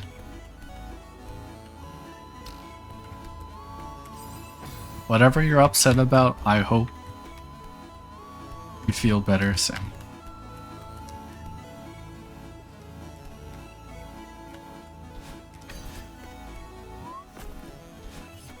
Unless you're trying to sleep right now. That would be wonderful.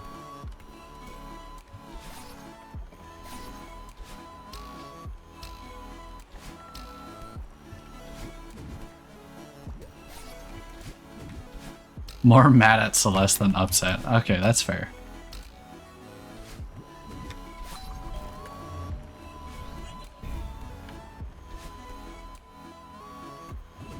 Thank you, Jude. Delicious? How does one eat a voice?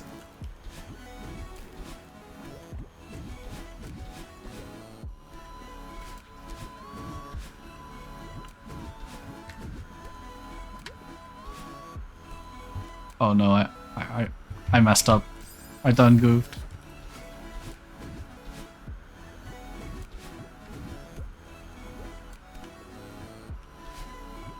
No comment. You print out the things I say, and you eat the printed paper.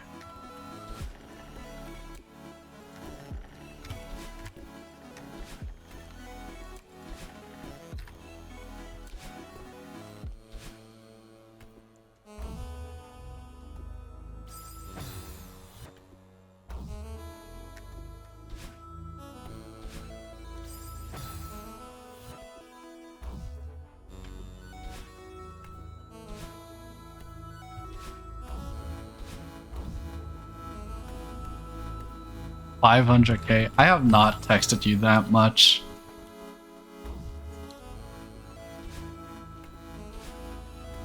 Is it actually 500k?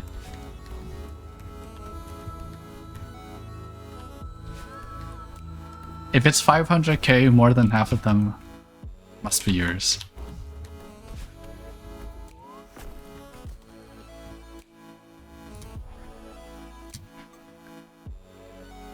Before March 8th. Let's see. Okay, it's not 500k. Not even close.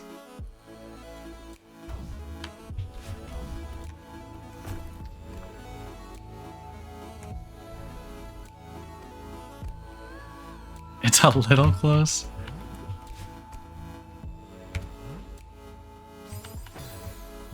Maybe.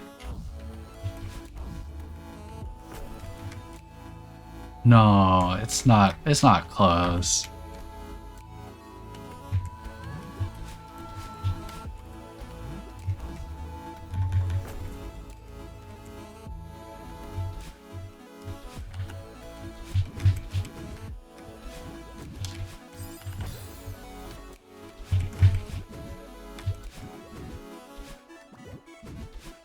How are you supposed to do that without wall bouncing? You just bounce on the clouds, you know?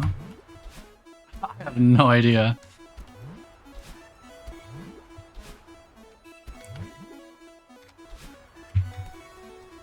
Cloud bouncing.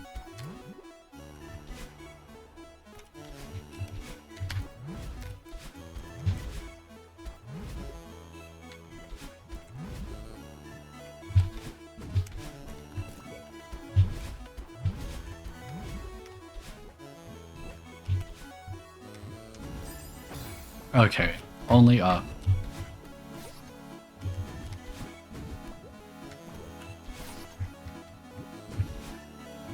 Watching this reminds me of Tevi Circus. Hop back in the circus, Game Freak. You have to beat the world records.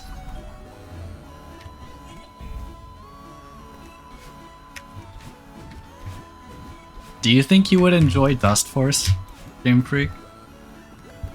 I feel like you could enjoy Dust Force.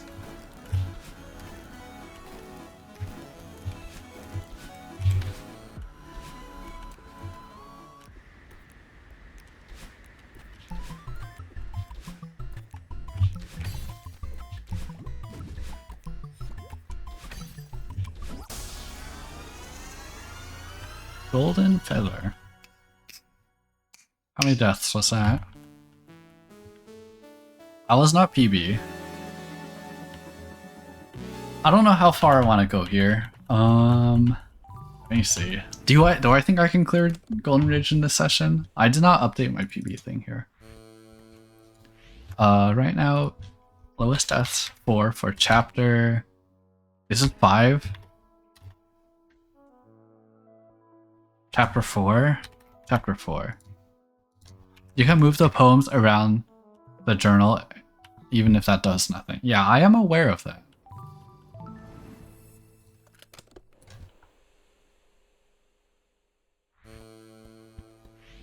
So that was something meant to be part of a puzzle, I see. I just took it as like some part of some like showcase. You know, even though it doesn't really make sense.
How are you supposed to do this? That is not the intended way to do it. Oh my god. Or you just hold on to it. I don't know why you just did that.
I should just jump, like do a wall jump there.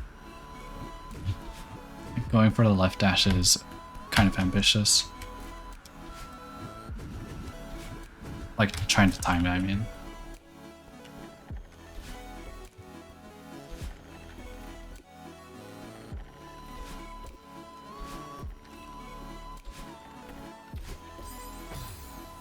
Oh.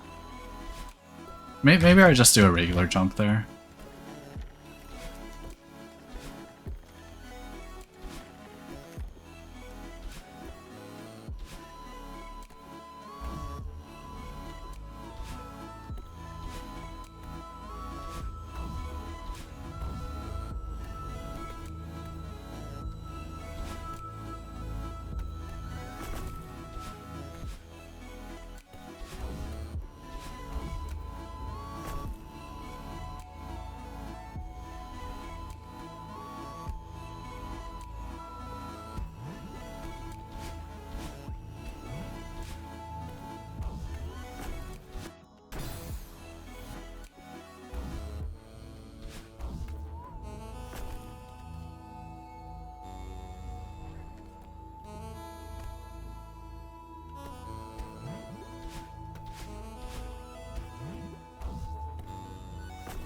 See, you got plenty of time.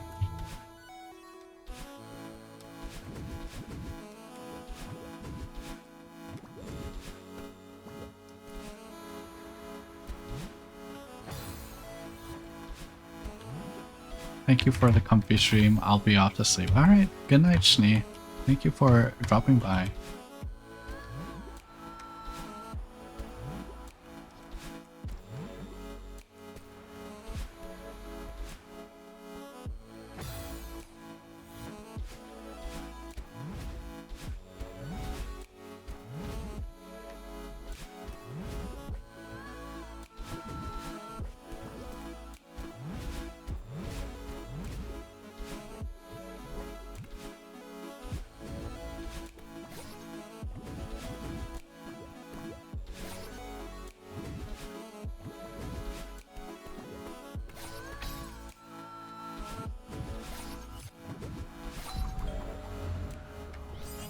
What? I was not aware you could die to that.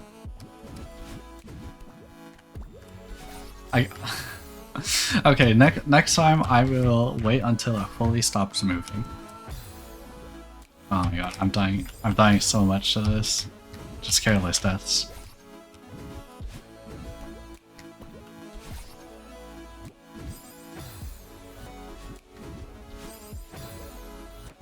Oh my god, what is wrong with me? My death count has doubled in this room.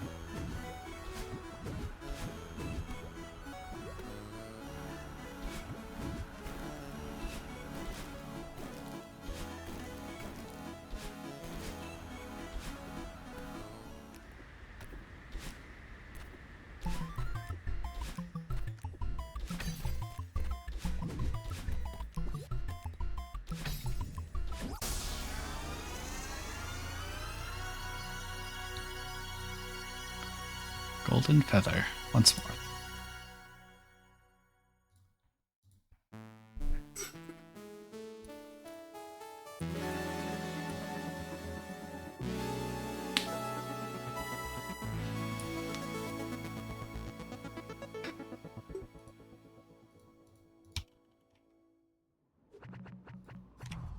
$114. Oh my god.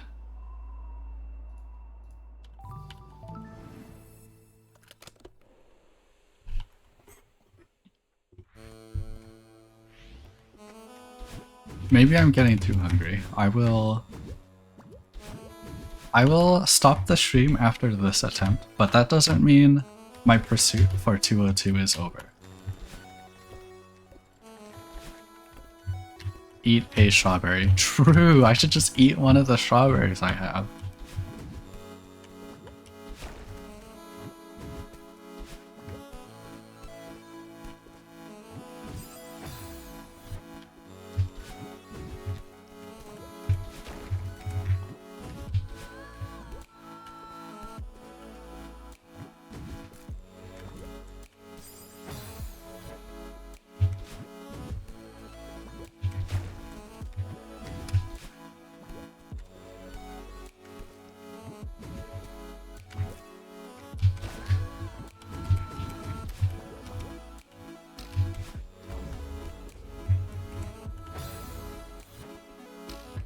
Oh my gosh. My playing performance is going down.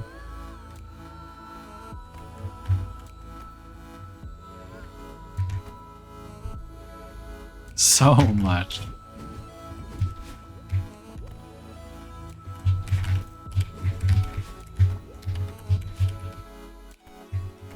Okay, I'm not gonna do this the whack way.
Why does Madeline put solid gold in the pie? Is she stupid?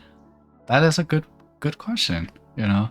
I like the, there's the mod that makes it so that you have like the different pie endings depending on how many golden berries you have. That's a fun mod. Gold is soft, so it must be yummy. True. Lilith, I don't know what you're trying to say here.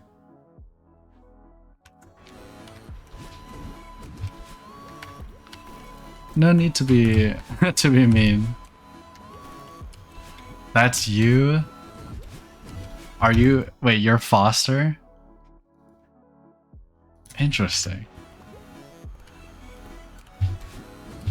Second Twitch account? Oh my god, I can't believe it.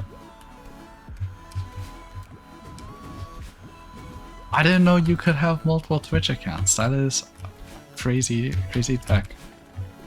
What is the purpose of having multiple Twitch accounts?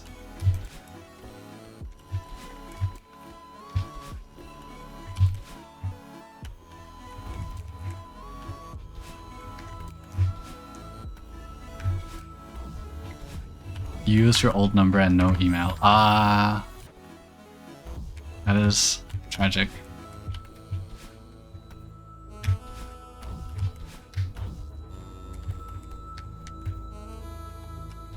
So you're able to access your other Twitch account? But like this one's one that you have more securely.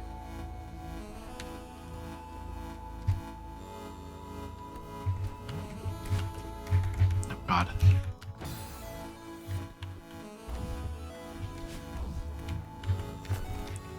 You just made, oh, you just made a new one. I see.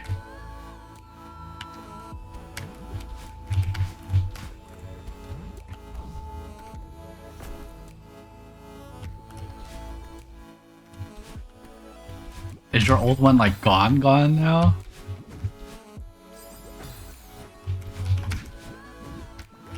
Like, are you able to log into your other one?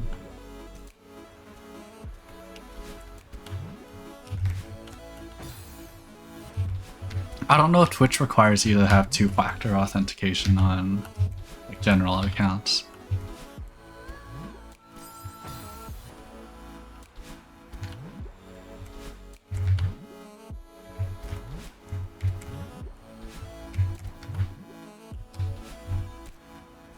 I could probably get it back, but I don't see a point to. I see.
We're at the end of the road here.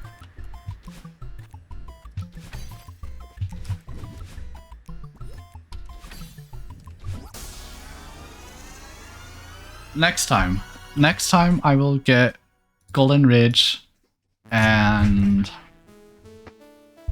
Mirror Temple maybe? I don't know, Mirror Temple B-side's kind of rough. I'll lower the summit count at the end though. Alright, well, thank you to everyone who dropped by. You have faith? I do have faith. Personally, my Twitch username is RedoKev1 because I have no clue what I used to register RedoKev many years ago. Dang. Alright. Yeah. Thank you to everyone who dropped by the stream though. I will be streaming this more frequently from now on because this is a challenge that I am going to pursue. Yeah, good luck. And I wish good luck to whatever else you all have lined up for today. Bye bye.